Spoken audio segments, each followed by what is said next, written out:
Okay, everybody, good morning.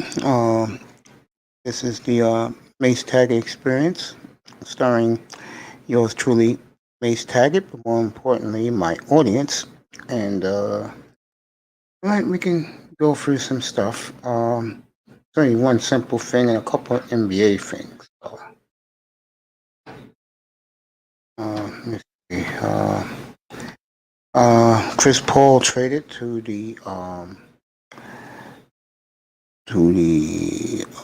It's Chris Paul at now? Let me think of oh, he's in Phoenix now. I think that's a great deal for Phoenix. They get a Hall of Famer to be point guard that will need those young guys. Devin Booker will be better for it.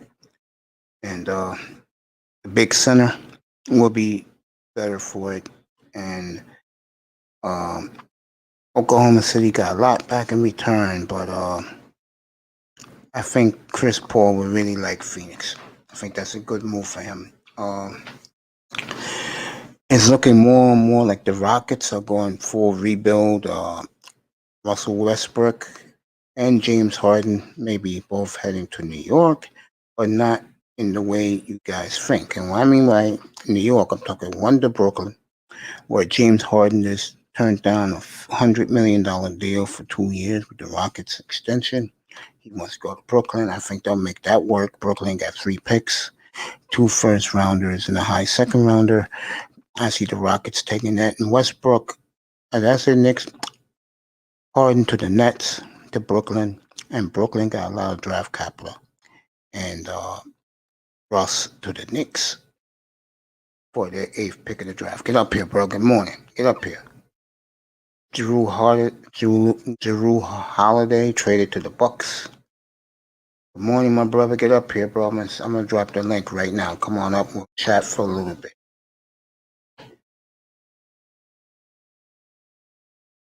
There you go, bro. Yeah, Jrue Holiday traded to the Bucks. And a nice package, by the way. Bucks gave up 2 first rounders plus a couple of players. I'm gonna pop it up right now while my buddy pops up here. Good to see him.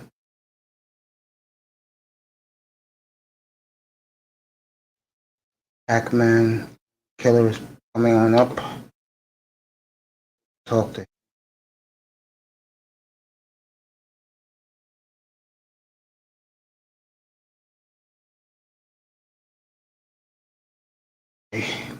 trade room.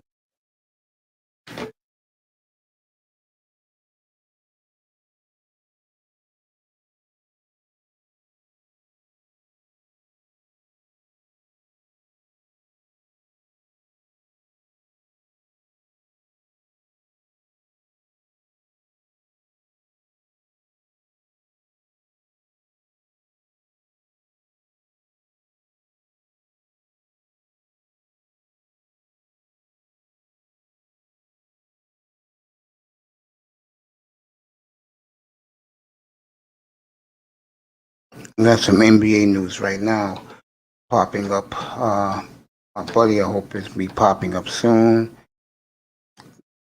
10:15. Uh, you got it, bro. Don't worry about it. He'll be here in an hour. We'll talk NBA news because a lot is going on. Give me 1 second, everybody. I'll be right back.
I apologize to my audience, but let me give you the up-to-date NBA news. Andre Drummond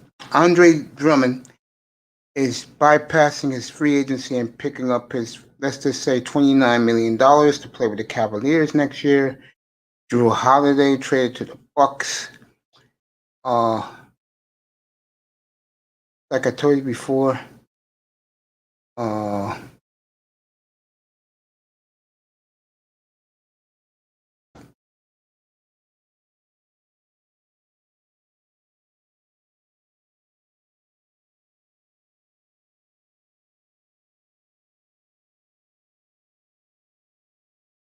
see Milwaukee, Miami, Toronto, Boston, Brooklyn, Philadelphia. Okay. Some player. Okay. The Bucks get Bogdanovich, and they send away Dante DiVincenzo, Ilyasova, and DJ Wilson in a sign trade with the Kings. So the Bucks is training their Bucks are basically cleaned house to try to keep Giannis and make him happy. Also, word is Milwaukee will try to be aggressive and buy multiple second-round picks. Bucks got $5.6 million available. So look for the Bucks to be busy tomorrow night. Speaking of tomorrow night, you will have the draft here at 7:30 Eastern, 4:30 Pacific with my boy Tackman Killer. And he should be up here in about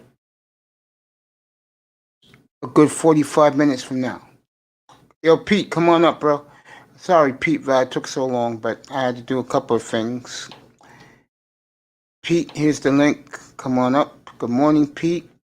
Yeah, Tack. So Milwaukee's trying to buy second-round picks. Yeah, the Bears are looking like the Cubs, Shirley's Bears.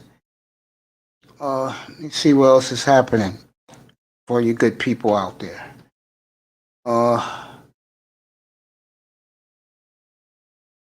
Today is the great, I was talking about him yesterday. Today is the great Elvin Hayes' birthday. He turned 75 years old today. 12-time All-NBA, NBA All-Star, and of course champion on that great Bullets team back in 1978. So James Harden turns down $100 million, $50 million for $100 million for 2 years. He turned that down, and he wants to go to Brooklyn to play with his buddy KD and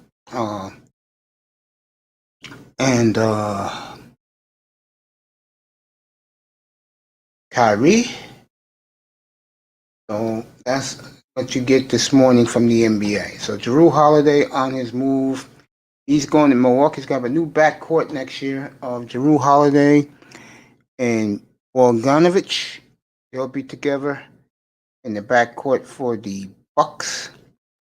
The Bucks trading multiple first-round picks as they're going to go for it this year. I don't think they're going to get it, though. I don't see the Bucks being an NBA champion. So the general was right. Looks like Giannis is going to stay one more year. And it'll be interesting with a new backcourt in Jrue and in Bogdanovich. How that's going to look in Milwaukee. Trailblazers yesterday traded for Robert Covington. Rockets, they gave up a lot to get Covington. Now,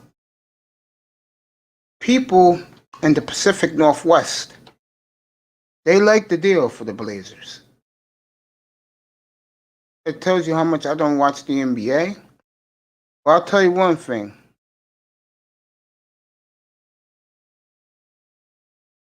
It tells me one thing. Portland wasn't so high on this draft.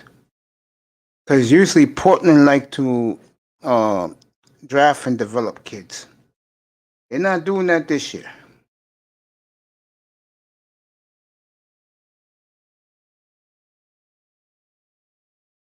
So Portland, I do believe though, with the money they have, they should trade to get a power forward to back up Zach Collins. I think they need that in the worst way.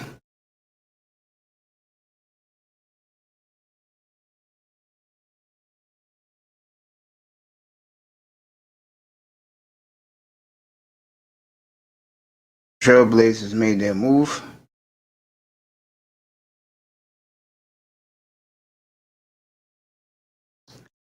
I think the Blazers gave up a lot.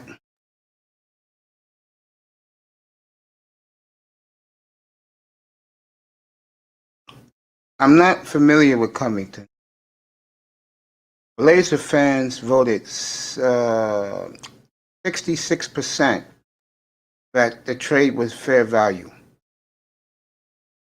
Now let me see. I don't know this kid at all. So let me pick something. Fans think 72% it was a great fit. So Portland fans are happy with this trade, and I know Portland fans very well because I love the team. They're not going to watch the draft tomorrow night. They'll skip it. They got their guy. The sports bars out in Oregon. Shout out to Michael Metroke. Sports bars around Portland tomorrow. The guys will be kicking it to women. They won't give a damn about this draft tomorrow night. So the Blazers get Robbie Covington. And good for Portland. I think it's a good trade. The Rockets are cleaning house. They expect tomorrow night to have both Westbrook and Harden gone. It's going to be a total rebuild in Houston. If the trades do happen, I know the Westbrook will go. The Knicks will easily give up the 8th pick to get Westbrook, and Knicks are way on the salary cap. They'll pay the salary for Russ. On the other hand, I think the Nets going to have to give up their picks and a couple of their young guys to bring Harden in, and that is one of the best big threes. And I'm going to say it again. I said this last night. I'll say it again. If those two trades go down, well, forget the Knicks trade. If the Nets trade go down, the Nets can start sizing their ring fingers.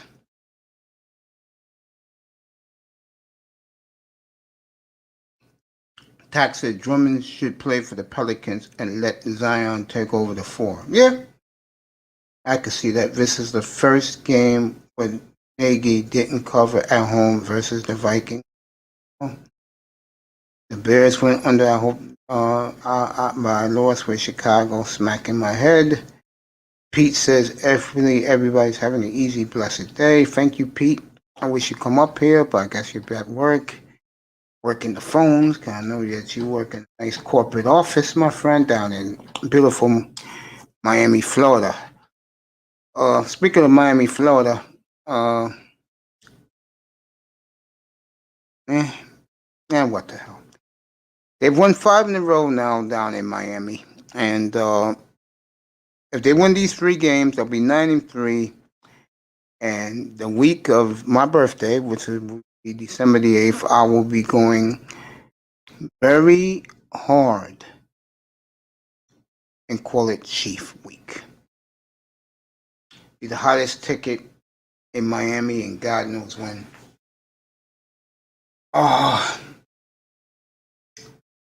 Should be lit down in Miami. Should be lit.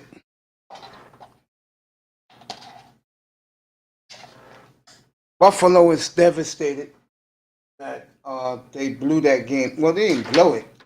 Kyler Murray took it. It's like a street fugging. He took it from the Bills. So congrats to the Arizona Cardinals, who are playing very, very well right now.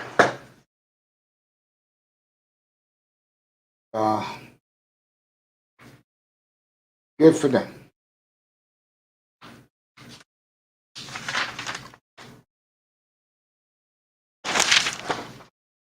Take a look at this while I'm chilling.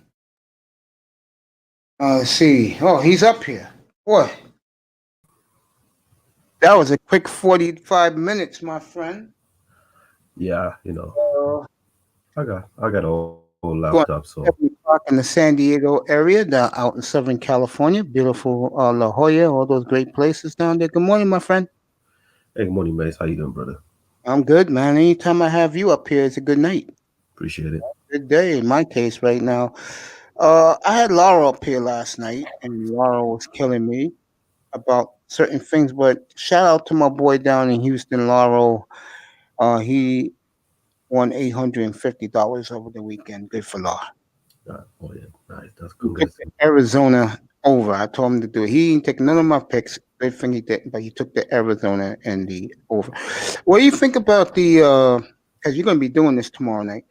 What do you think about the trades that went down yesterday and the two blockbusters that I believe will go down tomorrow when me and you are on the air? The oh, not the one just happened, or The the just ones that just happened. What do you think of those? Covington to the Blazers, Bogdanovich and Jrue Holiday to the Pacers. Yeah, oh, Drew Holiday. Would Drew Holiday he went to I Pacers or mean he the went Bucks. I to? mean, I'm sorry, he Okay, went to the okay. Bucks. Both of them went to the Bucks. I remember they both played for the Pacers, though. That tells you how much I'm not in the NBA loop. Yeah, yeah. All the Holidays brothers play Pacers except the oldest one. Was yeah, Jrue, that's the one who went to Milwaukee. yeah.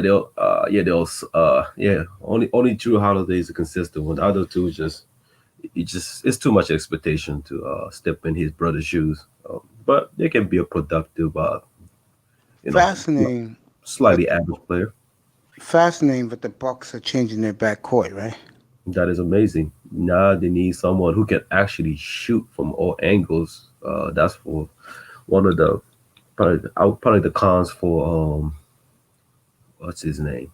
I like him too, but I think health was has always been the issue for Bledsoe, Eric Bledsoe. Yeah, he went to wherever Jrue Holiday was Yep, last. Was yeah, that New Yeah, Orleans? yeah, yes, in Pelican. So I'll that tell you one thing for the Pelicans. the Pelican got a good trade also, so I can't knock on them. Huh? Yeah, I was about to say they came away like bandits.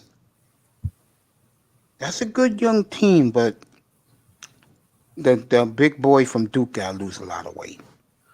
Like I said, well, Louisiana Gambo's a big booty sister. You're asking the kid too much. Yeah, he has to lose some weight. The Louisiana Gambo, man, it's hard to resist. I'm gonna leave that alone, man. Hey, the Louisiana got pretty sister too. It's hard to stay in shape. I'm gonna leave that alone, bro. Here with my man Tac Man Clan Killer a little bit after 10 o'clock in the morning in the East Coast. Okay. All Yeah, right. man. It's a great trade. Overall, it's a great trade. Because now this means one thing. The coaches are actually giving the key to the ball to be the Yeah. focal point of the offense, in which he can. He he can play the pure point guard where he doesn't have to force to play a hero ball. Um, Also, I can definitely see his progression, and he looks a lot more comfortable and happier. I think he just had to get away from the hometown hero label, the Laker legend. It was too much pressure, and it was way too much expectation for 19 years old kid coming out of college. And now you in the Pelican. Now you not. Now you in a less town where you have less expectation. It's like where you play good enough because winning cures everything right now in the Pelican team. Lakers, they already won the championship, so they can have a mediocre season the following week. The fan will not go to be disappointed, or they're gonna rave about it. But the Pelicans, they just have to make it to the playoff. They're in the same scenario as the Phoenix. Just had to make it to the playoff. That's the main priority. And now the Eric Bledsoe is sliding to the shooting guard, which is he fits more naturally because he can guard the Yeah, bigger give me a guard. second. Give me 1 second, brother.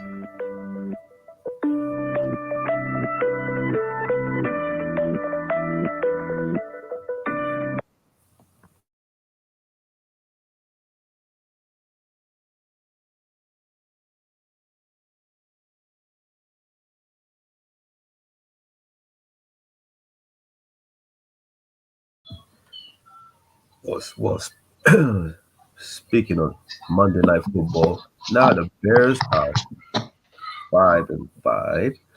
I'm surprised Matt Nagy won't lose his job, but our offensive line is horrendous. Uh, Running game is non-existent.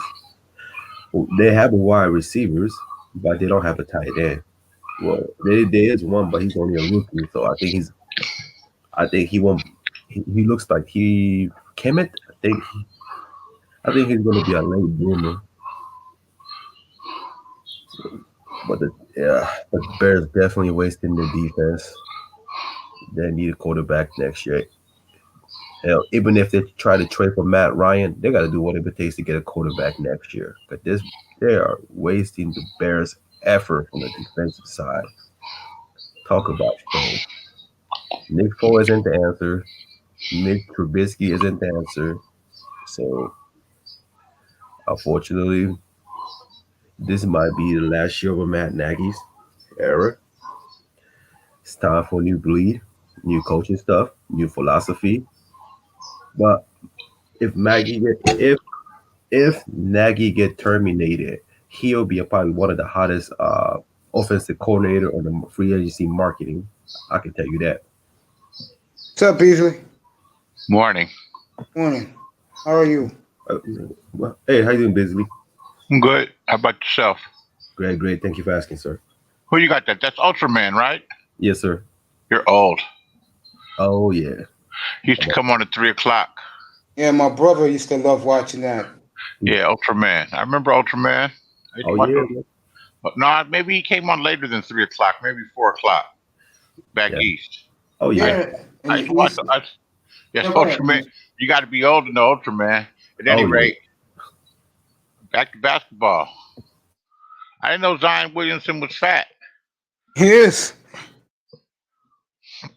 And motherfuckers like to eat, man. You know, that's my vice now that I'm older. Not drugs, not bitches. Food. Leave that alone. I heard enough of that from this morning. But basketball, man, we got some, at least in the Pacific Division, man, the Warriors, the Lakers, and the Clippers are set up for a pretty big rivalry, man, for some years to come. Yeah, I see that, but I get the feeling that all these trades that went down early this morning. Ain't gonna make I saw Chris Paul went to Phoenix. Yeah, Chris Paul toward the end of his career, he's a step slower. He's still an effective player, but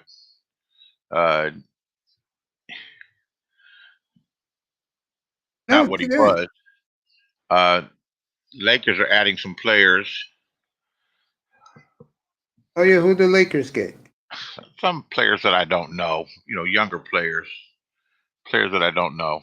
But yeah, his name is Dennis Schroeder. Yeah, he came from the Oklahoma City Thunder. Probably one of the top, number 2 point guard in the league. I think it's time to take a load off LeBron. The question is how the Warriors are going to bounce back. You know, after the poor season, obviously.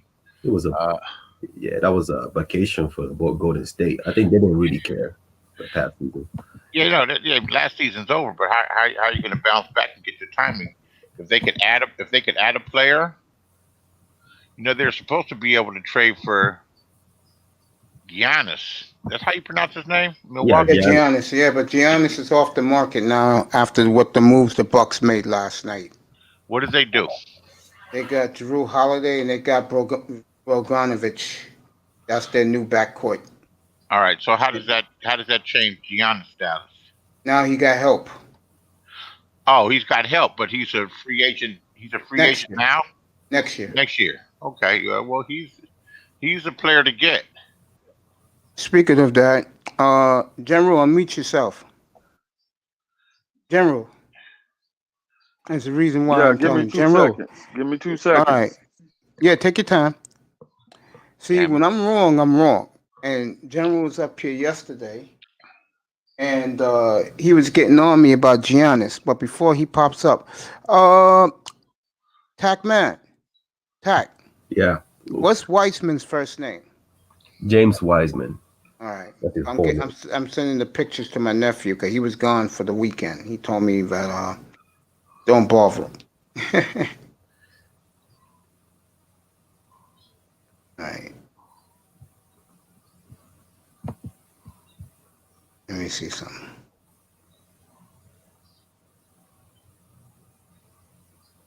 Here we go. Waiting for General to pop up. Hey, Beasley, how was your weekend, bro? Same as the weekdays. Okay. Okay. I'll leave you alone with that. I mean, no. I work or don't work at home. However, I choose to do it that day, and they all just seem to blend together. Okay. I'm, No I'm, problem, my friend. I see people running around and do things. I'm actually concerned about COVID. I'm not trying to catch that shit. I That ain't feel no, you, bro. that ain't shit. No, that's nothing I'm trying to have.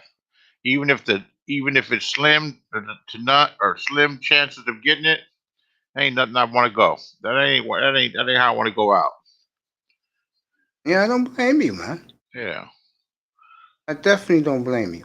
I mean, why the hell are you gonna get sick on the Asian man's disease? Well, whoever it belongs to, you hear how they die when they die? Yep. They die horribly, like in a horror movie. Uh, slow. The Yes. liquid's rising in your lungs, and there's nothing they can do about it. They say keep you out of pain, like drowning, Facts. like a slow drowning. It's crazy, isn't it? Uh, it is That's what why I it said. is, and That's why. some people recover. Yeah. General, you there? General.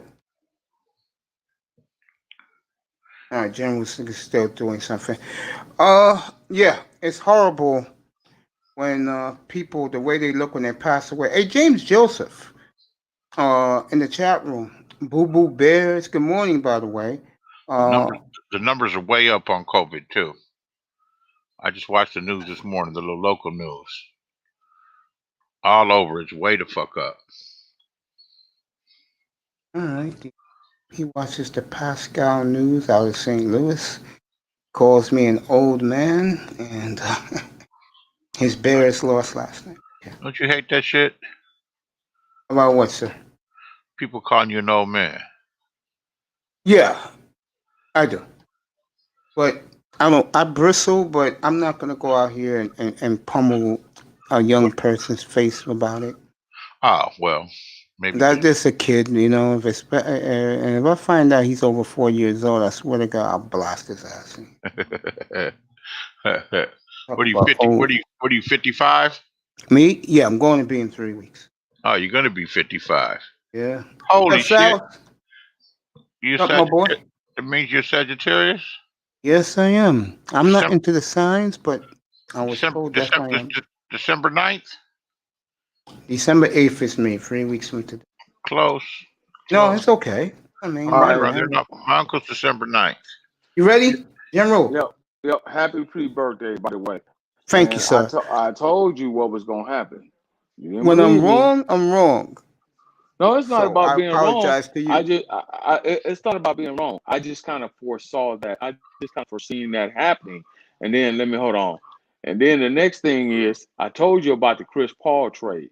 The object of the game for Chris Paul is for them to get him to the Lakers. The reason why him and LeBron James are real cool. Chris Paul means a lot to the game, to the NBA game. Remember, he's the president of the Players Association, or he was. So the next step is to solidify his legacy.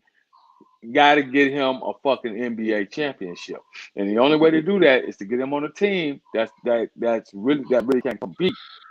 The Warriors, the Mavericks can't go to the Mavericks, can't go to the Warriors. They got point guards, right? So Yeah. who's in need of a point guard right now? The Lakers. Why? You get LeBron off the ball. They got some pieces that they can move. They send him over there to Phoenix. He ain't gonna stay in Phoenix long. It's too much money involved. You got to look at his contract and what other teams desire and need right now.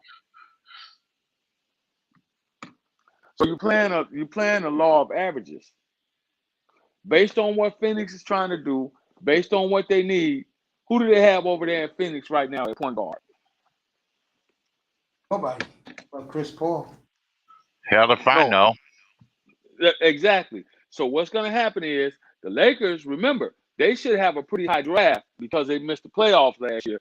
So they should be somewhere. Hold on. The Lakers won the title last year. What you talking not about? last year. Well, come on, man. Come on, Beasley. Do you have to?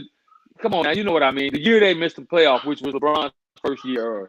The Warriors are the team. The Warriors are the team with the second pick. Go ahead.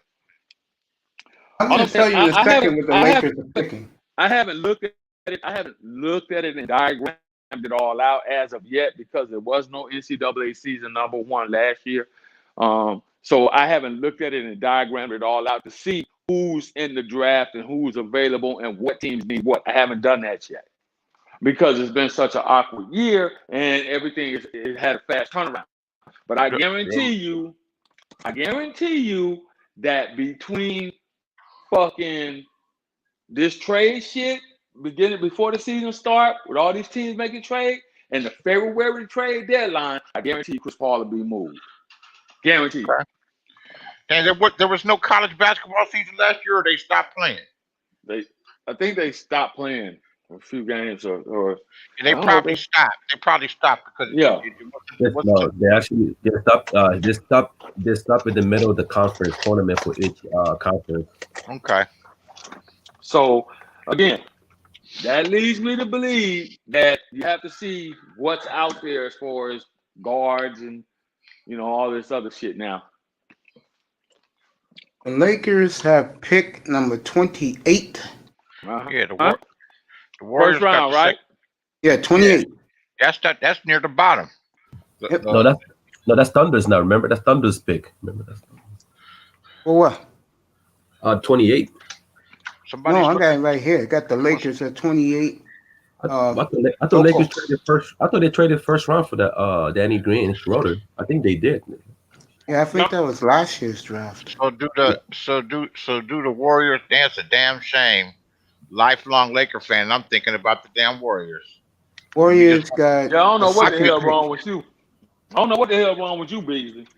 I don't know either, man. Talk about the motherfucking Warriors. Somebody give a fuck about the Warriors. Yeah, man. Come on, man. Team light skin, man, with the goddamn Splash Brothers. I'm gonna leave that alone, bro. Man, you can leave it alone all you want, man. They excited the motherfucker to watch. When they were winning, you kind of wish that they can get it back together.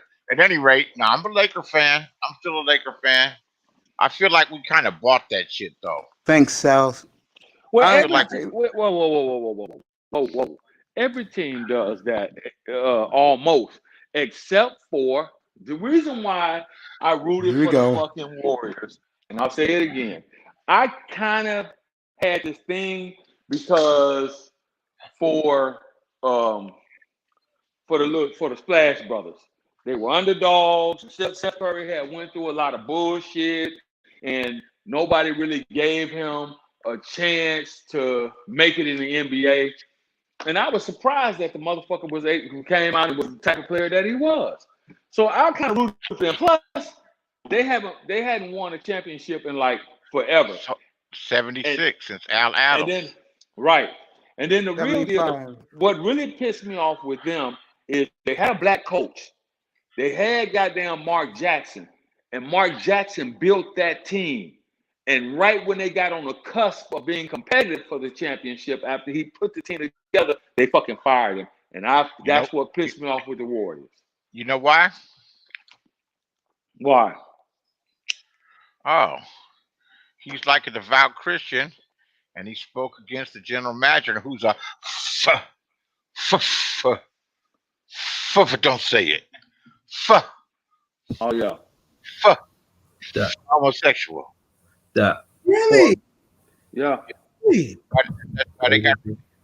I didn't know that. And I thought he's also in the Bay Area, across from San Francisco. I'm glad you didn't throw the F word like a stuck He's platinum. a, no, I'm done. Yeah. You know, I know Hey, that. hey, I know Tack. that's. So you I know. agree with? And that's where to get you flagged. Hey, Tack. You agree with General that Chris Paul's going to the Lakers, huh?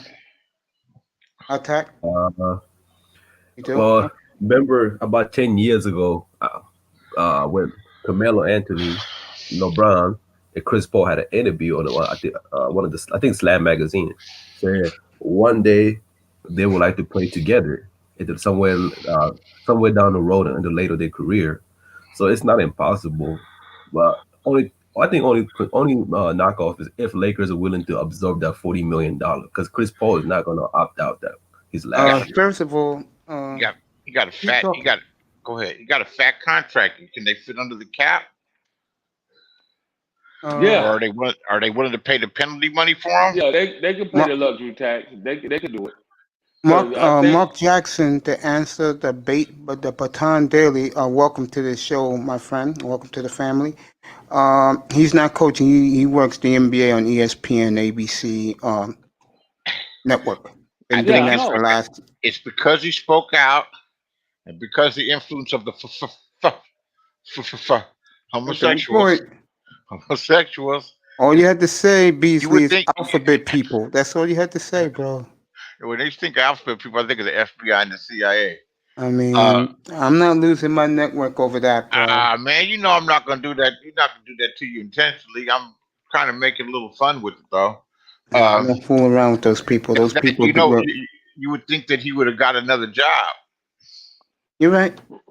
Right, and that's the problem right now because of all the vacancies that came available, but because he's been blackballed to a degree. Yeah, he's been blackballed for doing what he did. Yeah, he's been blackballed because they had no reason to get rid of him. They were poised to make a deep playoff run. Matter of fact, the next year after they got rid of him and brought in, they won the title. They won the title, so that was bullshit. Hold on, they brought in a first-year coach. And it was between the Warriors and the Knicks. And at that time, when he took the Warriors, New York people were saying, "Why the hell would he take them?" Now they got rings. I mean, a dynasty. The Warriors picked a first-year coach, Steve Kerr, and the Knicks picked a first-year coach, Derek Fisher. One ended in disaster, and one's had glory. Facts. So my whole thing is, it's the domino effect. They make moves in the NBA to get certain things, to make certain things happen with these trades. And this is why I'm telling you, LeBron and Chris Paul are very, very close. And the object of the game right now is to get LeBron is to get Chris Paul a fucking championship before he fucking retires. He's on his last leg. Well, LeBron, and if anybody can make it happen, it's got the pull to make it happen. LeBron can make it happen. Right. And I believe, and before it's all said and done, depends upon how this upcoming season going, watch and see, don't they make a hell of a move to get Carmelo over there. Watch. I wouldn't be surprised if they don't try that shit this year. The Lakers have always been the type of team, they'll make the moves right now, and they'll gamble it and make the moves right now in order to make it happen right now, because the Laker fans got to have it. Exactly. I'm gonna leave that alone because this is why I don't like the NBA. Right, you said that. You know, this is why it makes for high drama, and for me, high drama, really? Yeah. To me, it makes boredom. No, it makes for high drama because you always want to see what the teams want to do. I mean, I respect your opinion, but it makes for high drama because you always want to see what's going to happen. And like I told you, Giannis wasn't going anywhere. Didn't I tell you that? Well, he's a special player. He's an all-pro. You know, for the next 10 years or so. For the next 10 years. and a small market team like Milwaukee, yeah, they'll break themselves to get him, but he's got to have support to make him He want to got it stay. last night with Donovich and Jrue Holiday. He got it last night. Yeah, he got it last night. And see, here's what's gonna happen. I'm telling you, it's gonna be some more moves in the East because they're gonna try and make Milwaukee a competitive team. James Harden to the Nets. That happen tomorrow. James Harden went where? He turned down $100 million for 2 years. He wants Kevin Durant's trying to get him to Brooklyn, and that may happen because the Nets. Hold on, he turned down $100 million for 2 years. Yes. Yep. Uneffing believable. He wants to play with his boy Kevin Durant. Westbrook most likely to the Knicks tomorrow night for the 8th pick. I think that Houston's turned it down altogether. They traded Covington to the Blazers last night. So if Harden, it'd be Kyrie Irving, who's a point guard, scorer, everything. Harden at the 2, Durant at the 3. The Nets will get a power forward, and the young kid Allen at center. The Nets will be just fine. You know what I thought? You know what I thought? Like when I think about the Warriors and everything, when they brought Durant, and I was like, there's not enough basketballs. There's not basketballs. Man, Durant is the best player in the NBA. If you say so. Man, he was so deadly. His jump shot was so damn deadly before he hurt himself. It was so deadly. I mean, deadly. Yeah, I think he was becoming. I think it was close. With the Achilles, he's not going to be as mobile. Shit. He's not going to be as mobile, and you can't post up on somebody 6'10". Don't worry, guys. I'm going to read your comments right now. Then I'll let the general take it. Yeah, I can see that. I can see that doing some hampering to his game. But remember, he's still a young guy. You know what I mean? And they got better surgeries, better medicine than they had, 15, 20 years ago. It's gonna impair his mobility. No matter how much he worked out, it's gonna impair his mobility, which means he won't be able to drive. But he barely drives. He shot the ball. Yeah, he barely drives now. He barely drove anyway. Now he'll barely drove. And guess what? Guys like him, Klay Thompson, and Steph, they shoot 1,000 jump shots a day. Yes, they do. And so does Damian Lillard and C.J. McCollum. Yes, they do. In the off season, they're shooting jump shots right. They shoot jump shots right now. All right, before we continue, General, I'm going to give it to you 2 seconds. I'm just going to read this real quick. James Harden might go to the Nets. Yeah, we'll talk about that more. I really want Klay to leave the Warriors. Teams I want to see him on: the Bucks, Boston, the Blazers, and a trade for McCollum. That's not going to happen. That's just a disaster waiting to happen. Harden to the Nets, and better yet, Klay Thompson with Dallas, and Andre Drummond signed his contract last night. He's staying in Cleveland for $29 million. He's not leaving. General, it's all yours. General, all yours. Listen, man. The bottom line, I do not believe that they're going to make that trade with Houston to get Harding over to Brooklyn. I can't see that happening. I just don't see it happening. General, I'm going to go against you again. I do see that happening because when you turn down $100 million for 2 years, that means you don't want to be there no more. That's kind of what it's saying, because I didn't know that you could get $50 million a year in the NBA. Oh yeah, I thought you'd get 30. I know you can get 50. Yeah. You know who's the highest paid player until recently?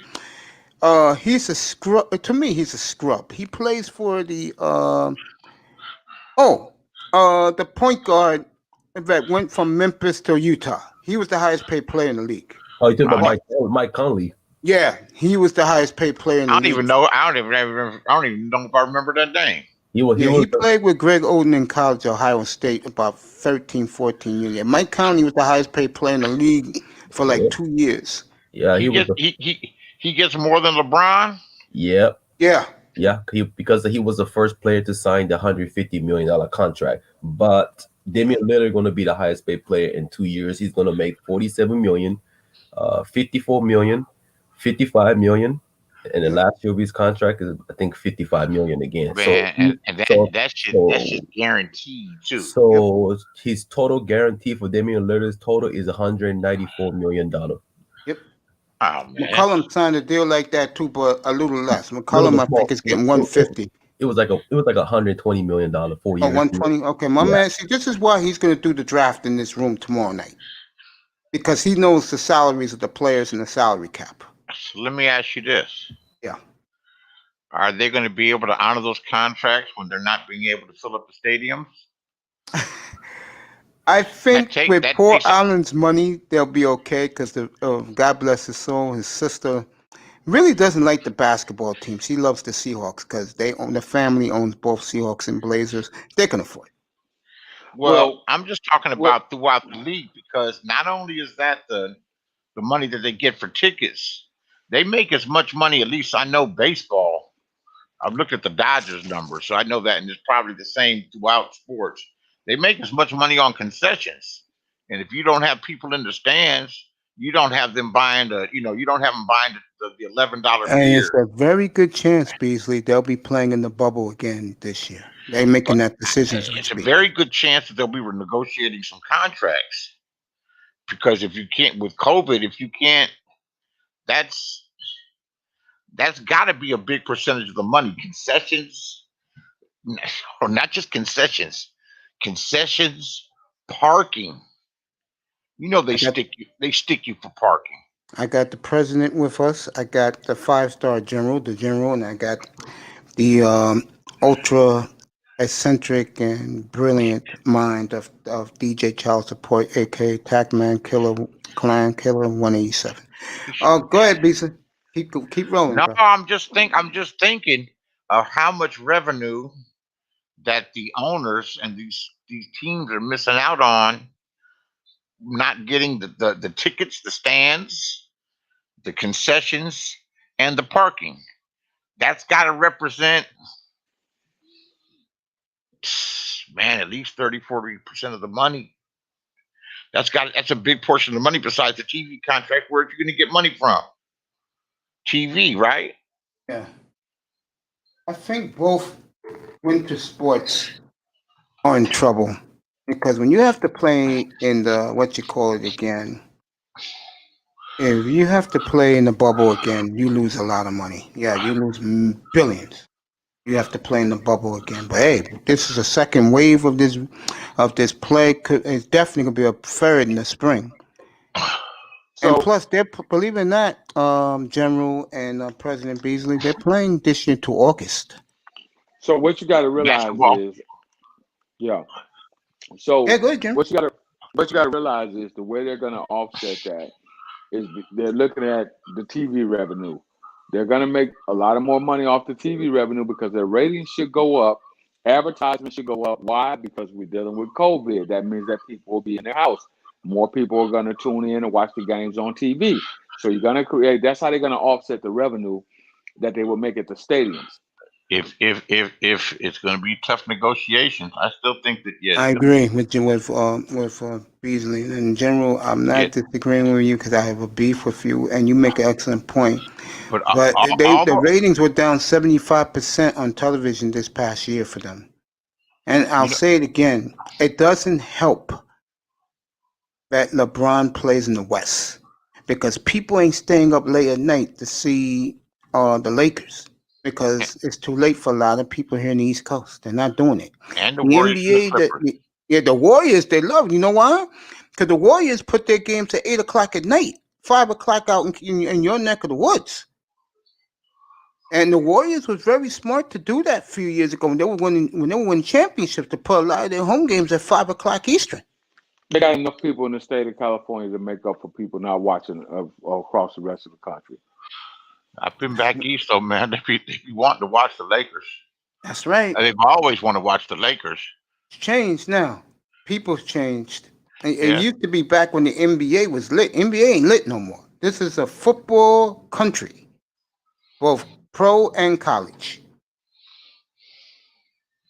Your COVID's man, they got restaurants in New San York Francisco. is shut down. No more restaurants, no clubs open, no gyms open in New York. They got restaurants that have been like iconic shit in San Francisco.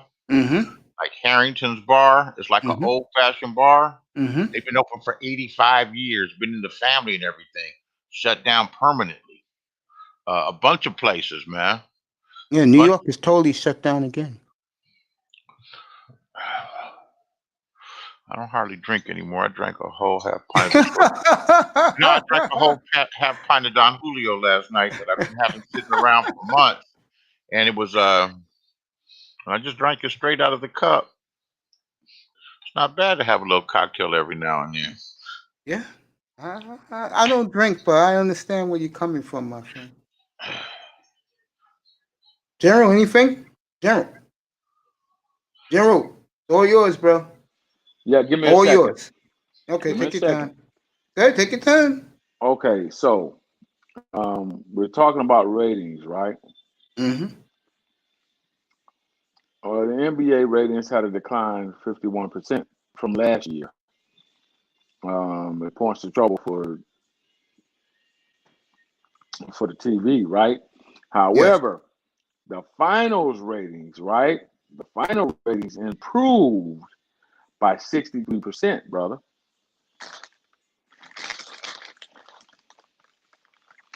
Who was playing in the finals? The Lakers in Milwaukee. No, forget Miami. You just said it. You just said it. The Lakers. Yeah, the Lakers. No one cares about Miami. That's where the ratings went up. Now let's say, and I'm gonna pick a good team. Okay, it's not the team you guys think. If it was Rockets against Giannis, ratings would have been down with all that star power.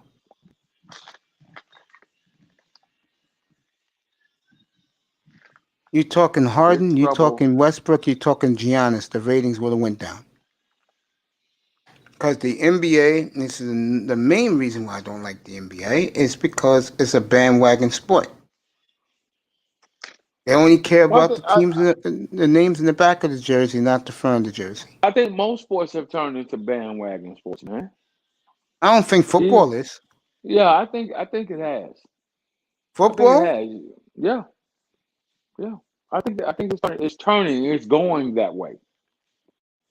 Yeah. I know hockey's not, and I'll be starting my hockey coverage in 2 weeks, by the way, after Thanksgiving. Why do you think that, General? Go ahead, elaborate. I just listen, bro. I respect everyone's opinion. Well, because the younger demographics of fans are not so much into teams as they are into players. Okay.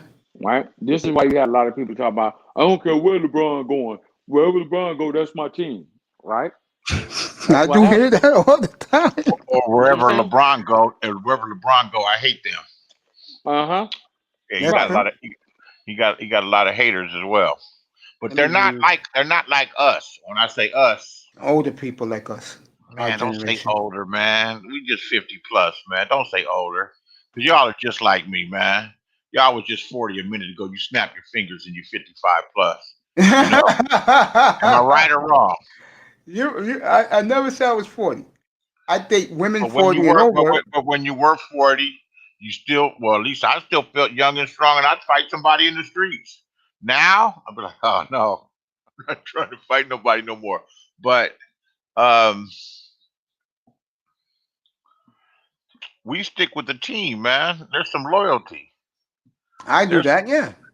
I mean, I've been a Raider fan forever, and you know what? I kind of feel funny when my team starts losing so long, and I kind of jump on a bandwagon for a little bit. I kind of not. I never changed my baseball team though, but I hopped on that Warrior bandwagon for a while. I hopped on that 49er bandwagon for a hot minute. At any rate, but no, I think, man.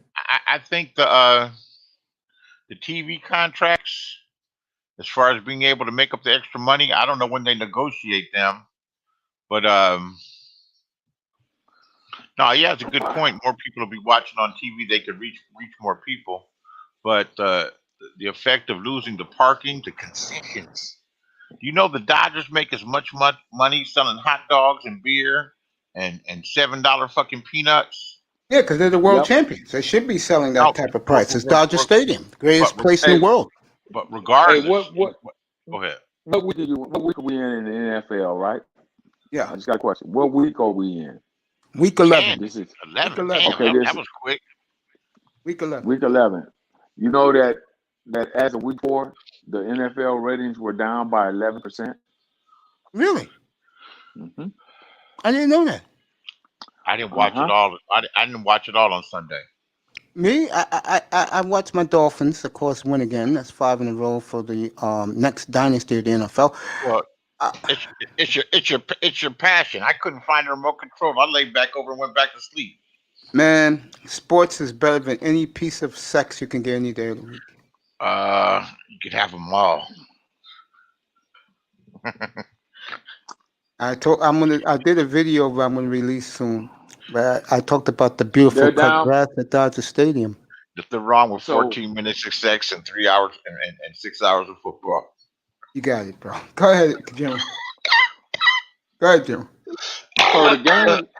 so the games are averaging 15.1 million on television, right? Mm-hmm. Yes. This is Nielsen.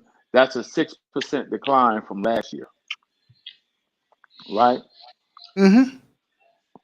6%. Mid-season, Yeah. that 6% is growing, and that's the Nielsen's ratings. That's the rating. That's the most accurate ratings. The Nielsen ratings. Yeah, that's the Nielsen ratings. So I think a lot of stuff is down based upon what's going on around the country. I think that's part of it. And I'm gonna tell you another part of it, and I'm gonna use the race card in this. People who are out of work, people who are struggling to put food on the table, they look at these multi-millionaires still work and make money. And the baseball players showed me something. They said they missed the fans.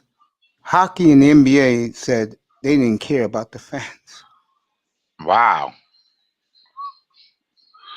The fans make it all that much better to me. And remember, LeBron wanted to quit when they had more of this virus thing or whatever. And it was the Lakers bench players who yelled and screamed and said, "Yo, bro, you got us here this far, and you're gonna walk away." And this is why the Clippers are not gonna win. For people who think the Clippers, they're not going nowhere. Who do you think was with LeBron saying, "Let's get the fuck out of here"? Take a wild guess. Kawhi Leonard. There you go. And you can tell in the Denver series, Kawhi Leonard checked out. And that's the type of guy he is. As great of a player he is, if he's not feeling it, he's out. You know what? They just know that they're that great and that they're that important, and that they can afford to have a social conscience. Most of the other guys can't afford to have a social conscience. Beasley, the best statement I have heard in years, what you just said. You made an excellent, brilliant point. I'm serious. The bench guys ain't making what LeBron and Kawhi and Paul George is making. Man, they glad to get a check, man. Danny Green is making $14 million a year. Danny Green. Yeah, you can't, I mean, that's an awful lot of money, but he's a replaceable motherfucker. You still got $14 million guaranteed. Right. And they would still get it, but they can't afford to go against they're the shit. I got the book here, man. $40 million. You made a excellent, brilliant point, my friend. Yeah. Because you think of the stars all the time. You forget about the little guys.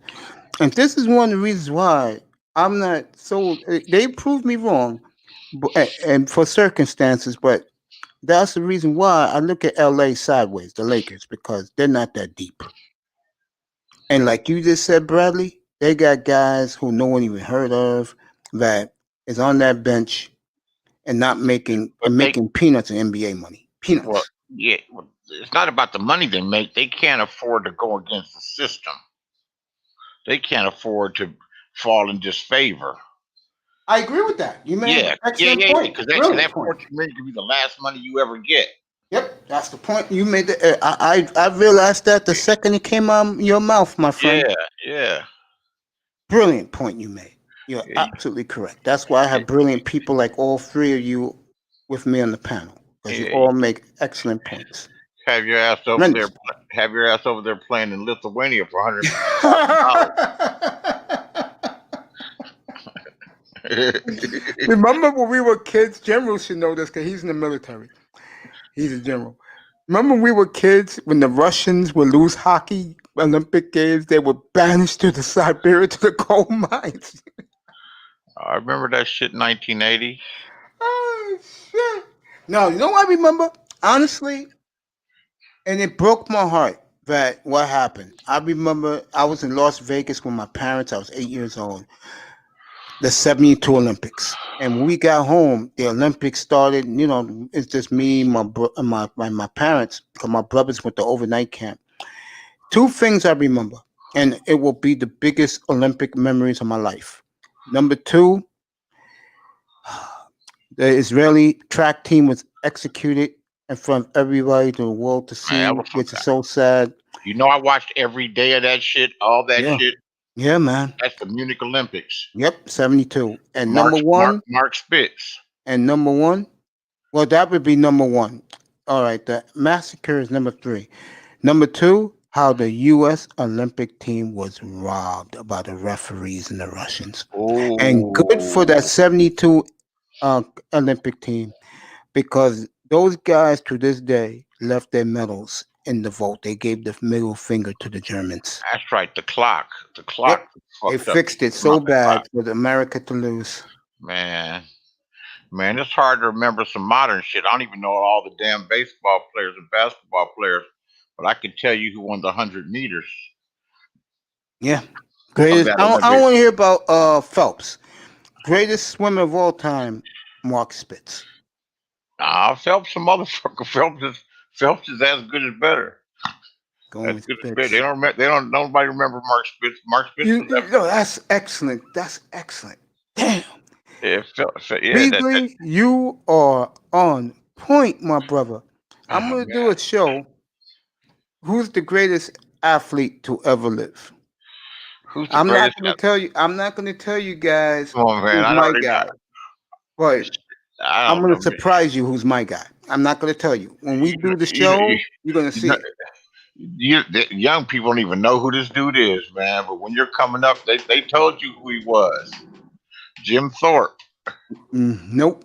I'm gonna keep it, and it's gonna be major controversy in YouTube, all throughout YouTube. When I put the picture of who it is, I can tell you this: you could be a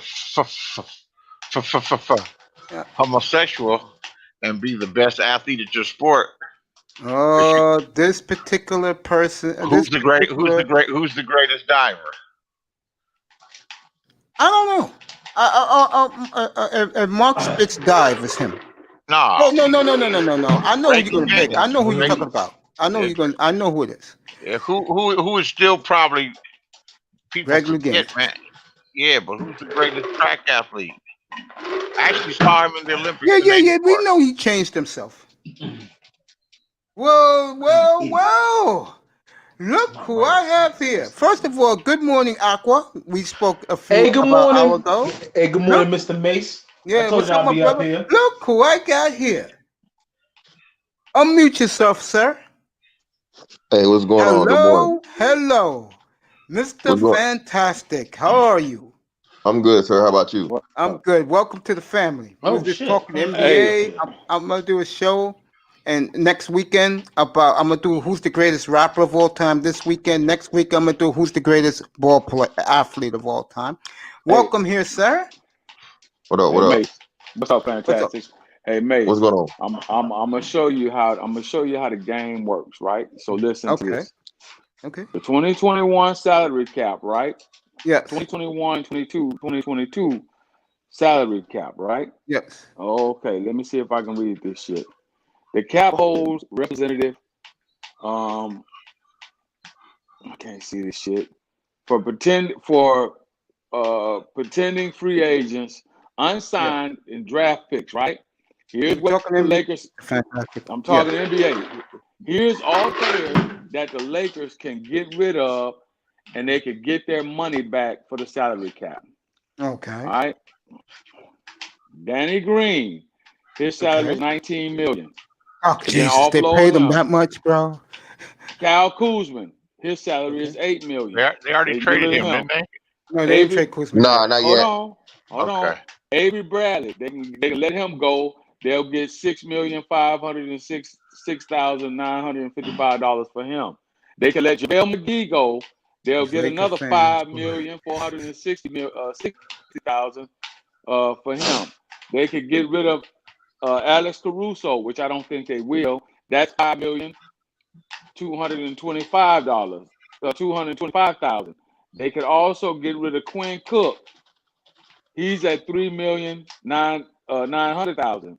And this dude, Talent Horton Tucker. I don't know. Get rid of I don't his got the ass. roster. They can get rid of his ass, and he's getting paid $1 million plus. So, General, you're going to get rid of, and I want Fantastic to add to this because he's a Laker guy. You're going to get rid of all those bench guys, and who are you going to get in return? Who's going to fill out the bench? Well, I'm That's saying first. that's money not counted against their salary cap, man. I know, That's but why- I know, why I I know, read I know who you want. I know who you Every- want. You getting everybody, Mace. Everybody's going. This is like what people did to come play for the play for Golden State a few years back when they did they had their run. So again, you got LeBron on the team, LeBron and AD, and now you got they're pretty much saying the Schroeder deal is pretty much all but done. So and they're talking about still adding they're still trying to get DeMar DeRozan, which I think is a great fit for him. He's a third option at best. I think he would play best as a third option. He's not a franchise guy. He's not even a second what's the name guy. I mean, he has a he admitted Second tier guy, yeah. he admitted to having mental issues and things, and actually playing under LeBron would be a good thing for him because LeBron has like a mental hold over this guy. So Okay. LeBron like encouraging him and playing alongside him, I think will make him an actual better player, especially with him being the third option. Because like I said, with Schroeder pretty much being Rondo Jr. Because you look at Schroeder and his style of play, man, he plays just like Rondo. I think he's just a little taller, and He's a good player, too. yeah, Good way defensive more player. athletic. So I actually like that signing if we get it done. The only thing I'm gonna hate is losing Kyle Kuzma, but I remember the whole Kyle Kuzma effect is gonna be something like when Trevor Ariza left. You was just able to replace him with a more veteran guy and like Ron Artest, and you ran the back to back. So you Excellent replace point. Kyle Kuzma. You replace Kyle Kuzma with DeMar DeRozan. That's going to more than cover that his 18, 19 points per game or whatever it was, and he's going to be far more. He's going to be better defensively and more of a threat on offense. So yeah. So I mean, like I said, man, the thing. The problem with the league is hinging on what Giannis is going to do. I'm not worried about what James Harden is doing. I'm not worried about what Russell Westbrook is doing. It all depends on if Giannis is going to stay in Milwaukee. They got him, Drew. Just to let you know, Fantastic. They got him late last night, Drew Holiday and Bogdanović. He's staying. Oh, so the number one reason why Giannis can't move because he's not a free agent. He doesn't enter into free agency until next year. Till end of next year. Right. So he's still under contract. And he said at the end of the season when they lost out, he said he wasn't going anywhere. Before I continue, I just want to tell the General something so he can calm down. I know he's excited, loves his Lakers. They do have plenty of cap space, General. You can relax. They can get one or two rid of those guys. Yeah, they didn't have. The Lakers got plenty of cap space, General. Yeah, the Lakers will pay luxury tax money to keep winning. No, the Lakers got plenty of cap space. So you're okay. You don't have to cut the whole bench. Go ahead, Fantastic. Yeah, because they only had two. The only long-term contracts they had is LeBron, and then like I said, they about to re-sign AD. AD doesn't even get his big contract to this year. So remember, AD was on he didn't sign an extension yet either. So nobody's even officially on the books. If I'm them though, I'm letting go of JaVale McGee and I'm keeping Dwight Howard over JaVale McGee. I mean, Okay. JaVale McGee is cool, Well, but Dwight Howard wants to go. Dwight Howard wants to leave. I don't blame him Dwight because Howard, somebody. yeah. I don't blame him. Somebody's gonna pay. Dwight Howard's gonna get good money this year. This is the Lakers network, folks. Well, and I didn't know that DeRozan had mental issues, but if he comes to Lakers, he's gonna get he'll get be 20, just fine. He's back home in Southern California. He'll be fine. I mean, I think he averages 24, 25 points a game. He'll be fine. That's what I'm saying. But that's what I'm saying. Yeah. No, let's say that's what I'm saying. He's not the guy. He's just not built to be a franchise guy, man. Like I say, he's just not. I mean, a lot of players and a lot of people don't understand or realize that about guys. Like I said, if you make him the third option, bro, he'll actually be more efficient. In my opinion, he'd be more efficient. He'd be more consistent, and he'd be more comfortable. Like I said, you don't have to have the whole pressure of carrying the franchise because when he did that in Toronto, and like I said, they had the best record in the league, and they got swept. They got swept by LeBron, bro. That was all mental, man. That was I agree with that. I agree. Didn't he come into the league like 1 year out of SC? I think 2. Yeah. He went over. He went overseas for a minute because of the age restriction. DeRozan did 1 year in Okay, you're right. The DeRozan Beasley did go when Beasley. You having a hell of a morning, bro. Keep up the man, I'm just a smart ass nigga, man. I just got to give my credit, man. But wait a minute now. Didn't I thought DeMar DeRozan went overseas because of that age restriction thing? No, he never went overseas. You must be talking about Brandon Jennings. Brandon Jennings, that's what it was. My fault. Brandon Jennings, you're right. Yeah. Yep. Another LA kid. He played 1 year out of SC with Master P's son, who was supposed to be good but really wasn't good. It's like they bring the rapper son there to bring the big stars. I got 5 megastars up here, folks. I got the 5-star, the generals up here, Aqua Dragon. We're gonna get his NBA opinion in a second. Tackman's always with me, and special guest star, the megastar, the manosphere, Mr. Fantastic. I'm gonna need Tackman to stop that blasphemy in the chat, bro. Stop it. Get him out of here. Somebody block this man. Get him out of here, bro. Stop it. You don't even get into all-time Laker great status, bro. I had that question with the general yesterday. I want to ask you a question. Fantastic. You got to go back to back. Yeah, you got to go back to back to even be in a consideration. I don't give a damn what your rank is outside of that. Mr. Fantastic, I have a question. A request from you if you're up to it. Whenever you're ready, I like to do a one-on-one interview because I've interviewed a lot of one-on guys from the manosphere like Marco Grande, the General, Tackman, Beasley. Aqua, I'll get to you too, but I want to interview you about the career and the life of Kobe Bryant. You think you up to that? Almost definitely. Whenever you're ready, man. Just let me know. All right, man. Yeah, I appreciate that because he's the biggest Kobe Bryant fan I know. Hey, Mace. I actually caught the replay of your show last night. Fantastic. That was after I unsubbed after you let dude cook me and everything for fucking 2 hours. At least I got $10 for that shit. I took it like a sport. Hey man, I paid you for your work, man. I paid you for your work. Man, you did. I mean, it was better than nothing and everything. That nigga, boy. I didn't even go after his ass and send him no pizzas or do him dirty. He deserved every bit of it. I told Mr. Fantastic back in the spring. I bet him about 2 going in the top 5, and he said, you never gave me your cash out, man. I told you, Mason. No. You get. I told you this. Give me the wrench, and you did. And I appreciate that. I also told you that the Dolphins will win 7 games, and they're about to win 11, bro. So, hey, Mace. What's up? Just so you know, OKC got 28 because the Lakers did trade their first round for the Dennis. Okay, I didn't know that. Basically, excuse me, Tack. I'm not into the draft. That's why you're here next week. That's why you're here tomorrow night. Fantastic. If you want to peek in tomorrow night, I'm doing 7 hours of draft coverage from 7:30 to 2 in the morning. Yeah, but the draft tomorrow. I didn't even know the NBA draft. But that 28th pick, man, you ain't not gonna even know who that dude is.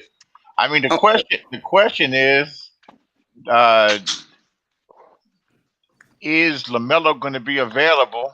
LaMelo will be the first one of the first 2 picks. Right. It's gonna either be LaMelo or the boy out of Memphis. The boy that had to stop his. He had to drop out for whatever reason. I think. Just to let you Laker fans know. Hold on, and do the Warriors want to deal with Daddy Ball? Nah, he's not. They don't get, bro. They got it. He's not. They don't need another shooter, man. They need a big man. So if They anything, need it. They I'm could probably take the kid from Memphis. Wiseman, maybe. Yeah, Pac-Man knows. He knows the draft inside. That's why he's going to do the Yeah, but coverage. Lamelo is like a 6'7" that can do everything. He can shoot. He can drive. He's a hell of a player. Bro, he's not. He's nowhere. Listen, he's a rookie. He's another rookie, light skinned shooting nigga. You got two of the greatest ever. He's never going to be close to them anytime soon. Okay, he's not going to be better than anywhere. They don't need development, bro. They're trying to get back into the championship run. So it's no way they're taking LaMelo, bro. You got to point everything except for the light skin. I think that's all the more. Let me say something for the Lakers real quick, so you guys can know this. Whenever the Lakers pick. When they win a championship or they lose in the finals, they always draft well. They find a gem somewhere in the second round. Just to let the Laker fans know. You know the best evaluator of talent in the league, and I don't know where. I think he's with the Clippers. He's with the Clippers now, Jerry West. Jerry, man, Mace, look at you. You're a superstar, aren't you? He's always been the best evaluator of talent. Yes, he has. But the Clippers don't got no pick until late. So I mean, and then what's up with them? Because I mean. They're trying to blow the shit up possibly. I did before you popped in here. I was talking about how much of a quarter Kawhi was. He checked out in that series against Denver, and I really believe that. And I was telling these guys the story about how LeBron and him decided that, hey, let's just call off the season, go home, tired of the bubble. And the Laker bench players said, hell to the effing no. You brought us here to win. We want to win a ring. They were supposed to cancel. I mean, the talk was they're going to cancel the whole season after the guy got shot in Wisconsin. And that was it. That was the controversy. It was supposed to be a wrap. You never know how much you never know how much that affected them. Yeah. Affected them. Go ahead, Jim. Well, I would tell you this, man. As far as the Clippers are concerned, they got some demons that they're fighting with in that franchise. Years ago, when they had a stacked team over there, and everybody thought they were going to do something. When they had the boy that came out of Kansas, the boy that came from Duke, Danny Manning. They had the boy that came out of Duke. They had a bunch of young players over there, and everybody thought that they were going to actually do something in the West. I bought season tickets that year there at the sports arena. And them motherfuckers had to fight them for fight. And Danny Manning got hurt right away. Oh, you talking about Danny Manning? You talking about Clippers?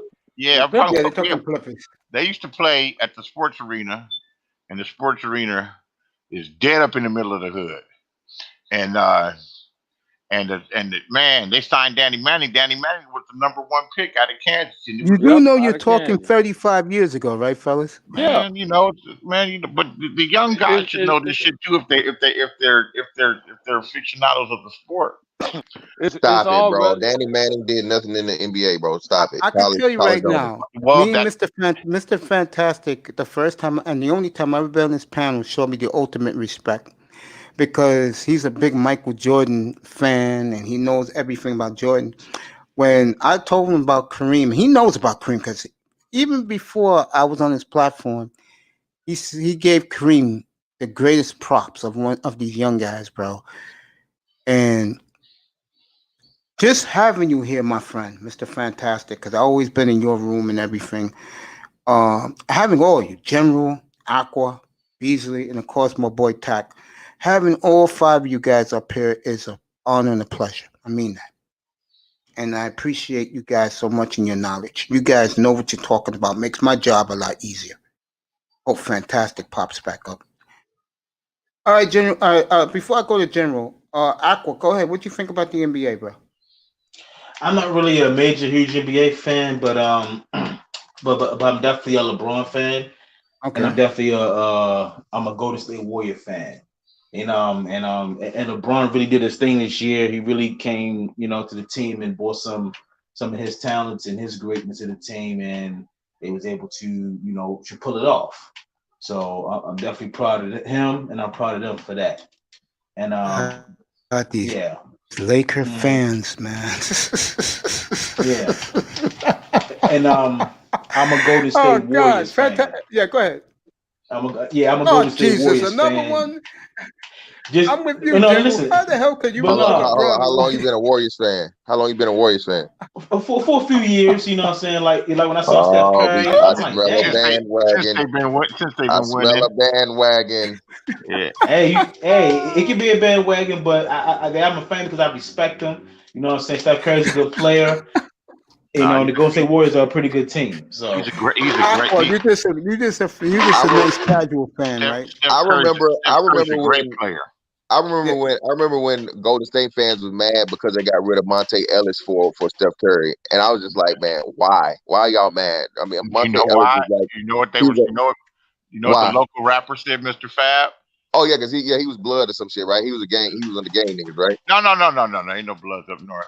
But he said Monte Ellis was a hell of a scorer. He scored 28 points a game. Stop it, bro. No.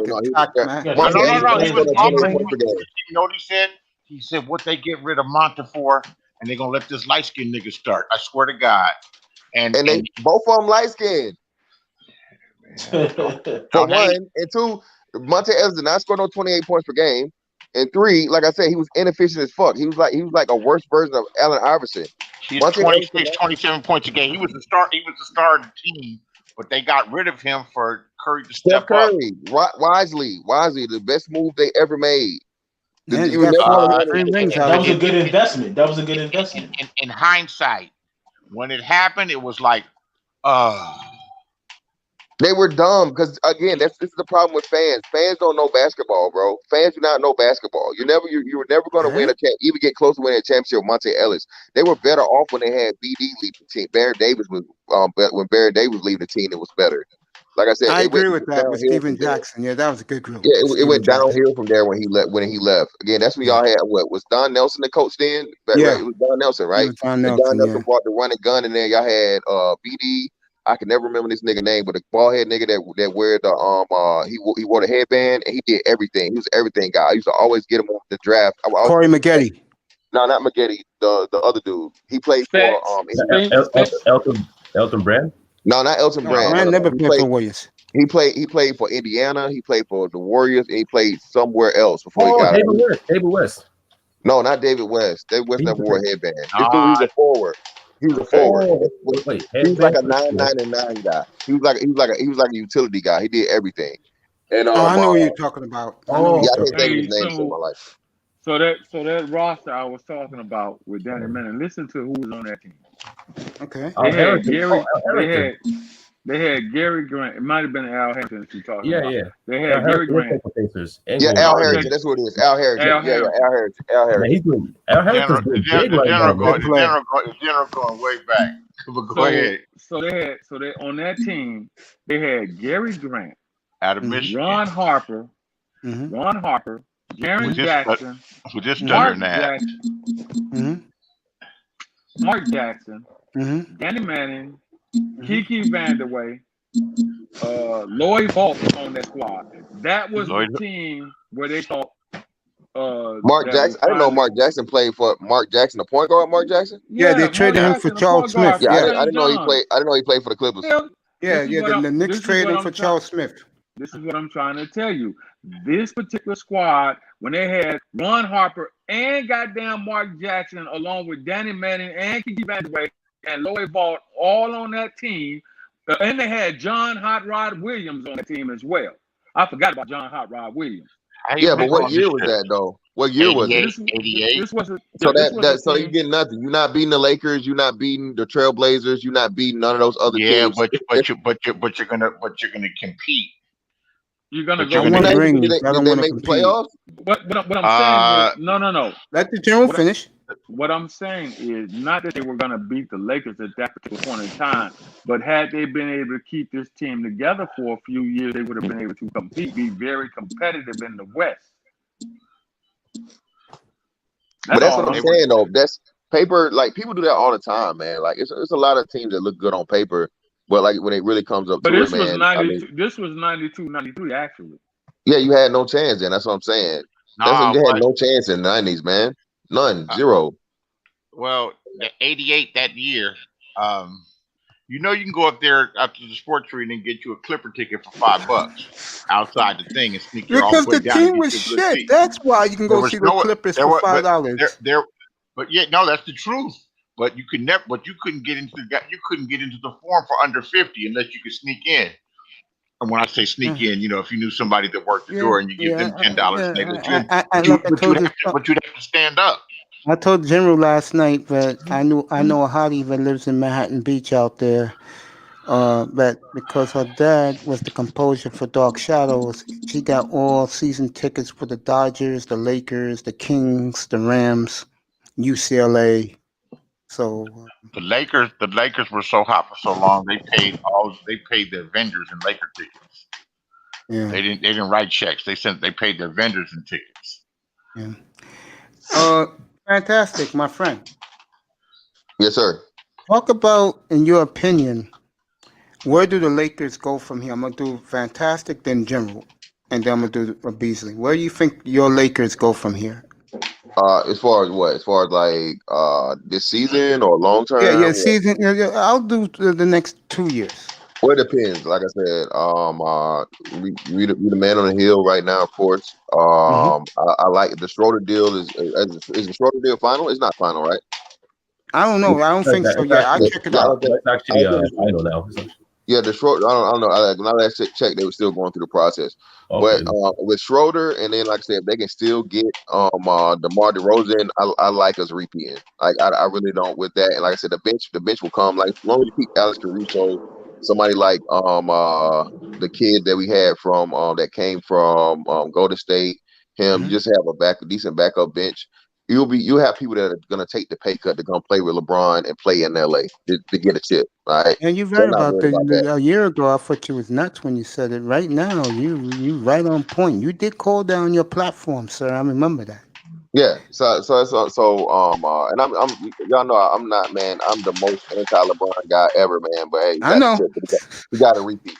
But Yep. like I said, I think now it all depends on what Golden State's gonna do. We got some big monsters like in the water with Golden State, man. And I would say depending on what happens, possibly Dallas, depending on what Dallas does. If Dallas doesn't add, because they talking about Dallas possibly getting Giannis. So, like I said, I don't think Dallas is going to do anything this year. So I wouldn't say Dallas, but I'm not worried about Denver. Denver's still too young; they're a player away.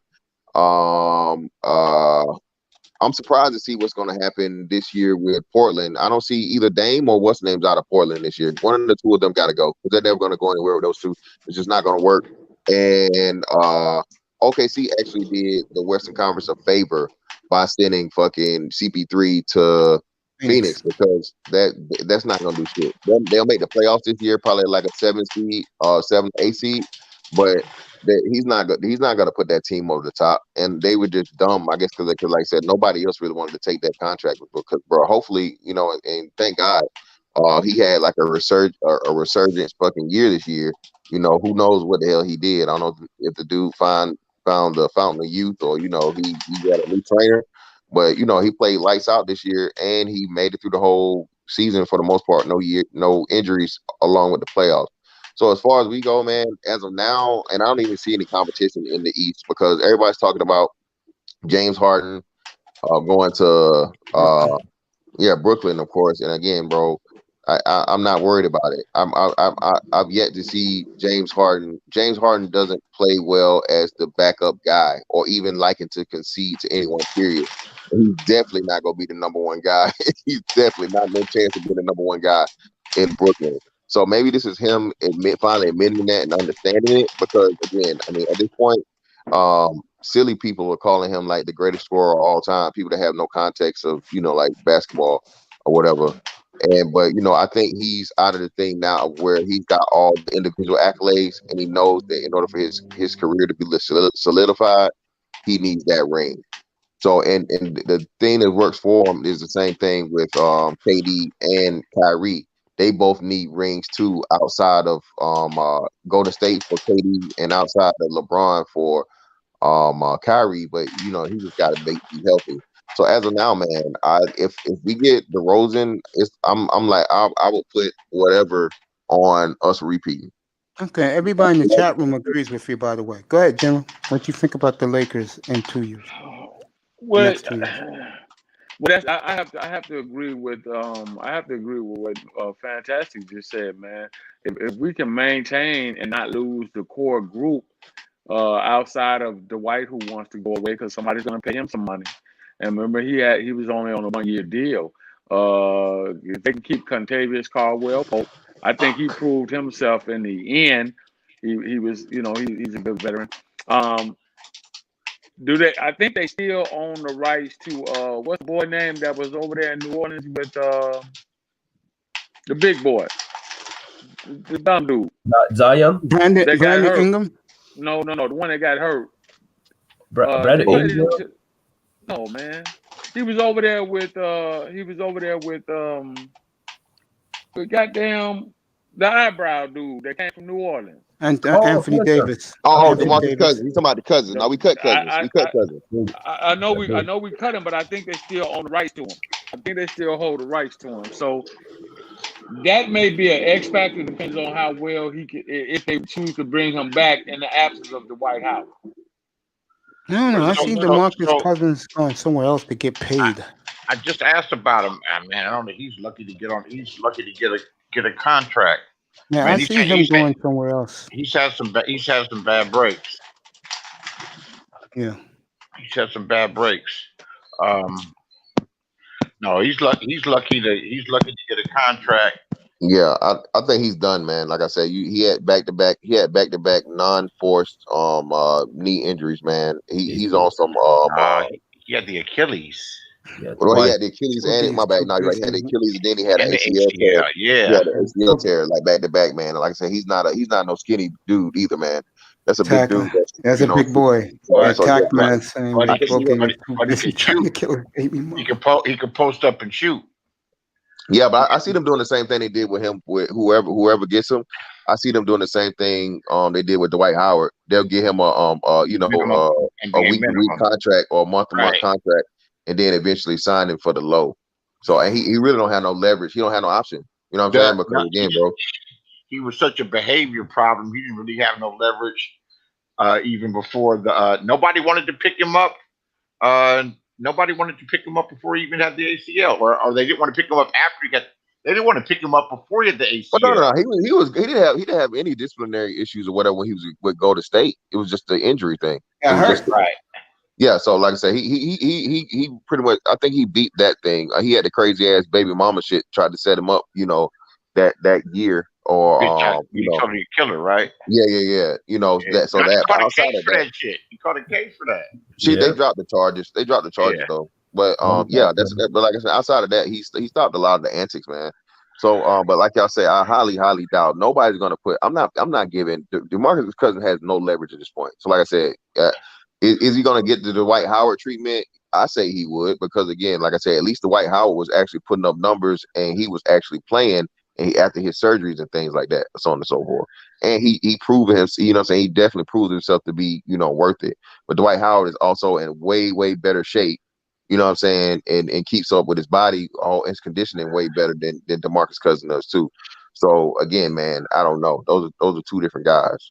But it's funny you guys say that, because had he not got injured that year with him and Anthony Davis, they would have been a problem, man. They were doing that a was number.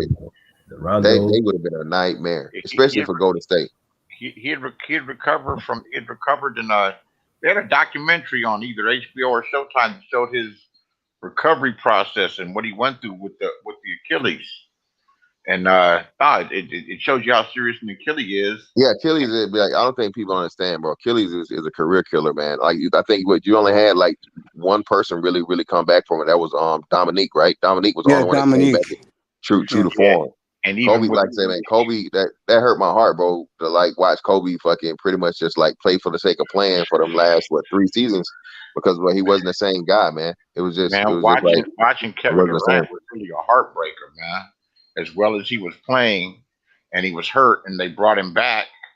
They approved him to play, and then when he went down and he grabbed his leg like that, they said when Kevin But Durant grabbed, go ahead. They said no, go ahead. when Kevin Durant grabbed his leg like that, and they were walking, and he was like limping backstage, and they were helping him off. That the general manager said, "Man, you can have it. You know, max contract 5 years." Yep, right there on the spot. You're telling him 150 million. He still didn't want to say one last thing about him. You know what's interesting about him? Dude is so sensitive, man. When he'll read like the press, he'll read like the articles about him. He'll get in the comment section. He'll fight back with you on Twitter. Yeah, man. But you know that's that single mom mentality. But yeah, that's another thing too. Man, everybody knew what it was when he got injured the first time. We all said, "But Achilles. No, it's not the Achilles. It's not the Achilles." Like nigga grabbed the fucking bottom of his fucking heel, bro. Like everybody knows what the fuck it is. Nigga got a fucking either a tear or a sprain or something. Like the dude's fucking Achilles is fucked up. You know what I'm saying? Whenever you do that shit and you look back, like like somebody did something to you, everybody knows what it is. Because like I said, you felt it's like you know what I'm saying, even if it's never happened to you, they say it feel like somebody kicked you in the back of your leg. So when he got injured, what was the series before that? Was it was it Houston? Yeah, Houston, right? Because he got injured in Houston. And something, I forgot what kind of problem it was, but it was something that wasn't, they'd held him out for like the whole series and they were doing fine. Yeah, that's what I'm saying. That's what I'm saying. But he came back too soon because I think they got down 3-1? Not 3-1 to the Rockets. Yeah, they got down 3-1. That's what it was. So well, no, it wasn't. Was it? Yeah, it was 3-1. Yeah, so that's what it was. I can't remember, man, but shit. But yeah, man, that that was just a totally different team. Like I said, when they beat the hell out of Houston, Curry had that fucking phenomenal second half where he was like scoreless, or he was like 3 points or some shit in the first half. Then he came back and he blitzed it for like 30. It's crazy. So like I said, man, that's why I say Houston was always a joke to me. No Mike D'Antoni coach is ever going to win a championship, bro. Point blank period. No Mike D'Antoni coach team is ever going to win a championship. And not the NBA. Not going to happen. He keeps getting jobs though. Now again, because this analytics shit, man. I hate analytics. I hate it. I hate analytics, bro. Yeah, and the Lakers just proved it too, that you can't beat traditional basketball, because the Lakers pretty much went back to traditional too big, and everybody else basketball, man. You just can't beat that shit. Like I said, you run it properly, tried and true, it's gonna always come through. The Warriors, the only team that make a difference. That was because they wasn't in the league last year, though. They were all out. No. What I'm talking about before, as far as being a jump shot shooting team, we're gonna find out this year. They didn't have the competition of that 2-man big either, because I'm saying everybody moved away from it too. Beasley, that's what I'm trying to tell you. But they shot at an incredibly high percentage, man. I understand the shooting, but that's what I'm telling you. What cancels that out, man, is like slowing the pace down, of course, and then like I said, they had no guards, bro. They had no guarding of a fucking half-court offense, bro. Like I said, that's why when Shaq says, people talk about Shaq and Kobe versus Golden State, bro, that team is not going to be the same team, bro. It's not going to be the same team. They're not going to get as many shots. They're not going to. No, if you got a force like Shaq, you bring the ball down low and let him do his thing. Well, that's what I'm telling you. It's going to slow down the offense. It's going to slow down the pace of the game. Most important thing is pacing. My bad. Go ahead.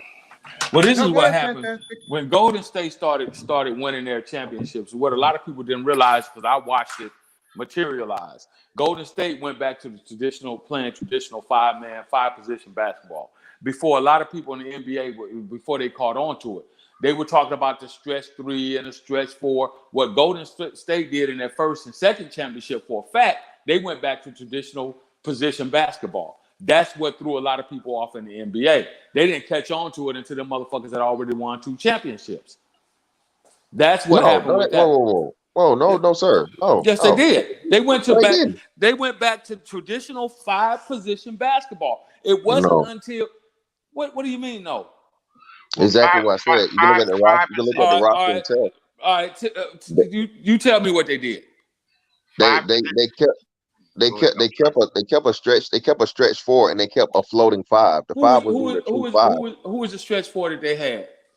KD, what do you mean? No, before KD. He's talking about the first team that beat the Cavaliers. Before that, and they won a title with them. Before that, I'm talking about before that. Before that was Andrew Bogut. It was who? Andrew Bogut Bogut wasn't a stretch 5 or. I know who he's talking about. He went to Dallas after he left the Warriors. He was an effective center that got 15 and 10. And exactly. He was a back. That was one. No, wait. That was one. That's one guy. And like I said, who was a 4? I don't even. What? Draymond Green was still the 4 then. Yeah, Draymond Green was still the 4. The guy who went to Dallas. I forgot his name. And it's gonna come back to me. He went to Dallas. Draymond's not a traditional 4, bro. But he wasn't. But his role at that particular point in time, I know he's not a traditional 4, but that was the role that he fulfilled. I understand that. But that's what I'm saying. That's not traditional basketball. Traditional basketball would be 1 through 5 and a 4 guy that plays the post, plays defense, and he's not going to take no jump shots. He's definitely not going to be taking no 3 balls. That was Draymond's role in that first couple of championships. He was primarily a defender, remember? And who was the 3? Who was the 3 for them that year? Andre Iguodala was over there with them. Remember? Yeah, but he came off the bench. I'm going to tell you who the 3 was. Who was the 3? Who was the 3 for them? It's gonna come back to me because he left Golden State to go to Dallas. Sure did. I can't think of that boy's name right now.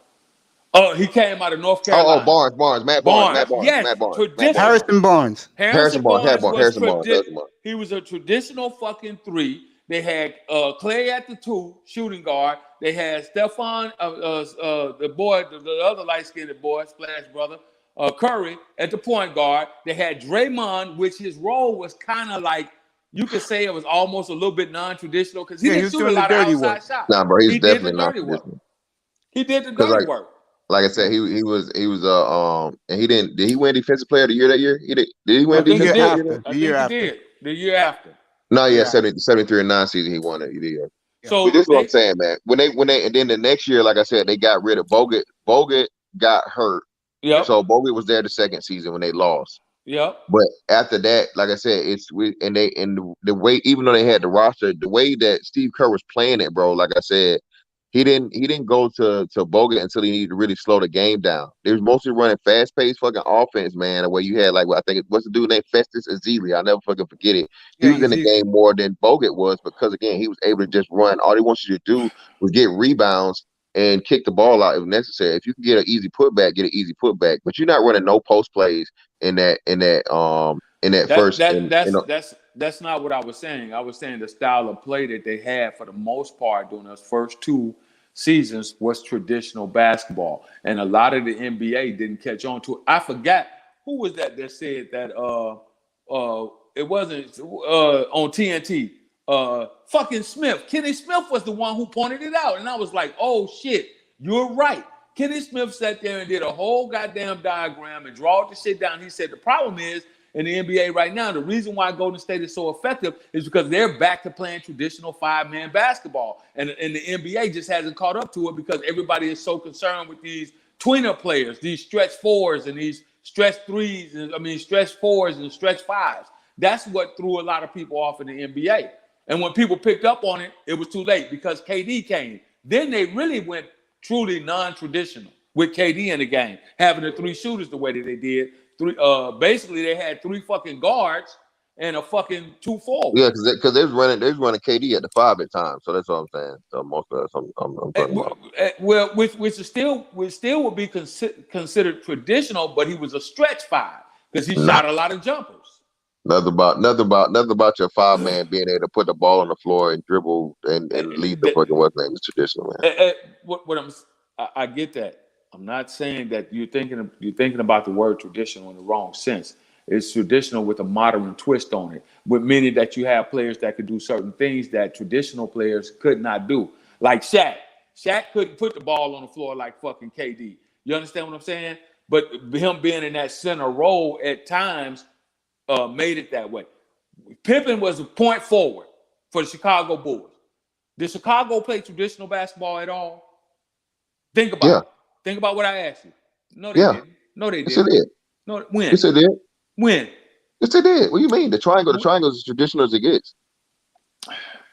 And to make it 3 titles. Yeah, the triangle triangle is as traditional as it gets. No, they did not play traditional basketball. That's where the triangle came in. Even the personnel for the triangle has to be The traditional. triangle is considered. I'm a Laker fan, man. I follow. I'm a basketball fan, bro. So am I. I've been following this sport for a long time. I done seen it damn. And I'm telling you, everything about the triangle offense is traditional. Everything from the makeup of it. The triangle offense is nothing but a flare on one side of the goddamn court when you do an overload with 3 players. That's all that is. It's a flare. It used to be the triangle offense used to be called the flare, which meant that you put 3 players on one side of the court, you put 2 on the opposite side of the court, and you use basically your point guard, your small forward or your power forward and your center to run the triangle. It's a flare offense. It's not necessarily. It doesn't have to be. It can be either one, either two of the wings and one of the bigs. It don't matter. That's what I'm saying. We use it because like the Bulls didn't have any. That's why play whatsoever. No, it could, because it takes a certain caliber of player to play. Yeah, I know. That's what I'm agreeing. I'm agreeing with you. So you can't use either one of the forwards in the triangle offense. It has to be your small. No, yes, forward. you can. Like you said, that's why you have a point forward. You can't use him in the You can't use him in the triangle offense, man. So hold on. So you telling me they didn't use Scottie Pippen in the triangle offense? Yes, they did. All right then. So you just proved. But again, it wasn't traditional basketball. When the fuck was a point forward a traditional basketball? He's trying to say, Fantastic, is that's my point. The Warriors, when they were winning, how in the hell do you have a point forward and you call that traditional basketball? General, I got you. Don't worry about it. What he's saying is, Mr. Fantastic, is that when the Warriors won their first title, they did it the old-fashioned way. They had a point guard, they had a shooting guard, they had a small forward, they had a power forward in the center in the middle. That's what he's trying to say.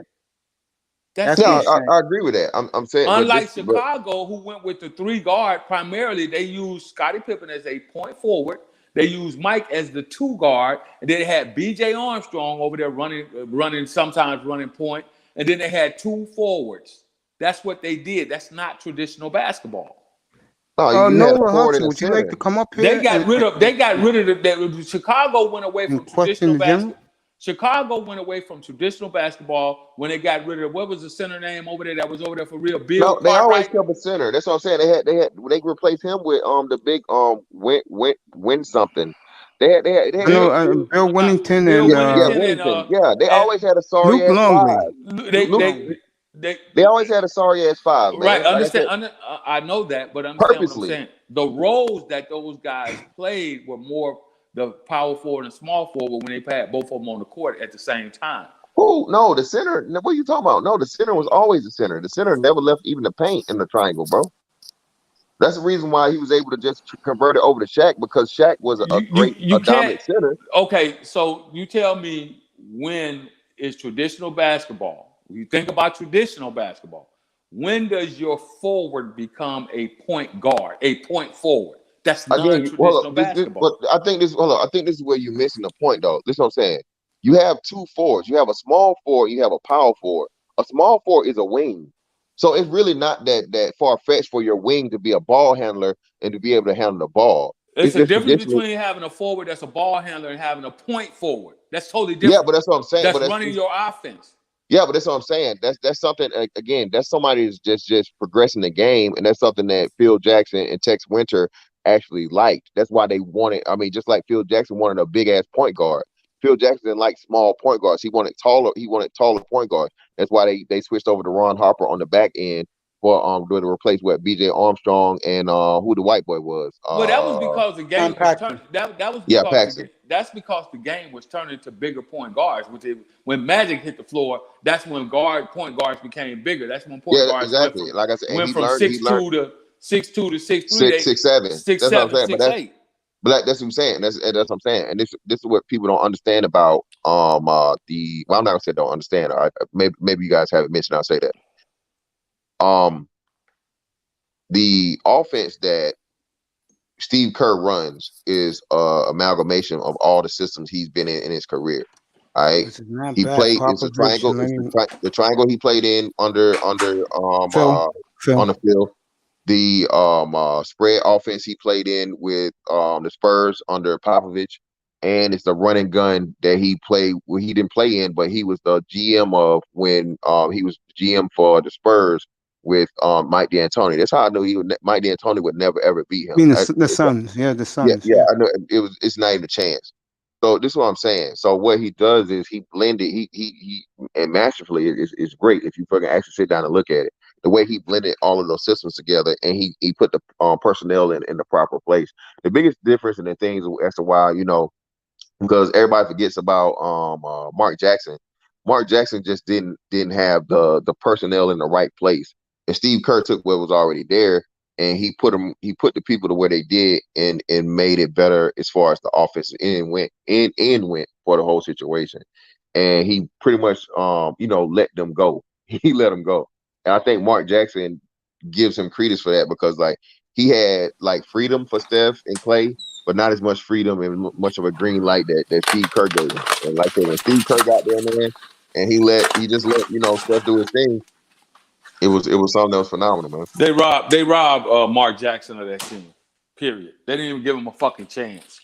Well, no, that was political though. They He robbed him. Yeah, we know. We what? talked about it Yeah, it's earlier political. with the comment that was Yeah, made. But yeah, he made comments. Man. they robbed Mark Jackson from that team, man. That was fucked up. Any way you look at it, that's my opinion, and I'm sticking to it. Because Mark Jackson was the one. Nobody's arguing with you, Jim. No. I'm not trying to argue. I'm just saying my opinion is they didn't give Mark Jackson a chance after he brought them out of the dungeon of the fucking NBA back to some prominence and getting them, playoff in the mode of building that team to get prepared for the playoff to make deep playoff run. They ended up switching the coach.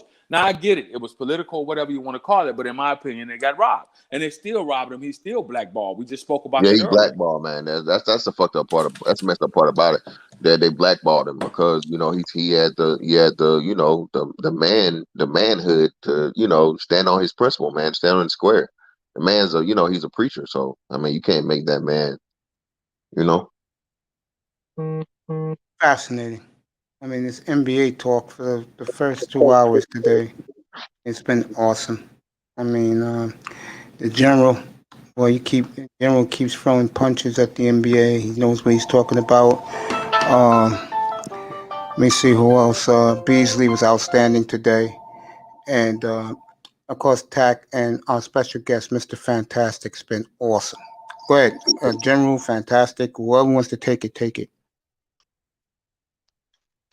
Well, yeah, I just said NBA wise, man, it's gonna be interesting to see, with them speeding the thing back up. They got a lot of money to make up, and a lot of fans to gang back with this whole thing that got going on. With they lost a lot of support, man, supporting Black Lives Matter and whatnot.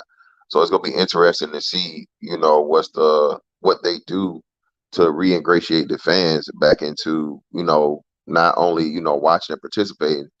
But how they're gonna do it as far as the arena thing goes. That's gonna be interesting.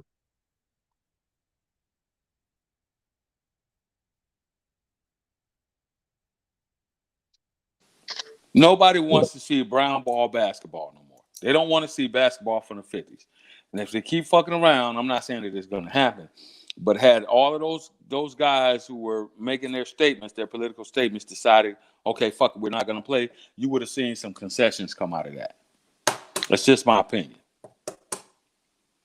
But nah, it wasn't gonna work. But they had no choice, man. That's what I'm saying. They weren't gonna be able to do it. Like I said, the problem, the issue was, like I said, you only had one guy. You had like one or two top guys willing to do it, and then you had everybody else that's not getting, not only just the NBA money, but got endorsements that they make more money from endorsements they make even from the NBA contract. It's like, bro, you crazy as hell. You're never going. That's why you can't have, that's why you do a vote. And the entire league's never gonna vote that, man. That's why I say it's unrealistic. When they talk about boycotting and stuff like that, even the NFL and the league and stuff, you got too many people that's got too much money. They're dependent on the low end versus the high end that's never gonna vote for it, man. I'll say this about moving forward in the NBA. I look at it like this. Um, I think this next decision about playing the games in the in the bubble this year is going to me is going to mean a lot, because if they start the season and play in a bubble again, I don't think too many players are going to go for it. I think they have to go for it because they have to get paid. But I can see guys, if teams not making the playoffs in starting December 22nd, by April, if teams ain't making the playoffs, players are going to start, half-assing it because their money is guaranteed. I think this bubble decision is going to be fascinating. But they're talking about going back into the bubble to start the season Yeah, too. man. Yeah, because Well, yeah, nobody wants. I don't want to see that. I don't. That's not real basketball to me. That's practice for the elite players, for elite top of the line basketball players in the world. That's not basketball to me, man. Like I said, you basically this is basically like a scrimmage or a practice pickup league. for these guys. Yeah, summer league. Because again, like you have no distractions, you have no advantages of home court, or what I'm saying, versus away. It's just like you said, it's literally like I said, for these guys, this is like a practice game. So I'm not interested in seeing bubble basketball. I that's one of the things I did not like. I The agree. whole the whole ambiance and the effects of the fans, the boos, the cheers, that does even bring something to the to home watching experience, watching it on TV. So just watching dudes, I can hear every dribble from the hollow ass from the hollow stadium, man. I mean, yeah, man, I'm not interested in watching that, bro. Yeah, I'm with you. My man says in the chat room, Nola Hustle, they were forced to play in the bubble. That was going to F up their personal contracts. It could be. It could, depending on the player. Well, when you're talking about professional sports and you're under contracts and all of this shit, you're basically left with no choice, no decision. You either play or you don't get paid. And then we'll bring some players up from the G League, and we'll take that that risk. Owners and the NBA, they rather take that risk than not have a season and not make any money at all. That's just my opinion. It's not. Well, no, you in general, it's far deeper than that. You're right. You're scratching the surface, but it's not even that. They're obligated because I forget who reported it. I think it was either, I don't know if it was CNN or NBA.com. One of the two reported it, that pretty much the what do you call it, the stations that they got contracts with, right? Yeah, the ESPN, TNT. Yeah, ESPN, NBC. They was going to go after them for that money. They was gonna go back at the league and be like, hey man, we need that kickback, bro. If you know what I'm saying, if y'all cancel the season, that would have been even more billions upon billions of dollars, lost that they would have had to pay back out because they're not fulfilling their contracts. So like you said, man, once you sign that contract as a player, shit, you're just a very, very small cog in the big machine for a multi-billion-dollar thing. That's a big ass network, because people like the Lakers and other certain teams, they got contracts too for their home games, or the games that, not even just home games, like for the team has a TV contract, whatever the local thing is out there. So if you're not playing the games or whatever, and the fans aren't getting to watch the stuff that you paid for, you're gonna want them millions of dollars back, man. So that's why they trying to rush this thing, because if they would have started it where they're saying, to where somewhere along April, spring time frame of next year, and you have another shortened season, or you try to compact the season, which that's the players not gonna go for that. You're not gonna be able to even do that, because then you just go run the players in the ground. Like I said, man, they would have lost too much money. So that's why they're trying to turn back around. No, I agree. I mean, General was right. You were right. Well, that's kind of like what I was. That's kind of like what I was saying, Mr. Fantastic. I appreciate the alley oop. You did go a little bit deeper, and I agree. But I was talking about, as far as the players are concerned, and the impact that it would have on them for not saying that they were not going to play. Remember, you're under contract, so you don't get to just get paid and not play, regardless of how they format the season. At the end of the day, if they tell motherfuckers, listen, check it out, we got to go to a shortened season because of this, You motherfuckers gonna play doubleheader games. You're gonna play one during the day and one at night. You're under contract, basically. Now you have some wiggle room with the Players Association, and they can fight back all they want to. But at the end of the day, as you just so eloquently laid it out, when it comes down to that almighty dollar, motherfucker, you're under contract. You're gonna have to motherfucking play. Yeah, You may half-ass it, but you're gonna have to goddamn get out there on that floor. You may play 1, 2, a quarter and a half, 3/4 and a half, or a third, but your ass gonna be out there on that floor. And that's when load managing comes in, and then it just really makes the game ugly, and fans lose interest because now I don't want to see LeBron James play 2 quarters and a quarter of the first quarter, maybe 4 minutes of the second quarter, and then maybe 6 in the third, and then half of the fourth. I don't want that. I need to see that motherfucker on the floor. I don't want to see Giannis out there for the same amount of time. I need to see him on the floor. So then you start talking about things like load management, for example. Well, load management be a whole lot easier. My bad. Everybody predicts that load management is going to explode this year among the star players. LeBron already said that they're starting the season too early, and he's thinking about not playing to mid-January. So, yeah, I don't see that happening. Well, I do. I see him taking especially with him being LeBron James controls the league, man. Let's just get that out there. LeBron controls the league. Anything, I'm gonna give it right back to you, Fantastic. Anything he tells Adam Silver, exactly, hands down. Yeah, whatever LeBron wants, LeBron gets. Adam Silver's not gonna buck LeBron, and I think other players are gonna do the same thing. And actually, like I said, it plays in the favor of playing in the bubble, and there not being any home or away games and no crowds or very, very limited crowds. Makes it easier for you to load manage because we all in the same place. You're not gonna be traveling, going nowhere else, and I'm not gonna be in this city, this town, that city, this town. You can just come see me the day I'm playing, if and when you're able to get a ticket, because we have very, very limited tickets to be had. But there was something else I wanted to say. I forgot what it was though. But yeah, the load management is gonna be huge this year. So you might as well get used to that. Yep. Stars are going to sit out. They're going to go, I'll play against. I'll give you an example.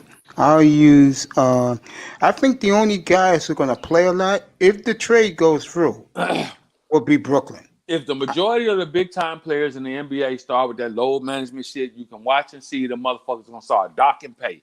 I guarantee you it's going to be some format, some way for them to start doing it. I'm telling you, with the question of the last 2 seasons, the way they talked about load management among the stars, you can best bet that the owners are going to say, okay, load manage, then you're only going to get paid X amount instead of your full amount of pay. I guarantee you, it's in the works. Well, no. Because the teams were in support of it, so it wasn't the teams were going against it. It was the league. It was the higher up of the league. That's what I'm saying. That's what I'm saying. I guarantee you, because at the end of the day, it's a business. Just hear me out for a second. At the end of the day, it's a business. And this whole load management shit with Kawhi and a couple of other big name players that decided to participate in that, I guarantee you that in the back of their minds, the upper level management of the NBA are going to say, okay, we got to figure out a way to deal with this load management. If you're not hurt, you should play. Right? Well, so what happens is load manage, that's fine. We'll dock your pay X amount of fucking thousands or whatever it is. Yeah, Go ahead, I just don't see that happening because again, that would go bad against the team looking out for the player, man. At the end of the day, the reason why all the load management things happen, like people say, is just I don't know why it's getting so much play now. I guess because more people are doing it, and more teams are doing it. Like you said, man, Popovich was doing that for years upon years, and putting stuff down just old, like trolling on the thing as to why they did not play. So that's what I originally wanted to say, General, to your point too. Like you said, the dude having to play regardless.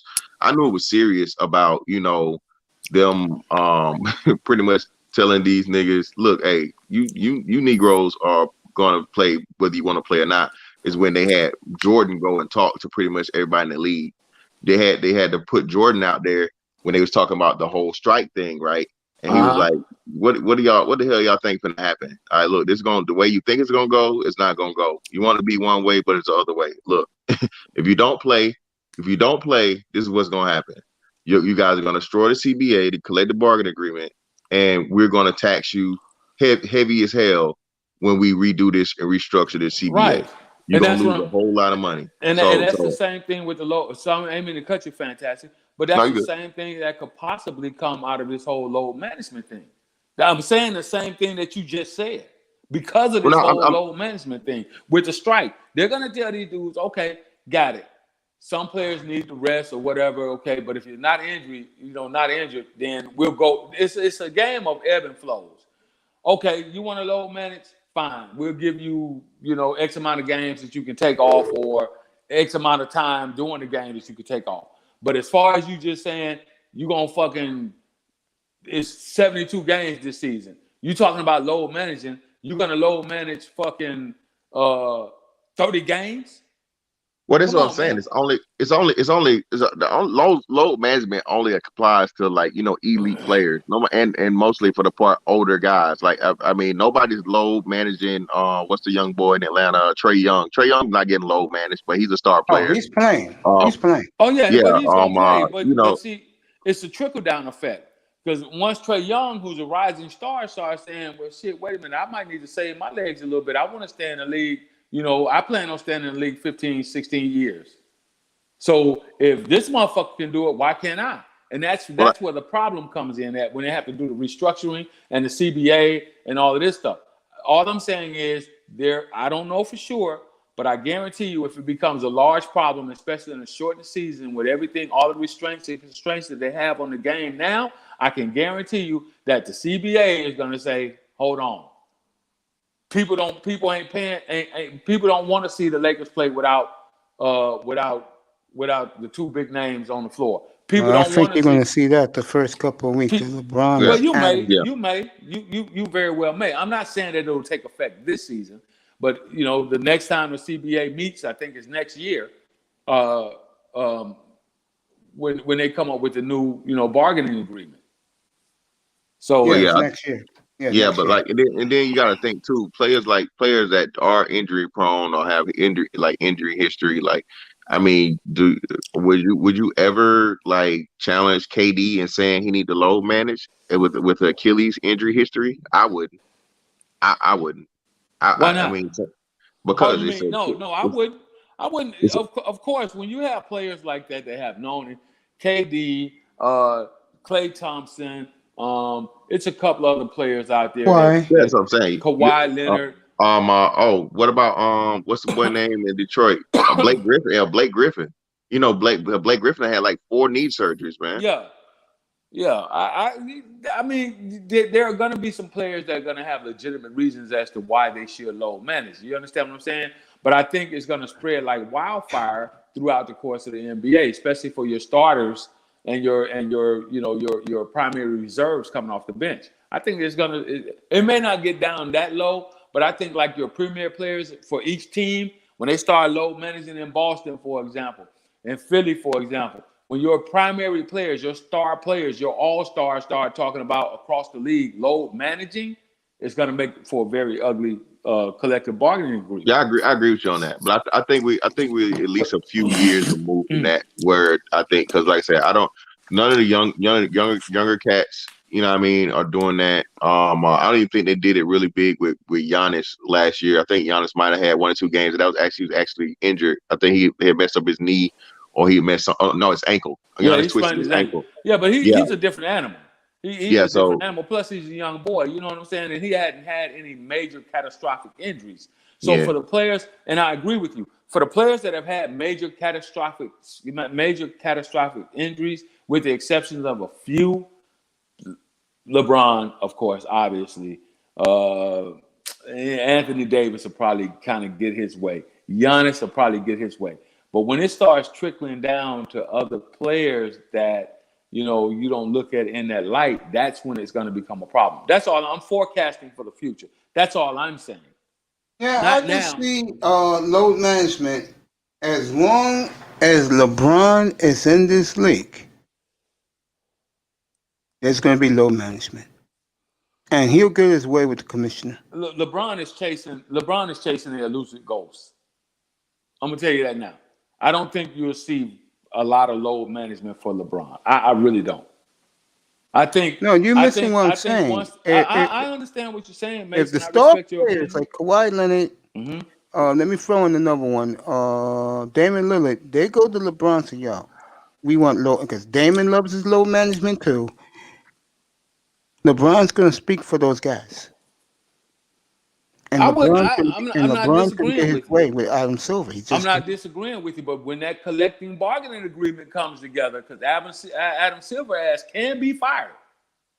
that's He true. can be. They can get rid of that motherfucker when the collecting bargaining agreement convenes next year, and if Yes, this it does. load management stuff becomes a problem, and they see that Adam Silver is kind of giving a little too much to the players, his ass will be out of there. Well, Jim, let me ask you a question. Mm-hmm. They're still thinking over what happens if they go to the bubble this year with no fans anyway. I can tell you it's going to make for an interesting season.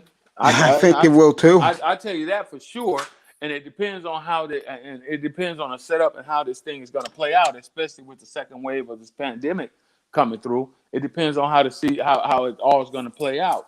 And first of all, we're going to have to see how many bubbles they're going to try and set up, because I don't think it'll be in one central location. No, I don't either. I think that they'll try to set up in the major cities, the bubbles in the major metropolitan areas. No, I don't think so. I don't think. I know the East will be in Orlando. I can tell you that right now. Okay, okay, I'll go with that. I can go with that. I can see that happening, but I don't think the West will be somewhere like it'll definitely be California. You got it'll definitely be California in the West. It'll probably be, like I said, I'm with Mace. I think you have four things. 4 bubbles. You have a southern one. You have like a northeastern one. You have like probably one in Texas, and then you have one in Cali. That's my thing. Either California or Phoenix. Yeah, because at least then the people don't have to be that far away from their family. That was the biggest complaint. So at least if you're in Cali, what I'm saying, you're a West Coast team. Cali would cover Portland, all the LA teams. I don't know, with Phoenix to go to Texas, Dallas, or what's the name? Dallas, Minnesota, Houston. Yeah, Dallas. But that's what I say. So this is between Dallas, between Texas and Cali, or whatnot, because you got a lot of teams over there. Dallas would cover, like I said, probably like Phoenix, Louisiana, the Pelicans, Houston. What's the name? Then you got probably, I don't know if they put Minnesota in Texas or they put Minnesota somewhere like New York or whatever. But yeah, I see them having at least 2, if not. Our city shut down, bro. Up here was shut down. Fantastic. Everything is shut down again. So New York. Oh, New York. Yeah, that's right, New York. So yeah, I definitely want to have it in New York. You want to have it somewhere like a red state that they're not planning on shutting everything down. So yeah. Speaking of the Pelicans, man, they got a lot of young talent over there. What are they missing?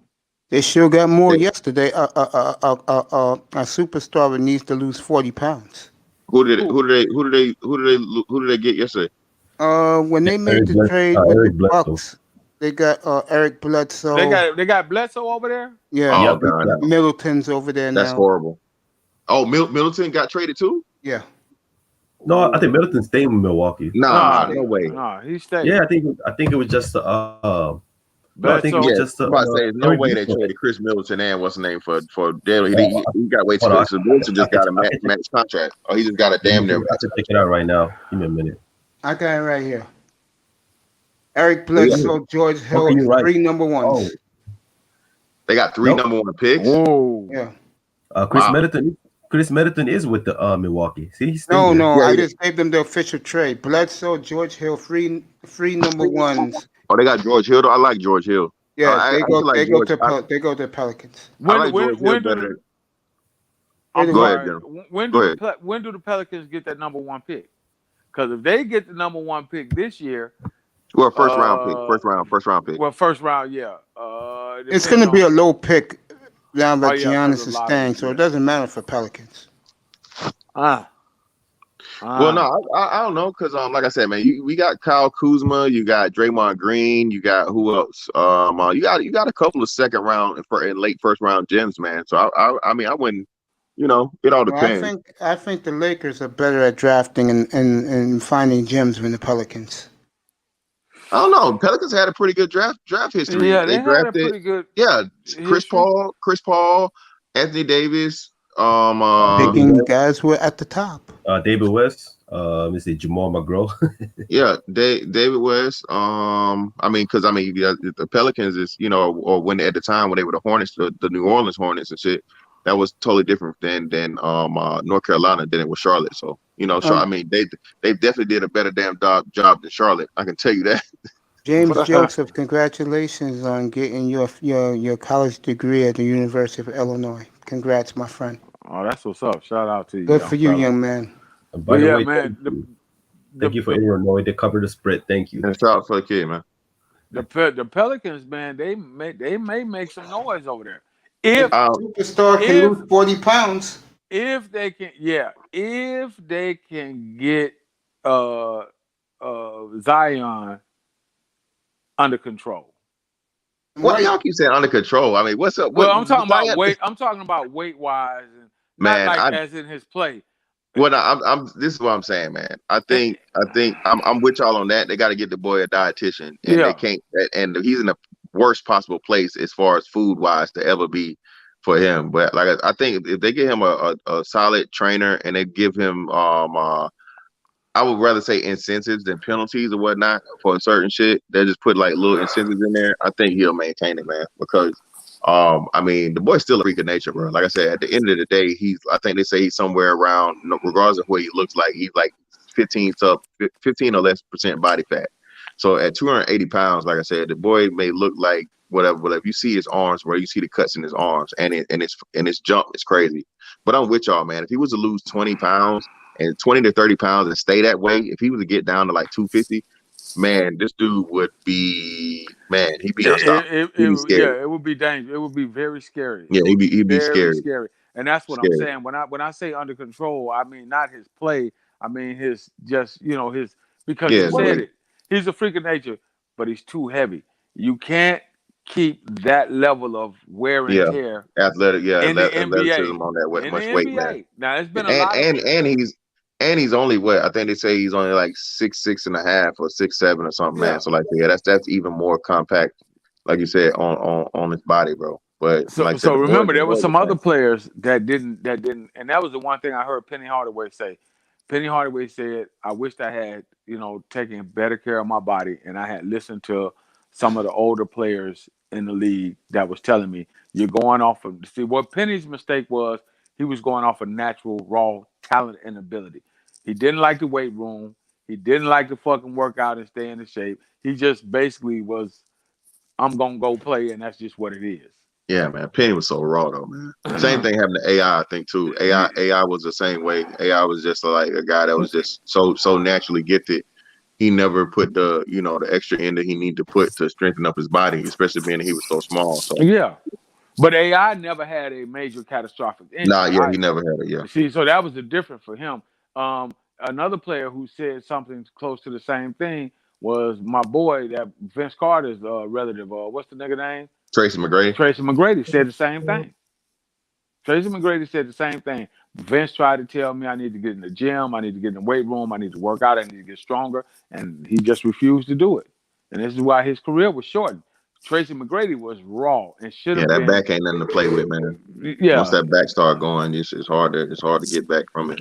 It's a wrap. It's over with once you lose that. Once you lose your core. And he didn't like to stay in the weight room. It's been we talked about some of the worst players a couple of shows ago. Remember that, Mace? Yeah. And I won't say worst players as in their decision-making process.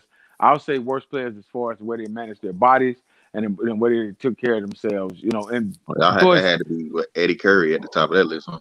Oh man, we was talking about him yesterday. That's New York. That's New York's biggest downfall. That's why the Knicks could never really get anywhere. They had that $30 million fucking salary hanging over their head forever. The 2005 Knicks draft, they got them David Lee, the kid who they traded to Denver. I forgot his name when they traded for Melo, and Robinson, a little midget. That was a good draft for them. Again, I'll say it again because I live here. The problem with them is not the ownership, it's the fan base. The Wall Street crowd do not leave. They stay. They go every game. So if you're the owner, Jimmy Dolan, what do you expect them to do? He say, yo, these effing fools keep selling out. I ain't gonna help them. Let them help themselves. Yeah, but man, come on, man. That's New York. That's the mecca Tell of fucking basketball. the elitist Hampton crowd, Wall Street fan, stop going. And they're not gonna do it. But I don't know. New York need to do something because they finna let the Brooklyn goddamn me become the king of basketball in that motherfucker. Because over the Knicks. Because the arena is beautiful and it's brand new. They have concerts there. When the Nets run the road all summer long, it fills up. They play college basketball there now. The hockey was there, but they're going to give the Islanders a new arena in Long Island at the racetrack. And again, Brooklyn is making moves. Now they brought in KD and Kyrie, and they may get Harden tomorrow night. And if that happens, all those guys have to do is win one chip. They're the kings of NY. Yeah, that's facts right there. But I can't see them. I can't see Harden over there with them. It's getting close. Oh, I see it. I definitely He just see turned it. down $100 million, Yeah. General. That's not a joke. 2 years, Yeah, $50 million. I see He turned it. it down. He's out Okay. of Houston. All right. He may be out of Houston. Is what I'm talking about? Is that a good fit with a ball dominator like Kyrie? Then you got Harden, which you know that motherfucker's a ball dominant player. Is that going to be a good fit for that team? You know what? We said it was going to be the same thing with Houston, right? Because everybody said it was no way that Harden and Westbrook would work, or Harden and CP3 would work, and they both work. So I think again, like I said, it's all going to depend on Harden, man. I think Harden is in the mindset, and I think like he's definitely going to be able to willing to and understand and concede to KD because KD is clearly the better player. Remember, they play in Oklahoma Yeah, City. and they played. Yeah, and they had a history together. So out of all the people he's played with, CP3 was not as good as James Harden. James Harden's better than CP3. It was arguable about Westbrook and Harden, and I think that was the issue that happened between them two. You had two guys trying to jostle for who's the top guy, who's going to be the number one guy. I think here, and like I said, he's had that thrill. He's got the money. He's got the scoring titles. He's done all the personal stuff he needs to do, and now he's finally serious and can be concerned with doing what he needs to do to get a championship. I think, and to his credit, man, he showed himself to be an actual like point guard, a facilitator. Because I think the year he did win the MVP, he was like top 3 in assists. He averaged like 10 assists a game, or somewhere like 9 assists a game. So I actually think if you had him running point and you put Kyrie as a 2, because that's what Kyrie is. I don't know why nobody ever fucking acknowledges Kyrie Irving is not a fucking point guard. Even though he's the size of a point guard, this dude is a 2 guard, bro. This is not the guy you want facilitating your offense. This is the guy you want to be able to roam free, give him the ball, and make him do something. So I think that it actually would work really, really well. With James Harden as a facilitator? Yeah. He's a real good facilitator, yeah. All right. Yeah. I'm telling you, I said the same thing. I said the same thing, man. Listen, if he's willing to pass the ball to Clint Capella, okay, in which you got a way better version of Clint Capella in what's the boy name? Big boy. I can never. I know you're talking about. He used to play for the Clippers. Like Dwight Howard 2.0. He alley-oops to him is gonna be easy. And now and then now instead of passing it to pass it to the little 6'4" short dude in the corner, you got to pass the KD on the 3-point line or Kyrie. Man, I'm telling you, bro. I see James Harden, and like I said, him knocking it down to where all 3 of them are averaging 25 points per game. I think that would be the first time we could see that, though. We would have 3, I'd say 20 plus point per game dudes on the same team, like within a while, right? That's been a while since that's happened. I think you actually have that with KD, Kyrie, and James Harden. And let me say this, since we're talking about this stuff, I do see the General beat me yesterday. I really believe that both guys will be in New York tomorrow night. I believe that Harden will go to um, the Rock. I mean to the Nets because the Nets got 3 picks, 2 first rounders, a high second rounder, and they got 2 good young chips they can send to Houston to do their rebuild. And the other trade, I see him going to the Knicks, Westbrook, because the Knicks can have plenty of cap space that can absorb his salary, and Houston would gladly take that 8th pick.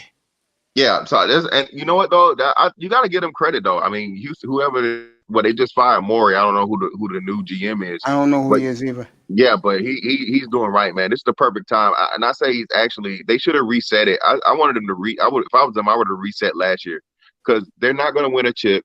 You got 2 guys that don't want to stay there. You literally have a bad, really bad black eye on the front office there because you ran through 3 Hall of Fame caliber players, and CP3 was left. He wasn't happy. He got out. Westbrook and Harden now are unhappy, and they both went out. So you got to restart the culture and just start fresh, man. Like I said, if I'm them, I'm not. It's a fire sale. I'm getting rid of everybody. It's You're right. nobody It's a there that's perfect actually storm. worth keeping. Yeah. It's So a I mean, perfect yeah, and like storm you to do said, it in Houston. especially in this draft, in this draft right here, yeah, man. What's because what New York's got the 8 picks, and what pick does well, no, Jersey doesn't have a draft pick. I mean No, not they a draft got pick. They two. don't have They a got lottery. two. They got two. One in the middle of the draft and one late in the draft, and then they Yeah, got so that's what I'm saying. and So then they they got need, second round. it's no lottery picks, but I'm pretty sure they're getting some more future picks in the future, and especially like you said with I would definitely take LeVert in Houston, Yeah, and and the Dinwiddie if other I could guy, take them. Woody, something like that. Dinwiddie, yeah, Yeah, those two Dinwiddie would or go with the Dinwiddie. picks. Yeah. Yeah, I would definitely take them. If I'm New York, for Westbrook, the 8th pick, I would take an 8th pick in this draft. I would definitely give up an 8th pick for Russell Westbrook and get off of that bad what's the name contract. I would get what's the name the fuck up out of there, Julius Randle. I would Yeah. definitely fucking send Julius Randle the fuck up out of there, and finally have a big name star and for playing for the Knicks, and then try to add somebody else, in the offseason or free agency also. So yeah, man. Like I said, for Houston, this could be a huge thing. And if I'm them, I'm immediately repackaging and trading off Julius Randle and just starting from scratch for all young guys. And the best guy that I would have would be LeVert, probably Karis LeVert, and possibly keep Dinwiddie. What do you think about the trade the Blazers made last night, getting Robbie Covington, Oh, I didn't hear about it. Who did they trade for? and they traded Covington for Trevor Ariza, goes back to Houston. I don't like him. I never liked Covington. I just thought like he's an analytics guy. Yeah. He wasn't that great of a shooter to me when he was with the Sixers, and he doesn't play really good defense. And they have him at, is he a 2 or a 3? I think they got him at a 3, That's right. but he's like undersized. He looks like he's like 6'6", possibly 6'7", but not really. So he looks like an undersized guy to me that doesn't really shoot efficiently enough to be a 3, and he doesn't fucking play defense. So again, for them, I don't understand what that would do, because, and I mean, the main thing Portland should be focusing on is choosing. I really feel like Portland should do the same thing, man. I mean, Portland, I don't see Portland getting over the hump this year, especially with Golden State coming back. And it's kind of funny because I don't know if you guys remember this. Why can I never think of this guy's name? Who's the second guy in Portland? C.J. McCollum. Yeah, McCollum. That's what it is. McCollum. McCollum had a podcast the year I remember that it with KD. I remember it. KD clowned him. He's like, man, y'all not beating us, man. Yeah. And not even though KD's not there, now that they're going to be back to full strength, more than likely with the cat from the big boy from Memphis that's going to be who they draft. Now you got a full, well-rested Steph Curry, and Steph is ripped, bro. Steph has really gotten into his conditioning. Steph's looking like, bro, he's looking. I know his wife brolic. did that. I know his wife did in that 2-piece fong bikini. Yeah, man, he's looking brolic. I don't know. I haven't seen too much working out stuff about Clay, but yeah, man, those guys coming back freshly renewed. And if I'm them, I'm definitely getting off the Andrew Wiggins contract. I'm getting Andrew Wiggins up out of there, bro. I don't know why they did that. Again, it has to be for future moves or something. And I can see them making some moves tomorrow night too. I see them doing that too. I want to get back to something he said about the podcast 2 years ago. Me as a Blazer fan, I will admit, CJ was wrong to come out of his mouth like that. And since he's left Golden State, when I look at a team like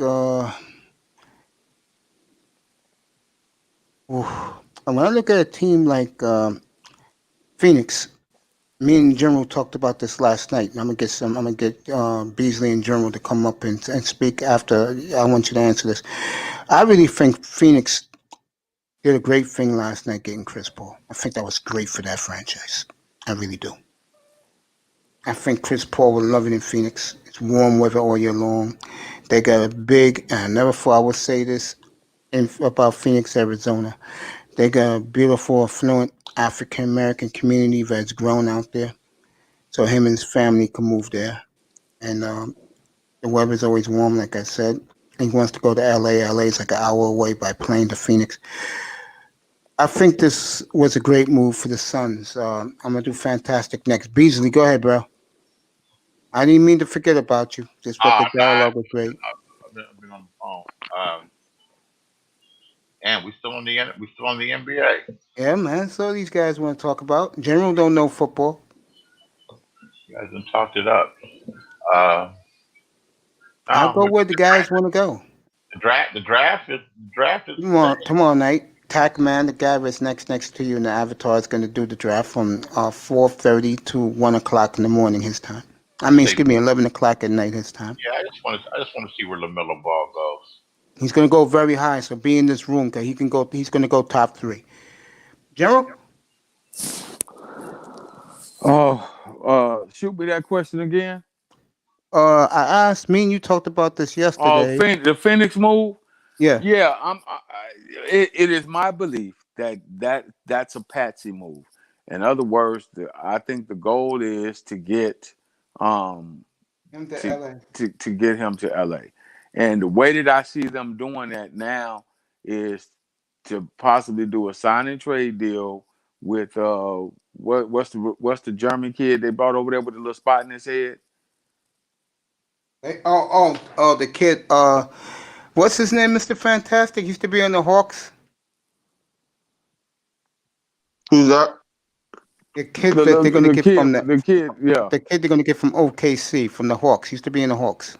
Dennis Schroeder. Yeah, okay. Schroeder. So I think what will happen is, I think the Lakers are going to look to put a deal together with Kuzma, possibly, and Schroeder, and either some money, and move those pieces over there to Phoenix to get Chris Paul to the Lakers. That's what I think is going to happen. And I'm not saying it's going to happen before, but I think at the trade deadline in February or whatever they move it out to because of the shortened season, I think at the trade deadline, April, that's when it'll happen. And in the NBA, just to let you guys know, next year will go from the Christmas week to August. Mr. Fantastic? Chris Paul going to Phoenix? I think the general is on to something. There's no way I see.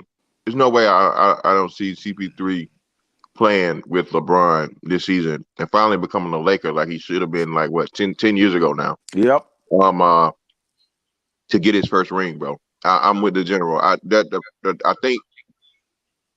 that OKC just didn't want to be the team to do it.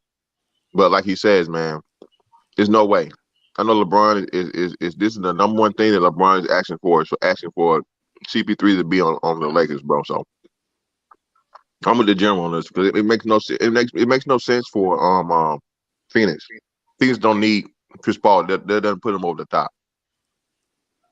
Yeah, but in my opinion, what Chris Paul does to them is bring them leadership at the most important position and to very maturing one of my favorite players, Devin Booker, who showed his maturity in the bubble when they went 8-0 this past summer. That's what I'm saying. I mean, I can see, General. You may be right again, bro. I can see him being traded. I'm gonna give you props for this. It's not I enough can to see him. bring. No. I'm gonna give him. I'm gonna Okay. give you props, my brother. I can see him traded in April, the trade deadline for Schroeder and Kuzma and somebody else. I can say Lakers got plenty of money under the cap. The Lakers are fine money wise right now as we speak. If Kuzma's part of the deal and he gets to go to some place like Phoenix, where he'll be more featured, he's proven that he can score 30 points a game. But they got a nut that can score 70 anytime. Who's that? And Devin Booker's already Right. scored 70 twice. That would be idea to line. Oh shit. That would be idea because because Phoenix is in a rebuilding phase. So that would be idea to bring more young talent in there. You got an aging veteran point guard. Yes, the leadership quality and factors are there, but Phoenix is in a rebuilding year.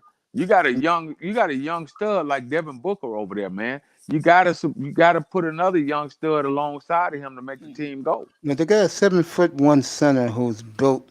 Yeah, they already got Aiden. They already got Aiden. So that's They why I already said got the next Shaquille O'Neal, and he's beginning to put it come on, together. let's not get out of hand now, Mace. Let's not get out of hand.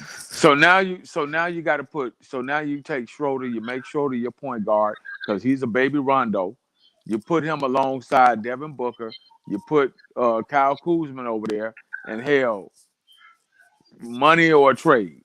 I'm gonna tell you something else that I said this on the weekend. I guess it flew over deaf ears. Tackman knows this. Who's the kid from Georgia?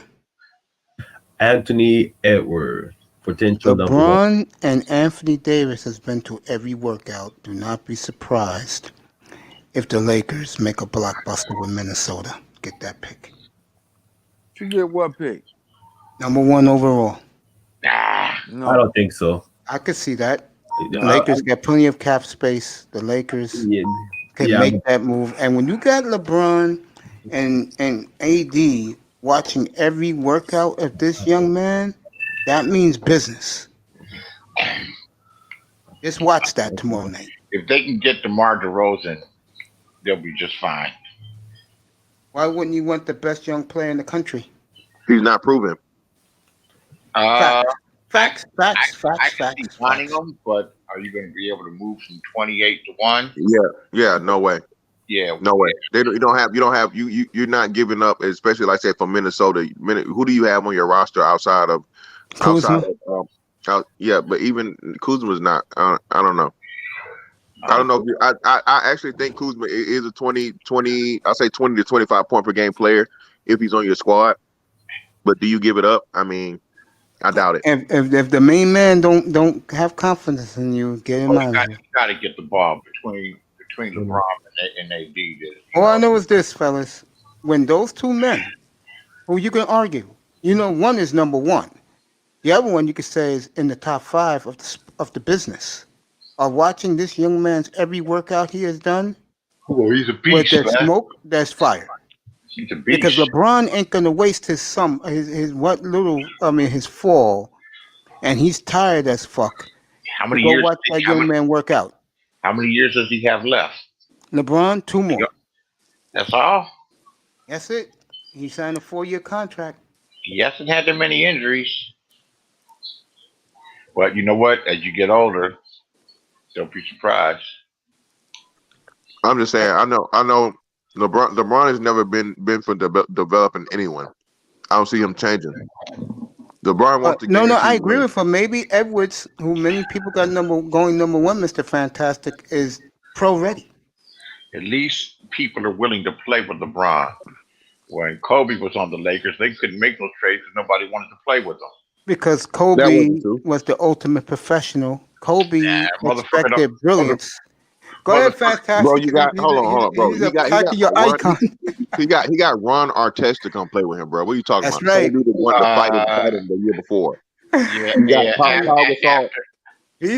into a fight now, bro. You don't want to go there. Not a fight. This is a debate. People did not want to play with Kobe. Kobe don't pass the ball, and he's an asshole. You got Ron Artest after he goes beats up fans in the stands. after they put his ass on some medication. He's a great player, but Stop it, man. That was like 5-7 years removed, man. Stop. Yeah, Beasley, let me ask you a question then. Let me ask you a question. So you're telling me, and I brought this up in here a month ago, and it caused a firestorm about Kobe Bryant. You're telling me that you wouldn't want to play. No, let me get there. You're telling me you don't want to play with one of the top 10, 12 players that ever played the game. Fantastic. Don't go there. I'm just making players didn't want to come to play with Kobe. Okay. They wanted to come That's a play myth. with That's not true. That's not true, bro. That's not true. I'm not knocking what Beasley's saying because he got a point there, but all I'm saying just is reading the LA Times every time they try to make a deal. Yeah, but see, I know some of the reasons behind it because Kobe, I just said it was the ultimate professional. If he saw you slacking, he don't pay you no attention. And the end of his career in California, God bless his soul, he had a bunch of slackers on that team. Let's be real. I don't even think most of them are still in the league. And one of them, who was a slacker, is on the Warriors now, and the Warriors are trying to get rid of him. Well, and this is what I'm saying, man. Again, Kobe was a last of a dying breed, man. It was him. Tim Duncan and KG, probably Vince Carter, that was really cut from the 90s. Those 90s guys that were left over that had that true competitive nature and that true spirit. And these new dudes, but they don't have any what? No, you got a point, and maybe you might have to try to one out in Harker Heights. Nah. Mute General up. General on the phone call. He's talking to somebody. Yeah. Kobe, man. I mean that. Well, I'm saying this. The whole thing about that was a myth, man. Like I said, it was plenty of people that wanted to play with Kobe, especially as far as getting the thing. Melo, it wasn't that Melo didn't want to play with Kobe. Melo wanted to be the man. All right, Melo had the chance. Had Melo signed like with the Lakers, like he should have, or whatnot, what have you? Man, Melo's been one of the worst contract signers ever. He's always made the worst decision. He chose the money versus choosing his legacy, and he could have got the money at the same time. Facts. So. Melo definitely could have signed with the Lakers and should have signed with the Lakers back when he had the contract the first time with the Knicks, but he didn't. What else? Who else was another big one? Another big name player that was trying to come to LA, didn't get there. None of them came. Kobe had a bad rep. He couldn't get along with Shaq. Shaq was one of the most revered players in the league. Everybody loved him and liked him. He was one of the boys. Kobe's one of them motherfuckers. That's a lie. That's a lie too. Shaq was the same guy. Shaq and Kobe. That's why they couldn't get along. Shaq admitted to he left because Shaq didn't want nobody else to have the shine, bro. It's a shame. Let me say something about that. What you're saying. That's why him and Penny didn't work. Again, it's a shame that Shaq, for the rest of his life, will have to live with not really talking to Kobe Bryant near the end of his life. I think they're cool now. No. It happened on. He made it on TNT, bro. The day after Kobe died, man, live on national television, and he has to live with that. Now, look, was Kobe an a-hole? Hell's yeah, but this is the but.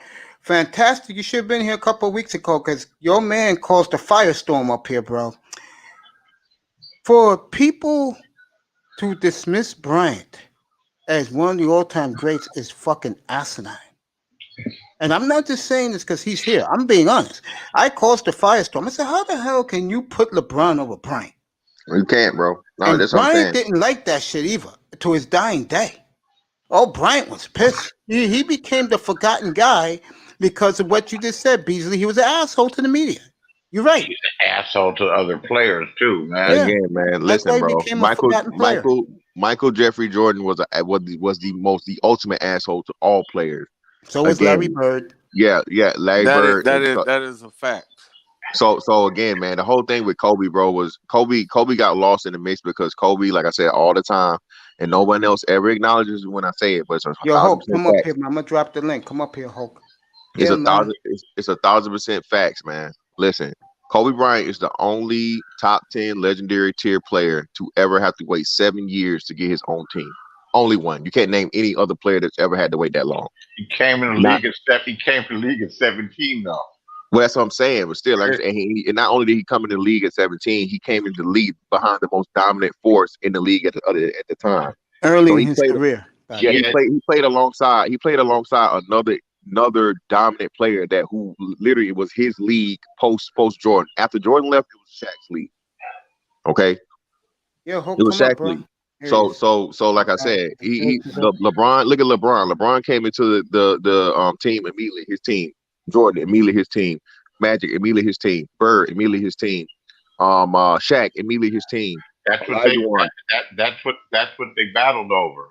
You see, But that's what I'm telling you. So that's what I'm saying. You got to think. Even think of so think about Tim Duncan. When Tim Duncan, it was still David Robinson, right? But like a year, clearly after a year the first later, he season, took over. Yes. yeah, after the first season, it was his team. That's what I'm saying. So like I'm saying, Kobe had to wait 7 years, bro, and he had proven himself by what 2000 would have been. He came in 96. His fourth season, that he was that guy. People forget that Kobe Bryant was like the face of the NBA before the Denver debacle. Before the Denver debacle, Kobe was when they started League Pass. I think they started League Pass in 2000, 2001. Yeah, I had it from day one. I had the League Pass. Kobe Bryant was the headliner for the League Pass advertisement. Kobe Bryant was the headliner for Spalding basketball things. Anything that had to do with the NBA, Kobe Bryant was the face of it, man. Okay, So my friend. But he messed up, and he did the dumb stuff in Denver. And they had to sit him back, man. So like that's why he didn't get the first MVP that or the second one. I say at least the second one without a doubt. That second MVP that Steve Nash got belonged to Kobe, bro. The same thing he lost all his endorphins too. Before I get to Ty Church, because he's like Mr. Fantastic. He's a Kobe to him is God. I want to say this, and Ty Church, unmute yourself, bro. Church, unmute yourself for a second. You was with me up here that night when we had the damn firestorm. And to this day, NBA fan doesn't forgive me for this. I'm sorry. I mean, nothing against James, but like I said that night, and I want you to comment on this because you was up here. When I threw Kobe Bryant into one of the great players of all time, oh my God, fantastic. Beasley and General, you fought that World War V started in here, man. And I'm like saying, what the hell do you people know? Yeah, he's the ultimate nut. I will agree with that with Kobe. But goddamn, I mean, do you guys? I know Fantastic does, General, because you guys are Laker fans. Do you guys know how great of a player he was? That's why I put him in the top 10. And Bryant was miffed since he retired. Why the hell they never talk about him anymore? Beasley was right because he treated people real badly.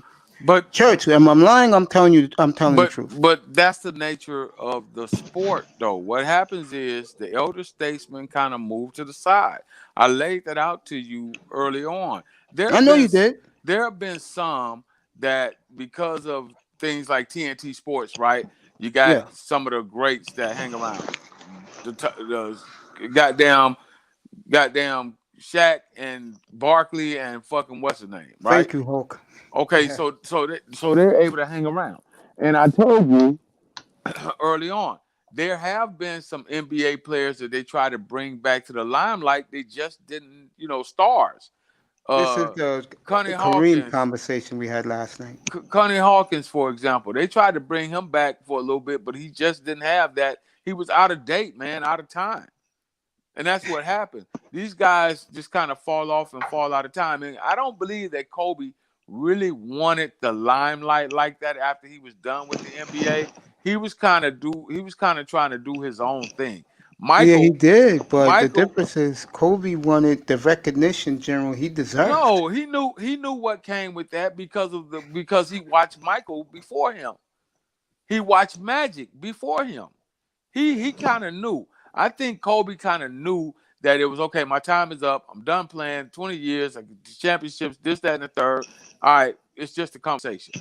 No. But he was miffed. I'm telling you, I saw him say it. God bless his soul. He couldn't believe people never mentioned him in the top 10 players of all time. He was miffed. I mean, but of course, players are gonna have that. It's a lot of players that get that tweet shit out and say, well, hold on, what about me? I'm still relevant. I did this, that, and the third. It's a lot of players like that. But I don't believe, from what I saw of him, I don't believe that Kobe was just hardcore pissed off because he wasn't up there. Oh, he was. Oh, trust me, he Thank definitely you. was. He was Fantastic. He He was. was. Hands down. He was Listen, upset about that, but And his then way. James came to that listen, town too afterwards.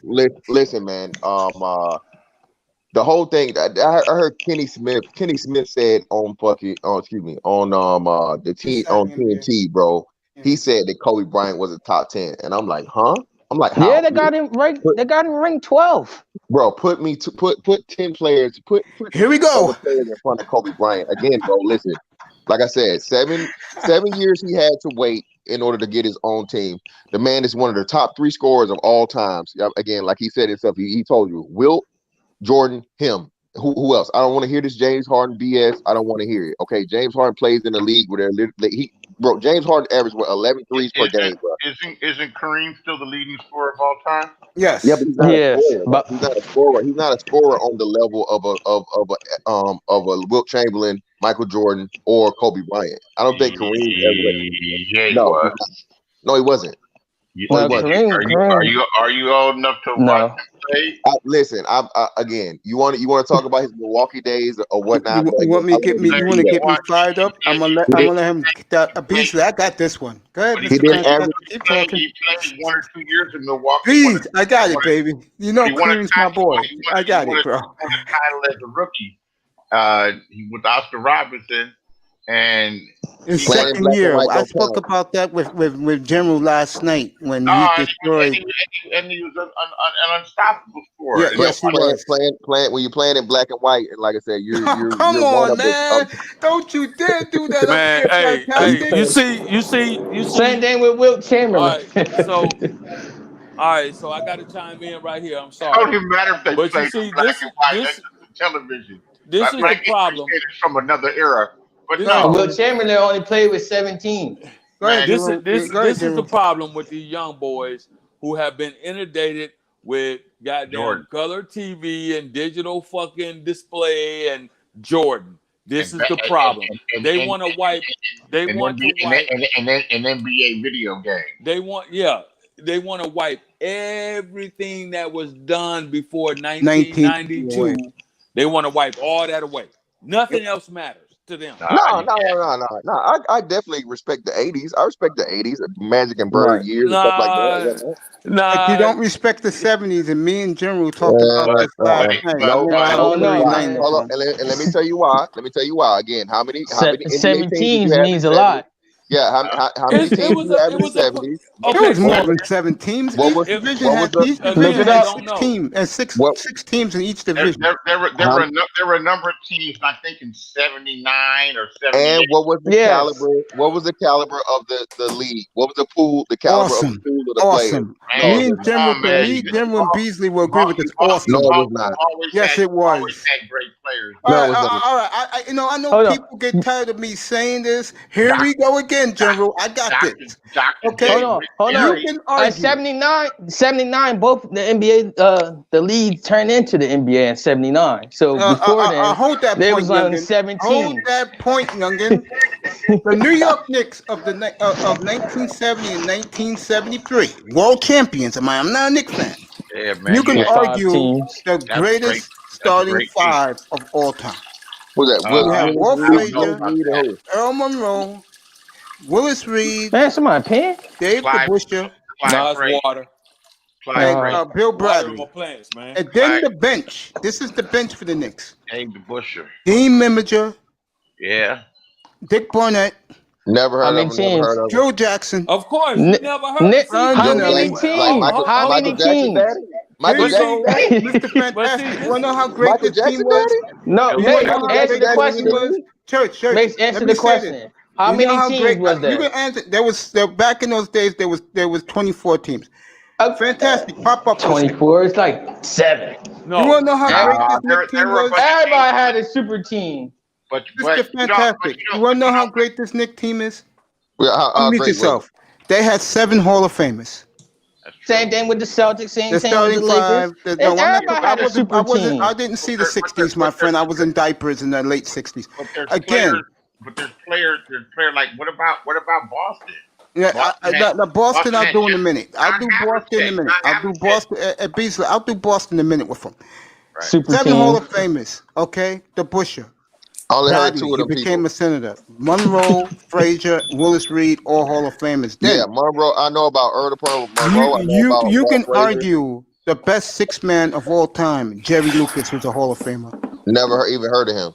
And then a person who you know very I heard of him well, a little bit. a person who you know very well, Phil Jackson, Hall of Famer. 7 Hall of Famers. Coach, Which Joe because you're Jackson? coaching.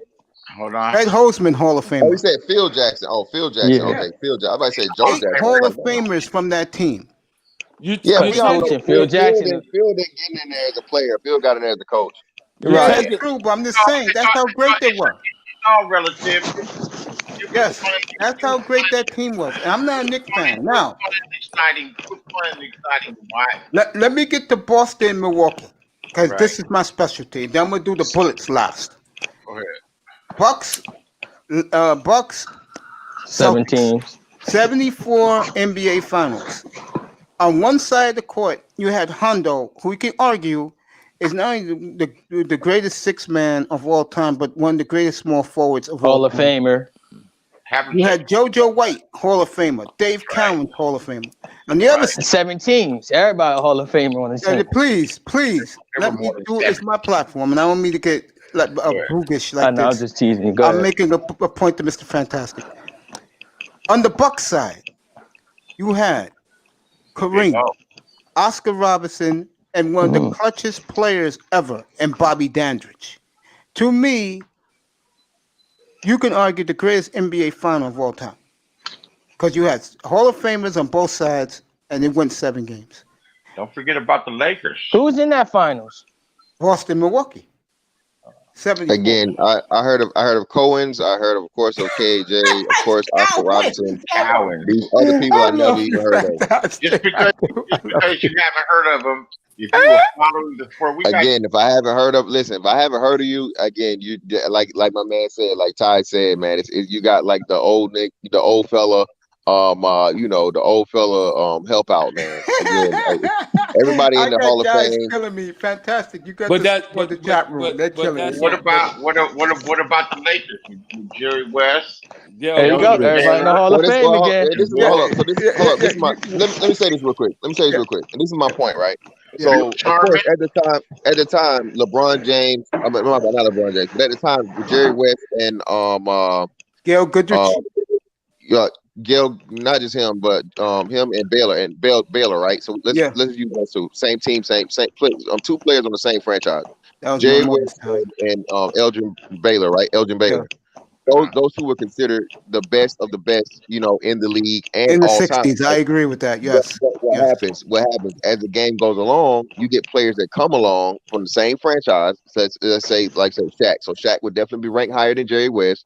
Kobe would definitely rank higher than Jerry West. So those people get Jerry West is the logo. Don't tell that, Mr. Fantastic. Jerry West only got 1 championship. Hey, it doesn't matter.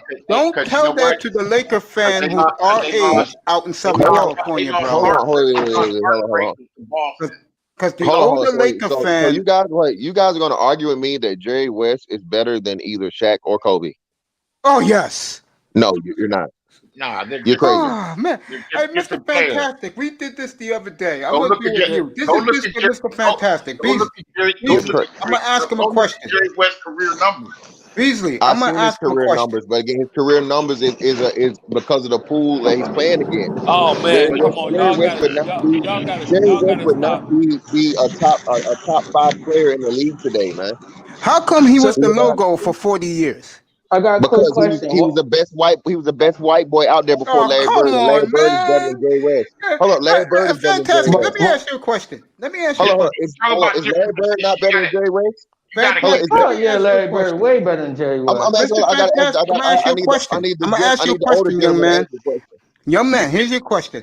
Who was the best? Who was your all-time starting 5 in the NBA? Your all-time starting 5? Yeah, there has to be each position. Yeah, 5 guys. Magic Johnson, Michael Jordan, Larry Bird, Tim Duncan, and that's a hard one. The center is always gonna be a hard position. I don't know if I'm gonna take Kareem, Shaq, or Wilt. I don't know. You know You what? know what? Hakeem. You know what? I'm gonna give you a pass. Hakeem's not in there. I'm gonna Hakeem's not making give him a pass because Hold he on. Hakeem's The not, Dream. Hakeem's not a You know top what? 4 big, bro. Those top 5 teams. I think just about any of those great players that you pick. It depends on how well they played together. It's still a team sport, but it's hard to go wrong when you start naming some of those great players. Those players he just said, Beasley, he did a great job. Yeah, what are you saying? Because I'm when giving we you the had best that at the argument position. here a couple of weeks ago, my God, every fucking guy under the age of 35 picked LeBron, picked who's the other guy they picked? Not Was me. it Harden? I didn't do that. I'm Stop it. surprised. Oh my God. Oh my God. I'm surprised Block, they picked Larry block those Bird. people. Them young I Bro, mean, dudes. Let's hold pick on, Beasley. Magic, Hold on, okay? Beasley. Again, listen, Beasley. I'm not a cat. I'm a hooper. I do this like in real life. I know you're tall too. Okay. So let's let him let talk, people. Beasley. Let You him can make his point. Dusty, what's up, you my could brother? never explain. You could never explain to a lot of these young cats, man. They would see Larry Bird and they would laugh, right? Until, like I said, you start showing They them. thought he was slow, but Yeah, they thought he was some slow white boy. And again, Yeah. like I said, he would rip your pockets out, bro. You know who NBA fan is, right? Fantastic. No, actually, I don't. Okay. Well, that young man was in here a couple of weeks ago after I did my panel. Who's the greatest NBA player of all time? And he was the last one up here. And I think Oh Lord, LeBron. was up there. he said picked LeBron. And this kid ripped me an a-hole because the Michael Jordan lovers was ripping his boy. And I tried to explain to the kid, hey, kid, don't take it personal. Your man is 30, 10, and 10, 30,000 points, 10,000 rebounds, 10,000 assists. LeBron's going to accomplish that. And 4 chips. What more do you want, kid? He's not Right. going to be I remember doing that it. night. Sorry. He's He not called me gonna a be Michael doing it. Jordan The lover. best ever I is can't Magic, wait to not run Mike, and across not this young fella LeBron. and educate him. Hopefully one day he'll be educated. Oh my God! If you were a Laker fan in the 80s like I was, you learned to respect the fuck out some Larry Bird. That motherfucker. All right, killed you. Star Scream, the Dagger 8. He's the LeBron pom pom wave and said Kobe's not in the top 10. Get up here, bro. What's up, Whiteside? Kobe is Get in the up here, top bro. 10. Matter of fact, he's above LeBron. Yeah, he's still above LeBron. I don't want to hear it. Yeah, He's get up there, above Star Scream. LeBron. Oh, And Magic is the best to ever do that it, night not up Mike. here, boy. I kind of hate. I kind of don't like these arguments, man. I love him. Well, no, let me be realistic. Like I said, now he's not above LeBron now because LeBron is now officially in front of Larry Bird now that he won his 4th chip. I agree with that, unfortunately. So like I LeBron said, not over Tim Duncan, the man. No, they're different positions. He's not. I agree. He's not above Tim Duncan, but he's still gonna be top 5 because depending on how. And again, this is how I do my top 5. I do my top 5 like May said, the traditional way. You got to be the best at your position overall to be in the top 5. If we doing positionless, then it shifts up a little bit, but not too much. But yeah, man, I got my top 5 would be Jordan. Kareem, 1A, 1B, and then my 3rd would be Magic. 4th would be Tim Duncan, and 5th would be LeBron. Well, you know me. I take Kareem number 1 all day, every day to the day I leave this earth. Magic is number 2. Duncan's Tell him my number 3. list, man. Tell him my list. You put Magic over Jordan though? Oh yeah, I'm not even Jordan. taking Jordan on my team, bro. If you got 25-year-old My Magic small versus forward, 25-year-old Jordan, you taking Magic. My small forward is Rick Barry. My small forward is Rick Barry, and my shooting guard is Jerry West. So who's taking Jordan over Magic, and they both 25? Who's taking Jordan over Magic? Man, how could you go wrong? How could you go wrong with either one? I'm not taking Jordan over Magic. You better not say that in Los Angeles. I'll tell you that right now. You know what? I'm not taking Jerry West. I'm sorry. Yeah, I'm He's definitely never not gonna be taking on my Jerry top West. 5. Jerry West is not even in the top 10. Get him out of here. Oh, let me look at his career. Let me And look at Jerry West is not in the top 10. Let me look up his career stats. Man, Jerry West Jordan is like around number 5 for me. Not just stats. It's not just stats. Again, of course, everybody in the 60s and 70s is gonna have big numbers. Leave Like Jerry I said, West alone, man. you had somebody score 100. You had someone where's score the big 100 O? points in a game. You had a man average 50 points a game for a season. Come on now. That was Will. Exactly. Right. You know why? Because again, there was no competition. Pool of competition. He was the one. He never beat Bill Russell. fuck. Let me put on my reading glasses. And Bill Russell ain't had no offensive game. He was Thank only you. He only won scored 11 like rings. 15 points. No, I was about, Terrible. yeah, but he got 11 He's rings. horrible in the postseason. And the terrible. Bill Russell NBA was and the terrible. Finals MVP trophy is named after Bill Russell. He presents it every year. Got Again, 11 rings. Again. old fella Wasn't courtesy. always old. He actually before my Jerry time. West. This is for you, Beasley. Jerry West. I'm looking him up. He averaged 27 points a game. That's ridiculous. That's crazy. 6.7 assists a game. He shot 47.4 from the field. He was an 81% free throw shooter. And I swear to God, if there were 3-point shots back in those days, Jerry West would have broke the record for that. But none of that. Mace. What's his record in the finals? None of it. What's his? One in 37. They played against us. And I'm up on his jacket. He's one in 37 in the finals.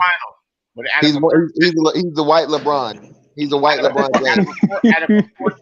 That's my point. Okay, well, Jerry West, the only player in That's- NBA history to lose a final and won the MVP. He was that. Yeah, he was again, that good. old fella, That's okay. a courtesy. Well, Jerry West. What is Bill Russell's record in the finals? I think he's What is 11 John and 0. Havlicek records in the No, finals? no. I He think lost they're All right, both 11 and 0. listen. Yeah. When we talk about the finals, you got to be the main part of the finals. That's what we No, consider Russell was. He beat as the great. Chamberlain. He had in Larry that Bird. He run. had everybody. He had 5 Hall of Famers with him. Russell Well, he didn't have And he Larry ain't Bird. scored Hold on, as brother. much. Hold Bill on, Russell. there, young fella. You're making us look bad, young fella. He had Larry Bird. My bad. I say my bad. Didn't have Larry My bad. Bird. Oh my He had Bob God! Cousy. I know. I said, but he still had. He had Bob Heinsohn, Cousy Sam and, Jones, and Havlicek. Yeah, Havlicek. Yeah. Yeah, carrying the Casey team on the Jones. offense. He only just played defense. That's all you need, bro. How many guys I in mean, today's goddamn, Remember, he NBA only play scored defense, 15 bro? points. Bill I'm gonna Russell leave was that never alone. the man on the How do you team. talk about Jerry West but not Oscar Robinson? How do you put Jerry wait a West minute. above the big Right. O? I'm Let's looking go at down. Oscar Robertson Right. stats right now. He doesn't get his just Let's go due. down.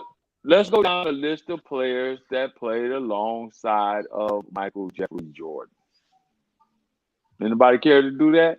Of course, I can do it right here. Pippen, Magic is the best. Wait, Scottie Pippen. Pippen. Hold on, Yeah. Scottie Pippen. He Yeah. also had Tony Kukoc. He Yeah, also Whoopi. had Dennis Rodman.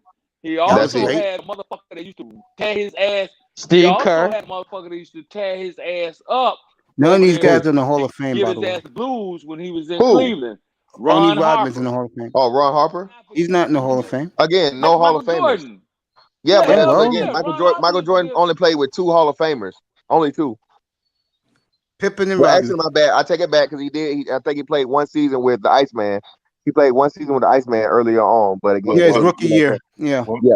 What made the Bills unique is that they played superior basketball without a real dominant center. That's because of the triangle. Because Bill Cartwright was their center the majority of those years, and he wasn't a dominant player. No, he wasn't at all. It was the system. He had the wing players. He had Jordan. He had Jordan, Pippen, and yeah, he had Pippen, Jordan. He had Craig Hodges off the bench and John Paxson, guys who don't really dominate the ball. That's That's why what I'm saying. they And were again, successful. and they were very good defensively. He's been the most. Go ahead.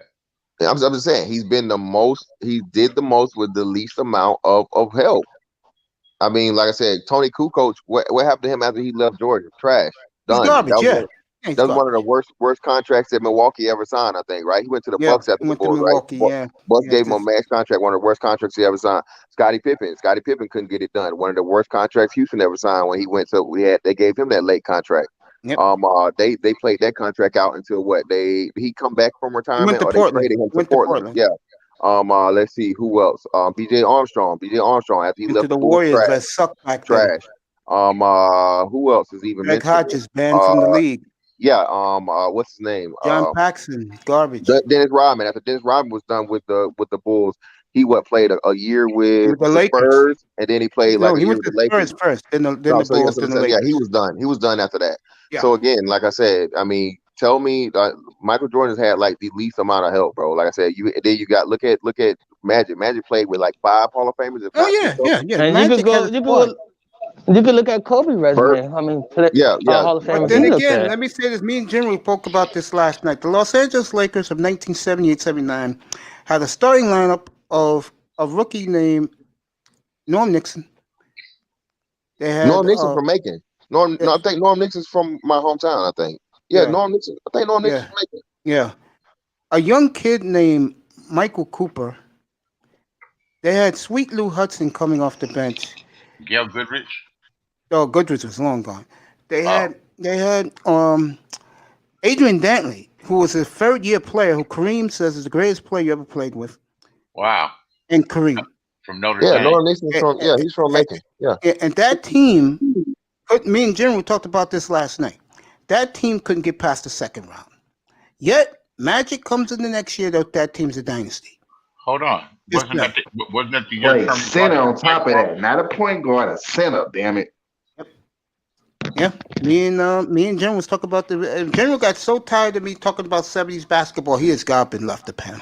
Magic over my motherfuckers. My point is, fellas, when people, I had a guy, nobody was in here. Except for Ty Beasley. Except for Ty Church. Nobody was in here that night. I think Tackman was here. I had a fucking idiot who was up here in the panel who had the audacity to say Magic Johnson wasn't a top 10 player. Oh, yeah, I remember that. What the fuck? Who's Not only did I curse him out, I fucking that? banished this motherfucker from the room.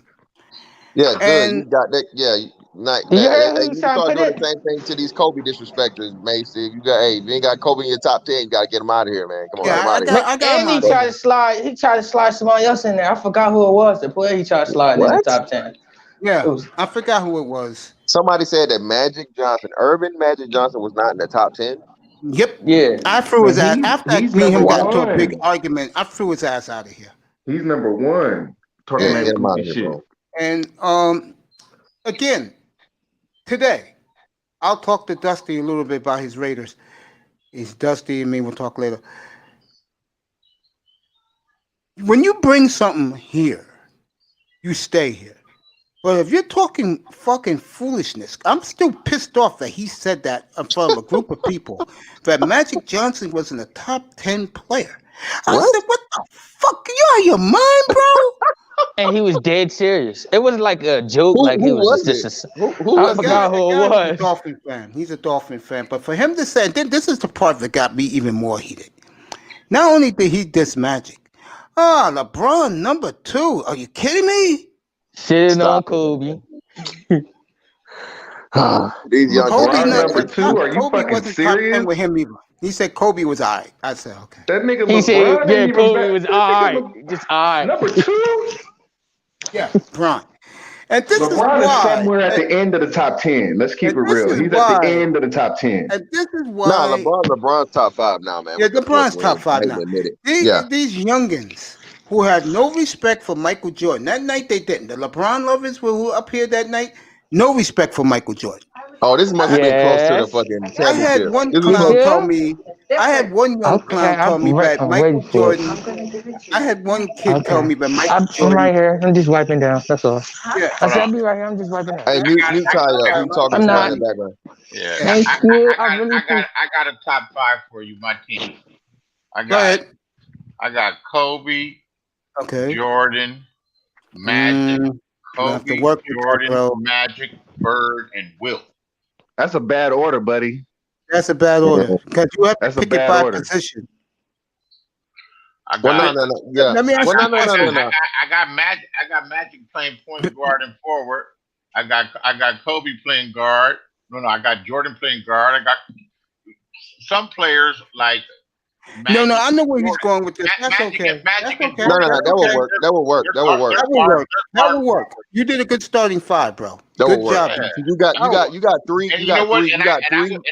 I would interchange. I could interchange Wilt with Shyt. You got three. Nah, man. No, I he's can't gonna do do the that, same bro. thing. Chad's gonna give When you. I did the bench the other day, I picked all bench guys who came off the bench. And if you guys want to hear the bench, it was Mikhail, Rodman, Bill Walton when he was on the Celtics when he was crippled coming off That's the a bench. horrible. That's a horrible bench already. I had Vinny Johnson. And I had Manu Ginobili as You my got bench. you got no offense whatsoever. Manu Ginobili Yeah, but all Miguel your offense. was an Benny Johnson, unstoppable when offensive they player with called the him, moves, man. Benny Johnson You was talking the about Benny the microwave? Yeah, I had him microwave. off the bench as the point guard. Yeah, Nah, back man, up. no way. You know something? It's hard to tell because it's all about chemistry. Who can play well together? Well, that's what I'm saying, man. Like I say, it's egos of anything. Because I remember one of the biggest, I guess the best things that a lot of people don't need, man. If these, a lot of, you know what, a lot of these cats need to do. A lot of these young cats, man, they need to watch like the documentaries and things. Right. All the 30 for 30s are like wonderful, man. I haven't seen a bad basketball 30 for 30 yet. When they did I the love one about the Dream Team, Mr. Fantastic, they're not gonna believe in that documentary. They're gonna say, all right, that's good. Then the player just, all right. Man, when I was a kid, I used to watch those dun dun dun dun dun dun dun dun that NFL stuff, and you see how great these dudes were. Well, The the old NFL players. films, I remember yeah, that. man, they were y'all was ripping niggas' fingers off and shit in the NFL in the 70s, man. Like, come on, you got that's And they also was cheating, Mr. Fantastic, in the NFL. They had the stickers. They had the stickum glue. They played the not just game. stick 'em the glue. way They was sticking themselves, bro, with them extracurriculars. Stick them in a suspension helmet. A helmet with the game the way. Go ahead. They played the game the way it was meant to be played. It's called tackle football. They ain't called goddamn all that stickum shit came in y'all era. We ain't had that shit. They didn't wear no gloves. Hey, y'all arm. They went out there and played.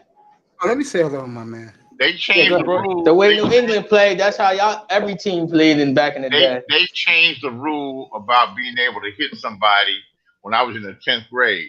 The rule used to be anywhere, all the time, you could hit somebody. But then they changed the rule so you could only hit them 5 yards off you couldn't hit the receiver 5 yards off the line of scrimmage. So you had players like George Atkinson and Jack Tatum that was whacking the shit out of motherfuckers. You know, your live game down the field, whether the ball's there on you or not, whether you were close to the play or not, you would get hit. Bum, dun, dun, dun. Yeah, and that's why young all boys the can't handle that. don't know their last name. No, you're right. I hardly know their name. They say Tony Dorsett. They say Tony Dorsett gets out the car and goes to the wrong people's house.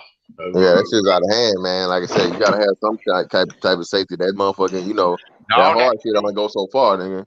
No. Well, yeah. I thought they particularly the game until I realized. Yeah. Until you realize motherfuckers don't know who that is. Dudes are fucked up, right? We put your boy in the top 5. Okay, stop whining. We put your boy LeBron in the top 5. Stop whining. I'm sorry that you guys can accept that Jordan and Kareem and other great guys from yesteryear are some of the greatest ever. Magic. I'm sorry. Right? I think you could win with any of Wrong those. white ties down here talking this shit, man. Stop it, man. LeBron's nowhere close to Jordan, bro. Y'all don't know nothing about no damn basketball. Jesus Christ.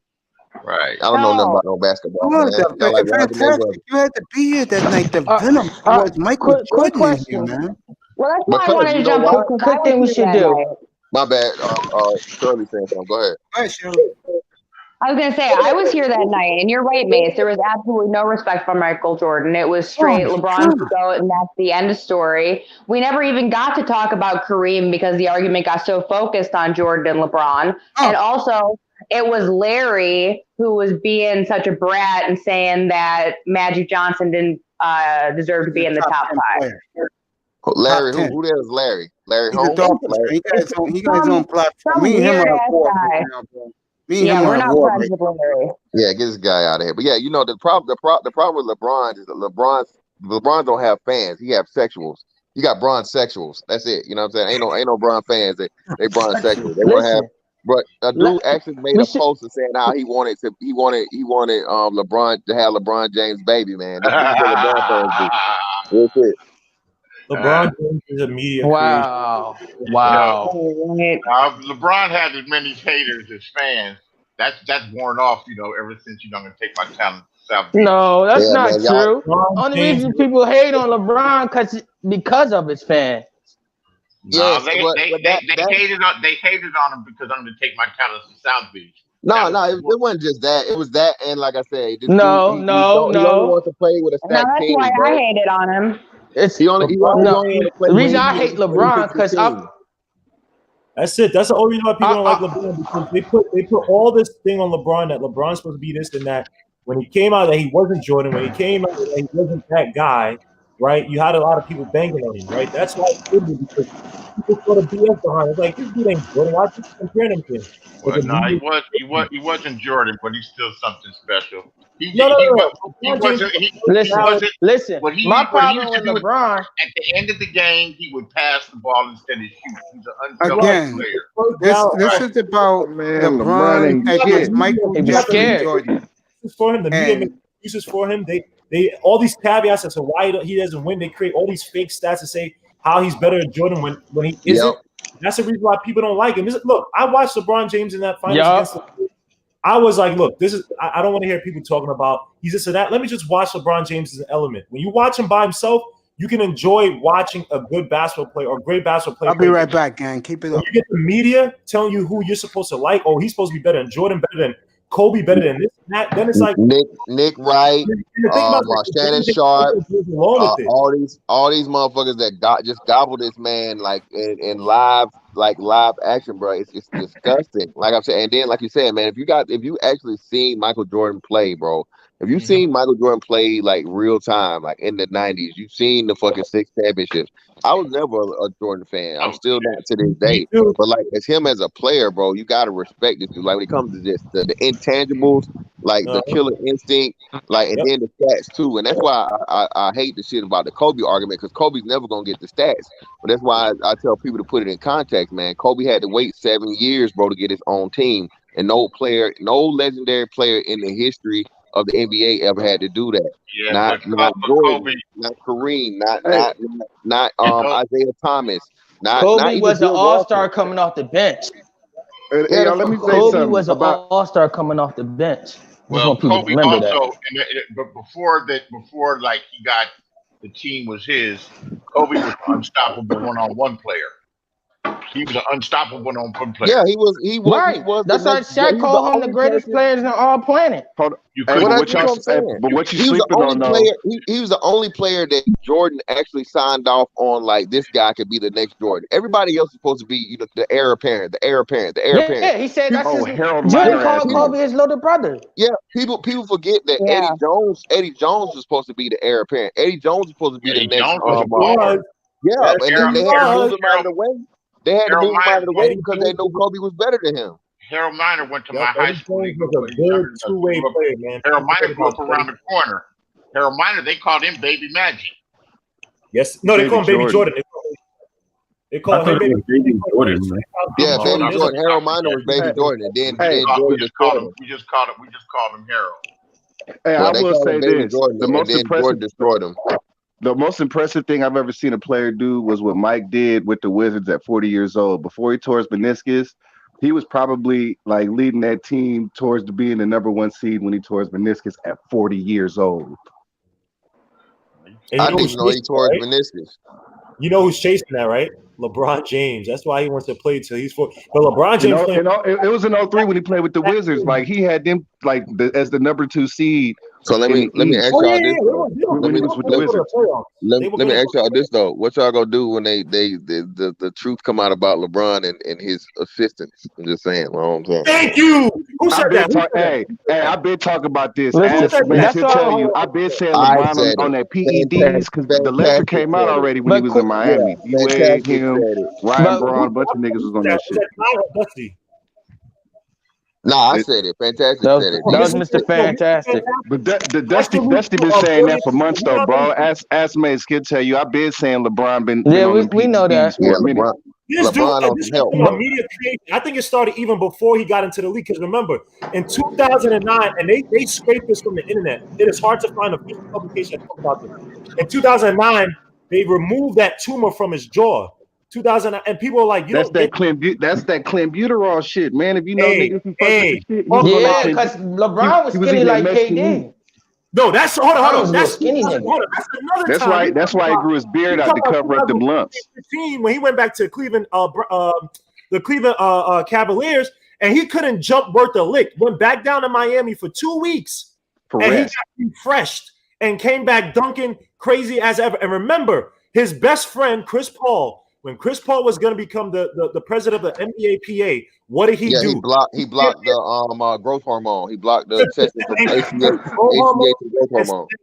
Thank you. And you know, in the NBA, I can name off my hand only 5 guys I remember that recently took HGH steroids because it's not big in the NBA like that, right? You Wilson Chandler, Jameer Nelson, Birdman, John Collins, and I can't even name a fifth for you right now. No one takes HGH steroids like that. But LeBron James, I don't care what no one says. This guy has had some help. Why do you think he said he was on a keto diet when he was all that skinny? Then he said he had first of all, this is a guy who lost 7 pounds in a game. Sure, I got news for you. Pounds in one game. That doesn't happen unless your hormones are all over the place. No, he gained 7 pounds during the game. Oh, gained? I thought you lost. Oh, my bad. He gained 7 pounds during the game, bro. No way. Jordan. I'll fight anybody who says he ain't no damn Jordan, man. Stop that crap, man. He gained 7 pounds during the game. And don't get me wrong, LeBron is the my reason why I don't like LeBron is because he be trying to play GM. Like I didn't like when he tried to get David Blatt fired when he had him first place. I didn't like when he tried to trade Kyrie initially for the Bledsoe Paul George thing. He tried to like his team. He tried to fire Spo, and Pat was like, "Nah, fuck that. This is my coach." He tried to like his whole team. You forget David Blatt had that team like the number. I think they were the number 1 defense that year. I might be wrong. He had LeBron working. And what did David Blatt say? And it's the same thing Kobe said to LeBron James. All David Blatt says, look, I'm trying to get you to play more off the ball so you can be more dangerous, right? And the funniest thing is that when LeBron James played outside of his so-called, I just want to charge into the basket, remember, the year he lost to the Mavericks, what did he do? He went down and he worked with Olajuwon, and his post-up game increased. Go look at his post-up production. Same number. That's true. That's why Rondo didn't start. He'd be a beast. It was still horrible. That's why Rondo didn't start this year. But yes, I'm saying though, the bad thing about the whole thing is, like I said, it's just gonna be proved right as to where like LeBron plays in the LeBron system and he moves everybody around to make it look like it's good basketball. That's why I can't stand him, bro. He don't even move people around. They all sit at the 3-point line. It's horrible basketball. They exposed him for that, bro. Remember in Cleveland when before that trade with the Utah Jazz for Clarkson, those guys. Remember, people complaining like, dude, even the coach Tyrone Lue said, he basically said in a cryptic way, saying, we have players on this team that they basically are just playing for the stats, that they hold the ball too long just so they can make the assist, so the assists go to them versus making the hockey pass where they don't get the number, but the offense is flowing more. He got exposed. That's why Isaiah Thomas came after him. Jay Crowder exposed him and said, we don't practice. No, Isaiah Thomas said we don't practice, but Jay Crowder's like, what is this? Like, there's no, like, we have people literally just playing for stats and, like, not playing for the team. LeBron has been exposed. You can see that. You can see that in the finals. Yeah. This dude, the dude is literally playing MVP over. I watched and covered. Oh shit! Bubble game. Mike blew out. AD was more dominant and more important to that system. I know people say LeBron. Go watch those games. If AD was not putting up 30 points a game, go watch Game 5 or Game 4 of the Heat series when LeBron AD went 6 for 9, scored only 15 points. LeBron James had 20-some points and he almost had a triple-double. And they lost to the Heat. I'm telling you, AD was a problem. You couldn't guard him down low. You couldn't guard him on the perimeter. He was an issue to pick and roll. But they gave it to him. Read the chat room. Put up his name, man. It's BS. Okay. Well, I sent you a message. They stopped feeding AD. Yeah, they stopped feeding AD. Like, if we watch the third, fourth Shirley's game, in there. I sent it to you. And I hate Jordan. I'm not a Jordan sexual. I hate it. I'm a Knick fan. So I watch Bron sexual. No. I'm saying just say that Jordan is better than LeBron. I'm not biased. That's what I'm trying to say. Like, me neither. Like, I'm not even a Jordan fan, bro. Like I said, I give the props to, because like I said, I look beyond the stats, bro. Like I said, just looking at LeBron over the last 3 years has become skilled, but a lot of people like to think and make it seem like LeBron was skilled when LeBron wasn't even skilled when he was in Miami, bro. He still had so many things to work on in his game. He didn't even really have a consistent, solid jump shot until like the second championship. Defend your boy, buddy. Like, Wait, but can I ask you this? I forgot. Come on, let me So smart. Why didn't he take that same team where now you have Brennan Ingram, who I think he won most improved player in the league this season. I might be wrong.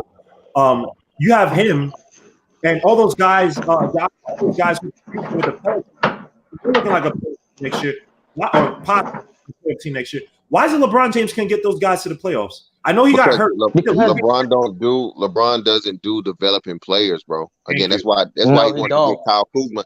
That's why he wanted to get Kyle Kuzma out of there, and the front office, thank God, kept bucked them and said, no, we're not doing it. Yep. So LeBron James like Kyle Kuzma.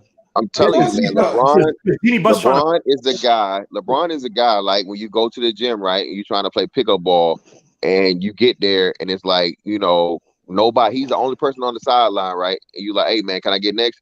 He's like, no, I got my 5. Like, you got your 5. He be lying. He be lying. That's an excellent point, right? I gotta head out.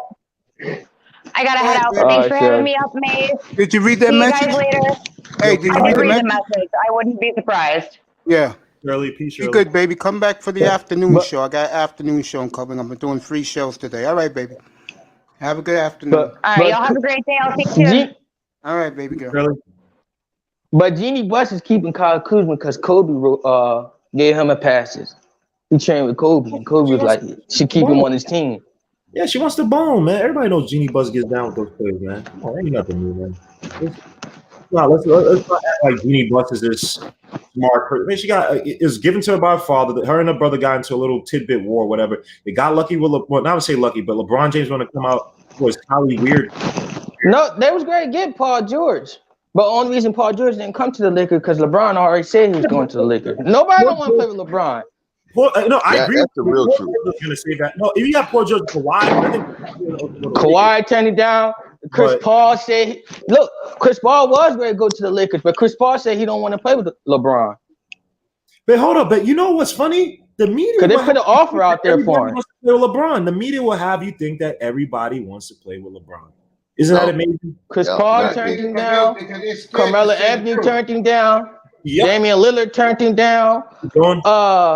Giannis turned him down. Kawhi turned him down. Everybody turned him down. Keep going, yo, bro. If you, this is why this panel is cool, man. This is a sensible panel, man, and it's not no hate, but it's like I have to watch idiots like Nick. I watch but on Twitter, Colin Cowherd tried to say that Jordan was overrated because he. I saw that the other day. He tried to say Jordan was overrated because he played in the expansion era. But I'm like, hold up, Jordan beat the most teams in the playoffs. Then they say Kobe.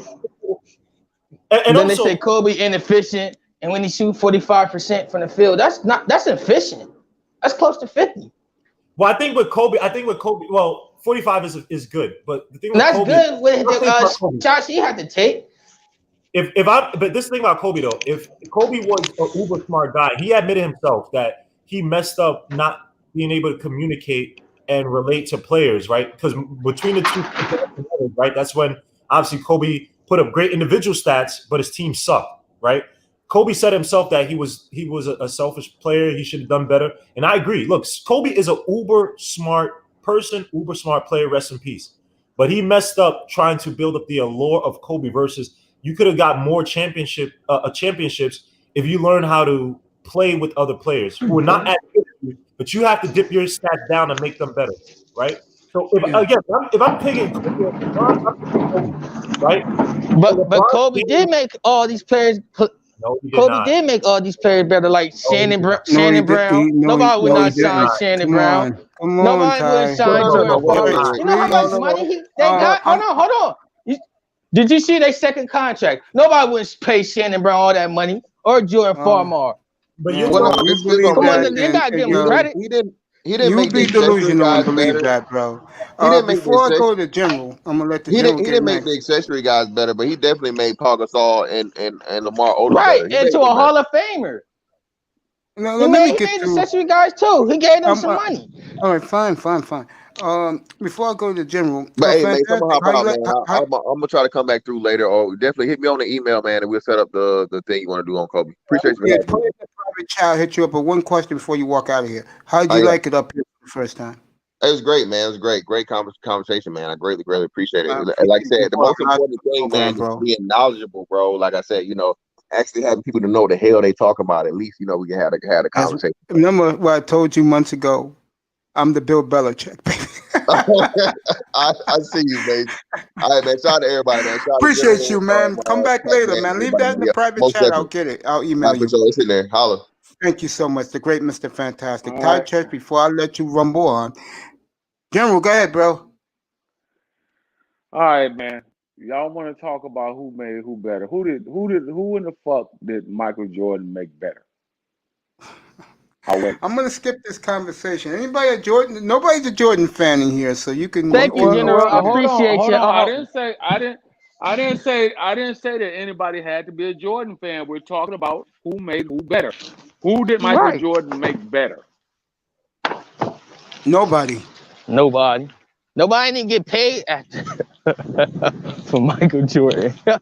No, it ain't about who got paid. Is who did he make better? Nobody. No one. Still listening. Okay. All right. So now you could give Kobe and you could give LeBron a shot at a couple of players that they actually turned into all-stars. You could make an argument for that. Kobe made Lamar Odom an all-star, a champion. Kobe made And Andrew Bynum too. Andrew Bynum. He actually made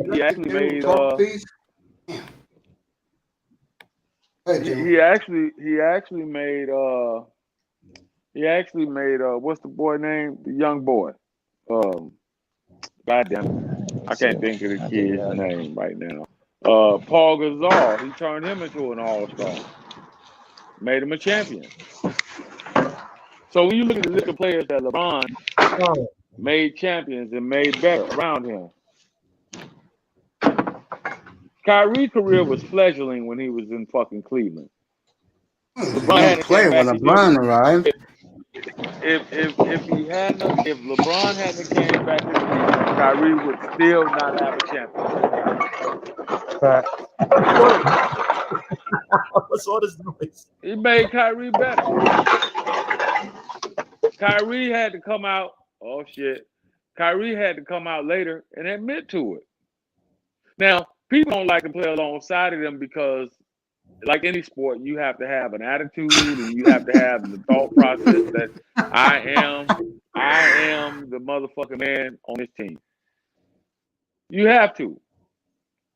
The closest player to Michael Jordan is Kobe Bryant. The closest. Yeah, but why is it that I go 1 and 1 alpha? I would go 1 and 1 alpha. You could flip them either way. Michael is 1. Kobe is 1 alpha. Kobe could be 1 alpha, 1, and Michael could be 1 alpha because of their drive and intensity for the love and of the sport and the way that they approach the game. And then I would have to throw LeBron in there too, since we want to talk about those three in particular. The General, can I ask a question real quick? Why doesn't Jordan get any credit for helping to develop Pippen and Kukoc? Kukoc came. I know the answer to this, but yes, Jim. Remember. Okay, so remember, Kukoc was a fucking champion in Europe and came over. The NBA, but he was a motherfucking champion, and he didn't have to make him better. The boy already had talent. No, that's Pippen not true. already had talent. Now, that's let not me tell true. you. Are you serious? The boy, okay. no. So let me tell you. What you said was not about him being. Let me tell you. He was soft. Let me tell you. You're not listening. Let me tell you a little secret that you don't know. Okay, because Scottie Pippen is actually from Hamburg, Arkansas, which is where my grandfather is from.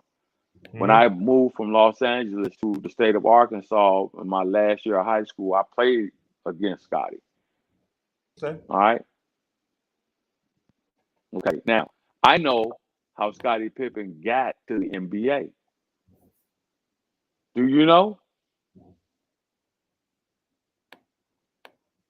How you got to the But NBA? I'll tell you. Leading up to that draft, how he got to the NBA, how he actually got in the league. All right, so this is the story of how Scottie actually. This is the story of how Scottie Pippen actually got to the NBA and actually got noticed in the NBA. There were 3 players ahead of him that was scheduled to go over to the All-Star game, which was being held in Hawaii in 1987. Mm-hmm. Okay. The first player was from Michigan. I can't think of his name. Well-known player. I can't think of the kid's name the guy's name at this particular point in time. Bald-headed guy, about 6'8". Ramil Robinson. Ramil was the 89 draft. 88, 89. He opted out because he knew he was going in the lottery. So he said, "Nah, I don't want to go play in that particular All-Star game." General, all right. Pippen was the 87 draft. He was traded from Seattle to the Bulls for Odin Polonius. 87. Thank you. Yeah, thank you. 87. I knew I was right. 87. All right. I'm talking about the players in particular. There were 2 players. One was from Michigan. He opted out because he went high in the draft. You can look it up. I can't remember which one it was. Glenn Robinson, I think it was. Glenn Robinson was 94 draft. Sure, General. you can look it up. Was it? Yeah, I think I know who you're talking about, but it was the draft before. I know who you're talking about. Didn't Glenn Robinson hold go on, first? Hold on. Let me look. 94 draft. Glenn Robinson went first. You know who the general was thinking about? And it wasn't. It was Polonius. Look at the draft for the 87. Who? Polonius was traded because I went to high school with Polonius. Odin Polonius was the guy. No. Yeah, he was traded from Seattle to the Bulls for Pippen. I'm not talking about the trade. I'm talking about the All-Star game that these players opted out. It was 3 players. Scottie Pippen was the 3rd alternate to go to this. That got an invite to go to this game. The first 2 players came from big-time NCAA programs. They didn't even know. If you look back at the draft, it was tape delayed. They said Scottie Pippen from Central Ohio when they announced Central Arkansas. They had to go back and correct it because I know. General, keep talking. General, keep talking. No one's bothering you, bro. Okay, keep talking. I'm just trying to help y'all. I'm just trying to help y'all. So anyway, what happened was the top 2 players at that position, they opted out to go. Scottie got an invite as the 3rd alternate. He ended up taking it and going. He went over there. He won the 3-point competition. He won the slam dunk competition in this college all-star game, which was held in Hawaii. Guess who just happened to be vacationing in Hawaii at that particular point in time? Mr. Jordan himself. Mr. Jordan went to check out the fucking, talent or whatever, because that's what he does. He's a basketball player. Right? He was the one who went back and put the buzz in Chicago's ear and about this kid, Scottie Pippen. He didn't even know what university the kid came from, which is why if you go back and you look at the unedited version of it, because remember, the draft used to be tape delayed back then. If you go back and look at the unedited version, when he was announced as 6'7", Scottie Pippen from Central Ohio, the University of Central Ohio. All right, here's the draft order and of the 1987 draft. This is the draft order. David Robinson went first to San Antonio. Armand Gilliam went second to the Suns. The Nets took. Where was Armand Gilliam out of? Where was Armand Gilliam out of? Vegas. Wasn't he from Vegas? Vegas.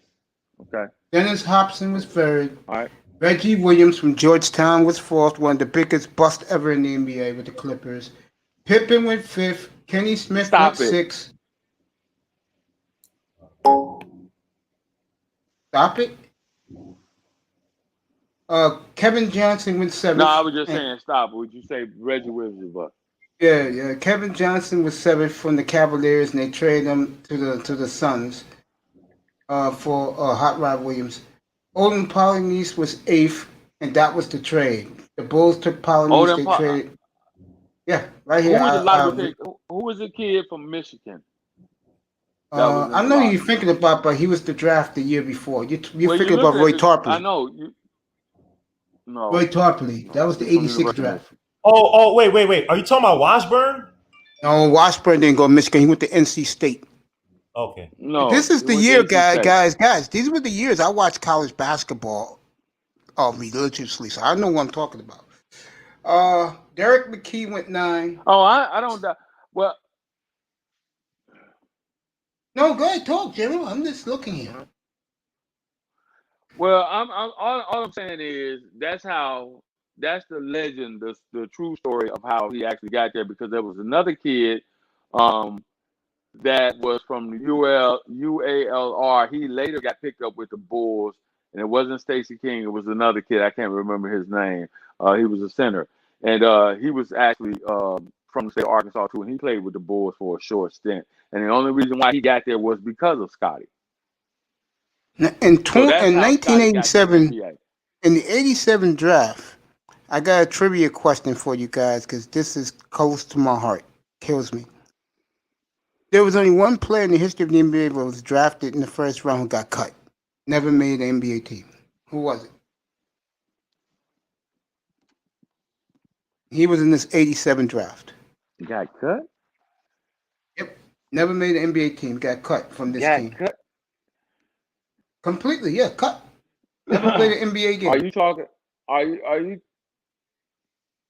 you talking about the boy from the boy that was drafted by Boston Celtics? No. Lim Bias? No, he died. He was drafted number 2 in the draft that year. Number 3 in the 86 draft. No, number 2. He went number 2 at 86. That was the Roy Tarpley draft. The answer is, let's do it because he just passed away. Okay. Who is Ronnie Murphy? Never played in the NBA. Ron Murphy? Yep, from Jacksonville. I remember that draft like it was yesterday. Yeah. Never made an NBA team. Pippen was a decent. You say it was the 87 draft? Yeah, when he went 17th. What the in? Okay. You got Monterey Language Institute, big Bulls fans supporting Jordan made players better. Yeah, Ronnie Murphy never made it in the NBA. And the reason was, he was too fat to play point guard in the NBA. Ate himself before he even got a chance to put on an NBA uniform. DJ Moss, what's up, baby? Yo, Starscream, come up here, bro. Defend your man. Come up here. I love his line, though. He said Jordan made gambling better. Get up here and defend your boy LeBron James, bro. As he put on a circus show that night, boy. The LeBron parade.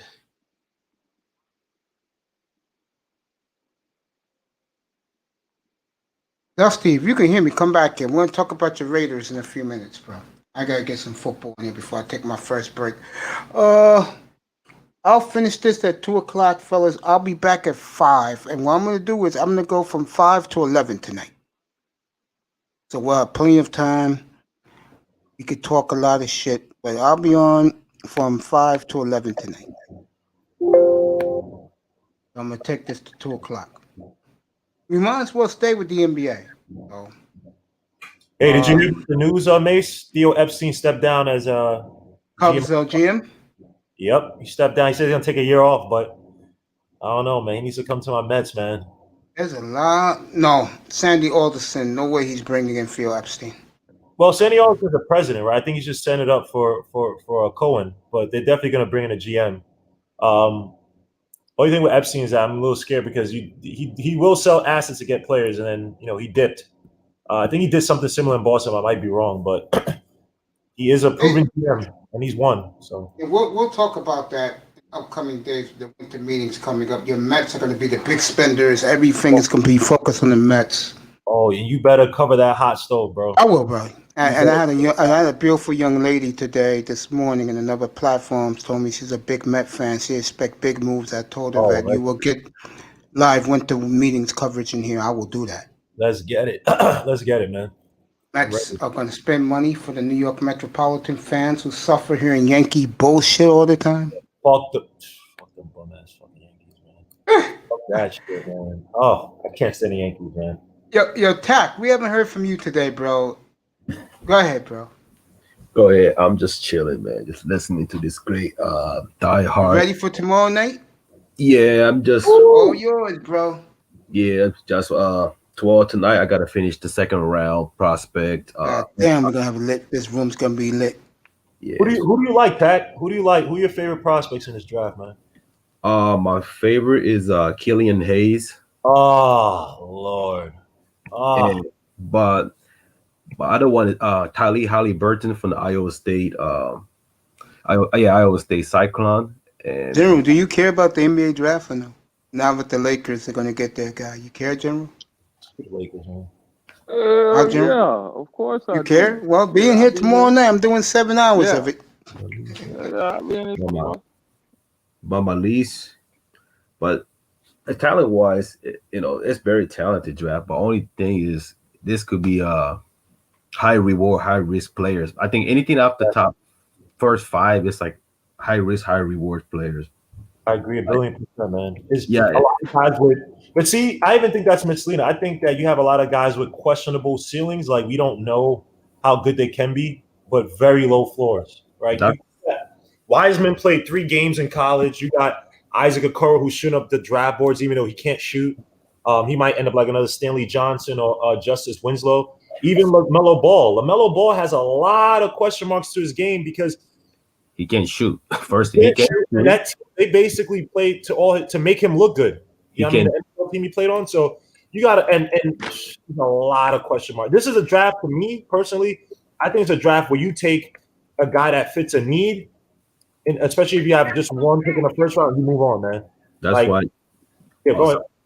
No, well, I'm saying that's why you got to get like a seasoned player. I think this is a year where juniors and senior players are going to show out compared to the one year done. That's why I'm so high on Desmond Bain from TCU. The guy, but I show you the highlight for you guys. The guy never shot less than 44% beyond the arc in the past 3 years.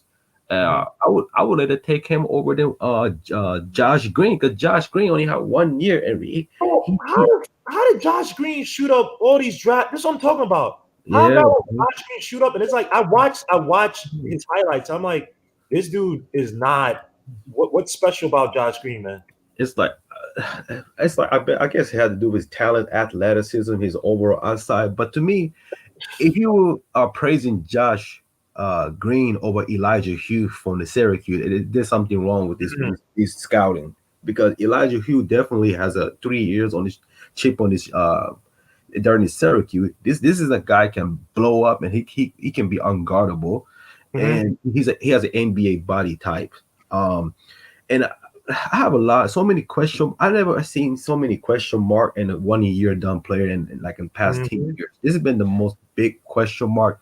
That's why I say it's a high risk, high reward. Like player like Precious Achua. Who the fuck your son is a fucking Precious? All right, come on, man. I will say this right now, and for guys who are listening in the chat room, the banner will go up later this afternoon, early this evening. Tomorrow night, the NBA draft, 7 o'clock Eastern here. This man will join me at 7:30 Eastern time, 4:30 Pacific. The other guy, General, I love you, bro. The other guy here will join us at midnight Eastern time when the draft is. I'll join you guys before too, man. Oh, then come in at 7 o'clock, bro. Come in for pregame. Come in. All right, cool. I appreciate you, man. You're not going to get NBA draft coverage better than in here. Let me tell you something else, guys. In April, end of April, it's in Cleveland. You'll get full draft coverage here, NFL draft. I have this man, Tackman, up here with me. Legion, you can do NFL draft? Yeah, what? Okay. This man will be with me, and Dusty and his lady will be with me, the great Dusty. That will be late April. I'll find the date for the NFL draft. Thursday night, we'll have a party in here. 5 o'clock, 6 o'clock Eastern time, the NFL draft that Thursday from Cleveland. We'll have a party up here. We'll go around picks. This is something I could do. I'll have my draft guy, and I'll pepper these guys with questions. So it's going to be awesome. You guys are going to get the best coverage. Go ahead. I'm not trying to. I didn't mean to cut you off, but how how the fuck Isaac Okoro is moving up in stock? This is a guy who can shoot for shit. Let me tell you something. Line, what he shot 25% from three. Like, let me tell you something. The reason why some of these guys move up, their agents are good buddies with GMs around the league. That's why they move up. Guys who you never think will move up. And you know what happens when that happens, fellas? Especially in the NBA, those players end up bust. Mm-hmm. I'm not taking Isaac Okoro over Sadiq Bey from Villanova. No fucking way. Excellent sharpshooter, has a great size. He can be probably one of the 18-7 small forward, 3 assist type of dude. I don't see much of a defensive upside. So I think he can get better because his link, but as a defensive part, I don't have much expectation. He can be solid, but I don't think he will be like all team defensive like Tony Allen type of player. But what he can do is, because he's height and length, he can light you up. So the guy who's undersized, like 6'4" and 6'5", you're gonna have a trouble guarding him. But it's the same. It's the same thing. Like, you know who's really underrated, overrated in this draft? Denny Avdija. Man, hey, I'm about to say that the dude from Israel, right? Yeah. Hey, hold that point. Legion. Yep. Would it surprise you if the Knicks trade up to get this guy? No, don't say that. Please don't say that. Don't say that. I'm not even Knicks fans, mate. No, Knicks fan gonna be on suicide note. I tried to explain this to him how the Knicks fans in New York are. You know how they are. You're one of them. Am I right? Am I wrong? Would it surprise you if they did that tomorrow night? He's gonna be the next Andre Bagnani, dude. Like it was slightly surprising to have a little bit of faith in this regime because I think they're moving in a different direction. But if they do it, it wouldn't surprise me because it's Knicks. Yep. But Denny Avdija, I watched this guy's game. I said, if this guy was an American player doing this in college, in this draft he'd probably be late first, second round. There's nothing special about this kid's game. Okay. Nothing. It's only because he plays overseas. If Obi Toppin, who I think is also a little bit overrated, if he was doing what he was doing at Dayton, if he was doing that overseas as an Israeli or European, he'd be the number 1 pick in this draft. Yeah, I mean, Obi Toppin, one thing, you don't have to worry about his working his offensive, his fundamental. That's what he don't. Right. Because it's a 3-year senior. He's age of 22 years old. The offense game is polished. He can get a little bit better, but that's not his major concern. The concern is, can he? I can see him like a Carlos Boozer type of dude. Like he can score and on the both end of the goal, he can blow past by, can he guard? Like he's one of those guys get shitted on by small forward because he can't play defensive lick. And don't forget, he played for Dayton. Yeah, Dayton was a number 7 in the fucking nation. But who were they fucking facing? Fucking St. Louis. St. Louis is nobody. I mean, that conference is so underwhelming. It's like, let me ask you a question. Is Dayton a team full of juniors? Yeah, juniors and sophomores. All right, here's your problem. You say who they played. Remember, the teams with the best players, one and done. Yeah.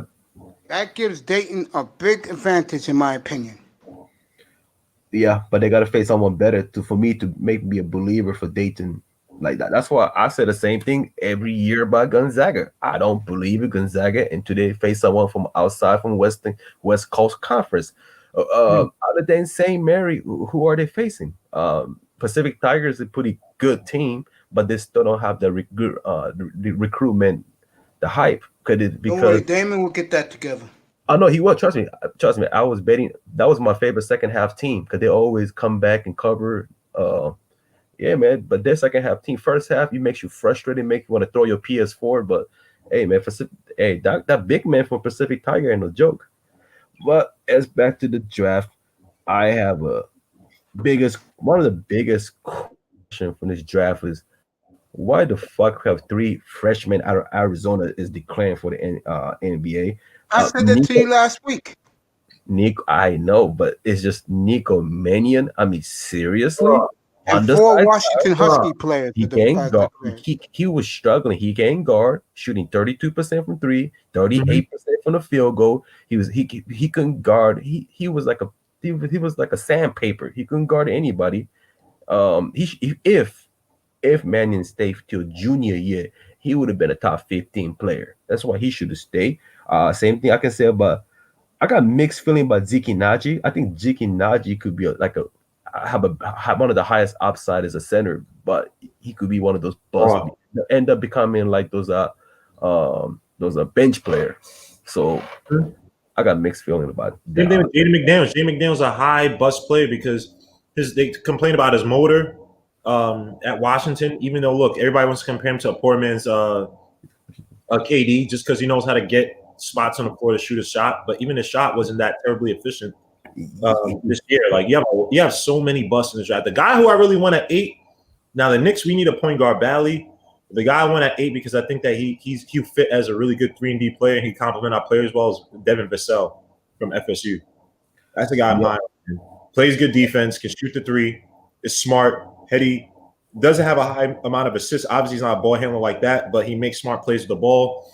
Look, just give me a guy who come in and he could play that 3-and-D role for me. He may not be a superstar, may not even be a star, but you give me a guy who can give me 15, 16 points, shoot close to 40% from the 3, 47, high or mid 40s, hopefully a 46, 47% from the field. Smart player. You look for those guys all the time. Every championship level team, obviously the Knicks are nowhere near that, but every championship level team is always looking for those type of highly efficient 3-and-D level guys, right? Why not get that now versus you shoot the Please, let me ask you this. Do you care about this draft, working it tomorrow night over at Sports, whatever that is called, if the Knicks trade for Westbrook tomorrow night? Yeah, I still care about because I'm not high on Westbrook like that. Okay. Westbrook is a athletic guard, but he has very low basketball IQ. Very like low. I said earlier, when that kid, whatever his name is, kid from Houston, Robbie Covington went to the Blazers. Oh yeah. My interest is lost now, but the Blazers trade him their pick. But because I'm trying to open and run a business here, I'm definitely doing what I plan to do, which is let you two guys do the draft here tomorrow night. Oh yeah, I'm looking forward to it. Yeah, because that's my hobby, my hobbyist in me, and my professionalism. Give the fans what they want. They want draft. They're gonna get NBA draft tomorrow night. And you know what's sad, but the team with the who needs the point guard, and it's like so many in this draft. It's so many, but there's only like 2. I wouldn't say sure, but 2 like a safe pick at the point guard position. But there's more better selection in the second round. Hell yeah, I read the list to you last week. So many second round prospects are point guards. Yeah, like a Grant Ritter. Grant Ritter can be a good point guard. He just can't play defense. He's just way too undersized. He's like him and DeBon Dawson has the same issue. He's those guys that can make the other team better and can take over when they want, but they're so undersized. And they're gonna have a struggle, having a hard time in guarding the other bigger point guard like Kyle Rowley. What was the other guy? West Bruder, those physical type of guard.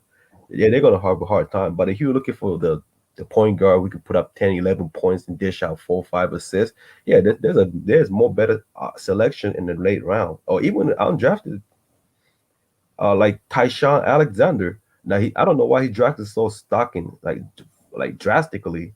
That guy's a rock solid guard, and he can play 1 and 2. But the most important part as a 2 guard, personally for me, is create your own jump shot. Can you elevate your team? Can you drive into the basket? Can you hit the free throw? He can do all of those.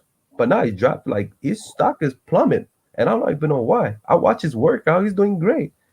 I think whoever drafted him they're gonna fall in love with that kid. Well, if he falls to 44, the Blazers will have a chance to draft him. Oh yeah. If he falls to 44. No, I think Blazers will fit more for DeBon Dawson, to be honest, Maze. Okay, I'm buying what you're saying. So, I am so hyped up. I'm gonna start buying some running. I'm gonna buy me some running Rebel gear for my birthday. Start wearing it on the air. This man predicts that the Rebels will be a 2022 win team this year. His ears from his mouth to God's ears. I hope so. Oh yeah. And we will have the tournament, by the way. I'll make up a way that we'll have the tournament with the picks and everything from the fans. We're gonna have people come up here and make their picks. And the one that has the most wins in each bracket of the West, the Southwest, the East, and the Southeast, I should say the Midwest, they'll win something real nice. I'll pick out something to win because that will be in April, by the way. College basketball. I think April or May will be the tournament. Oh, and and I have I have another guy. This guy is a heartbreaker for the Mountain West Conference. Yeah, if you watch a level, you will know this guy. He's a heartbreaker. He hurts everybody's feeling. At Sam Merrill from Utah State. He was lights out. He's fundamental solid, and his defense got a lot better compared to his freshman through junior year, and he just got to put more weight. He's only like a little over 205 pounds. He's 6'5", so he just need to get at least 215 pounds. So that's a 10 pounds of muscle. That will be it can fit with any team. So I like his defensive upside. His 3-point is already polished. He's a 4-year veteran. So you're not expecting for his upside. You are expecting for his service, what he can do off the bench.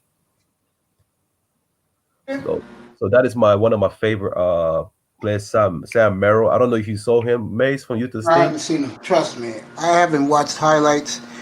I have to go look at the highlights. Send me in the back room and. Oh, matter of fact, look, I'm gonna send you right now. Okay. Yeah, all right. I watched the game against San Diego State and Utah State on the Mountain West Championship. He ate their soul and hearts. You can see the face in San Diego State because he just could not be stopped. Yeah, I just dropped the link right now. The great tack man, Clan Killer. What about Terrell Terry? What's up? Do you like Terrell Terry? Oh, the point guard? Yeah. Oh yeah, dude. I like him. Better, and better than Nico Mannion. I don't know how the hell Nico Mannion. Well, they're talking about he's in the late first, early second. But Nico I don't know who Nico is, but I could tell by Legion of Knicks he doesn't get it. How this guy is. Bro, I try to give people like he averaged like no, I'm thinking of Malachi Flynn, but Nico Mannion. I don't know how he. Maybe because he just played for a major program, but I watched this game. I said, "This is not going to survive in the NBA." It's just no. I don't see it. I don't get it. God bless. I would take Cassius Winston on the Michigan State over him, all because he played 4 years in college and he's a very efficient slasher. No upside, not athletic. It's like a Devon Dawson, but he can spark off the plug, come off the bench, put up a double-digit point, throw a few assists, and that's all you need from the guy. Come off the bench, and he will. But and when in case one of the point guard went out, he can just slide into it because he's not a bad passer. It's just the way the Michigan State offense run. He wasn't playing the traditional guard. But he has the skill set to do so. Yeah, I'm gonna wrap this up. I want both of you two up here to stay. I want to talk to you two. I want to thank this guy is looking dope, my friend. It's running back. Oh yeah. I want to thank my audience, who was absolutely outstanding this morning and early afternoon during their lunch hour. I've had people tell me that when they're on their way to work in the morning, they listened to me, including a fashion designer last week that made me blush. Monterey, you was outstanding. I'll be back 5 o'clock Eastern. Check your local listings.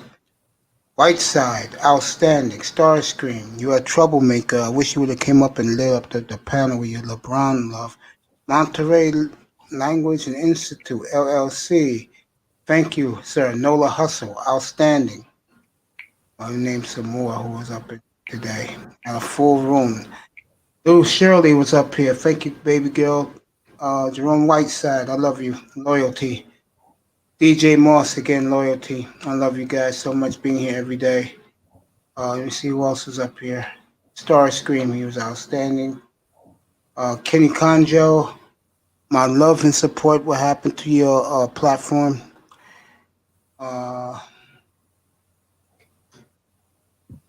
Else? I gave salute to Nola Hustle already. Starscream, I gave salute.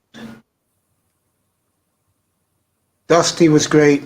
The General, Beasley, outstanding. Special guest Ty Church, special guest star Mr. Fantastic, who was outstanding today, was up here.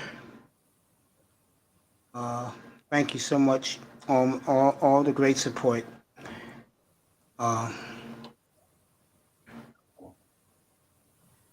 There you go. For everybody, I love you. Enjoy your lunch hour. I'll be back in 3 hours. Good afternoon from the Oasis, aka the BX. I love you.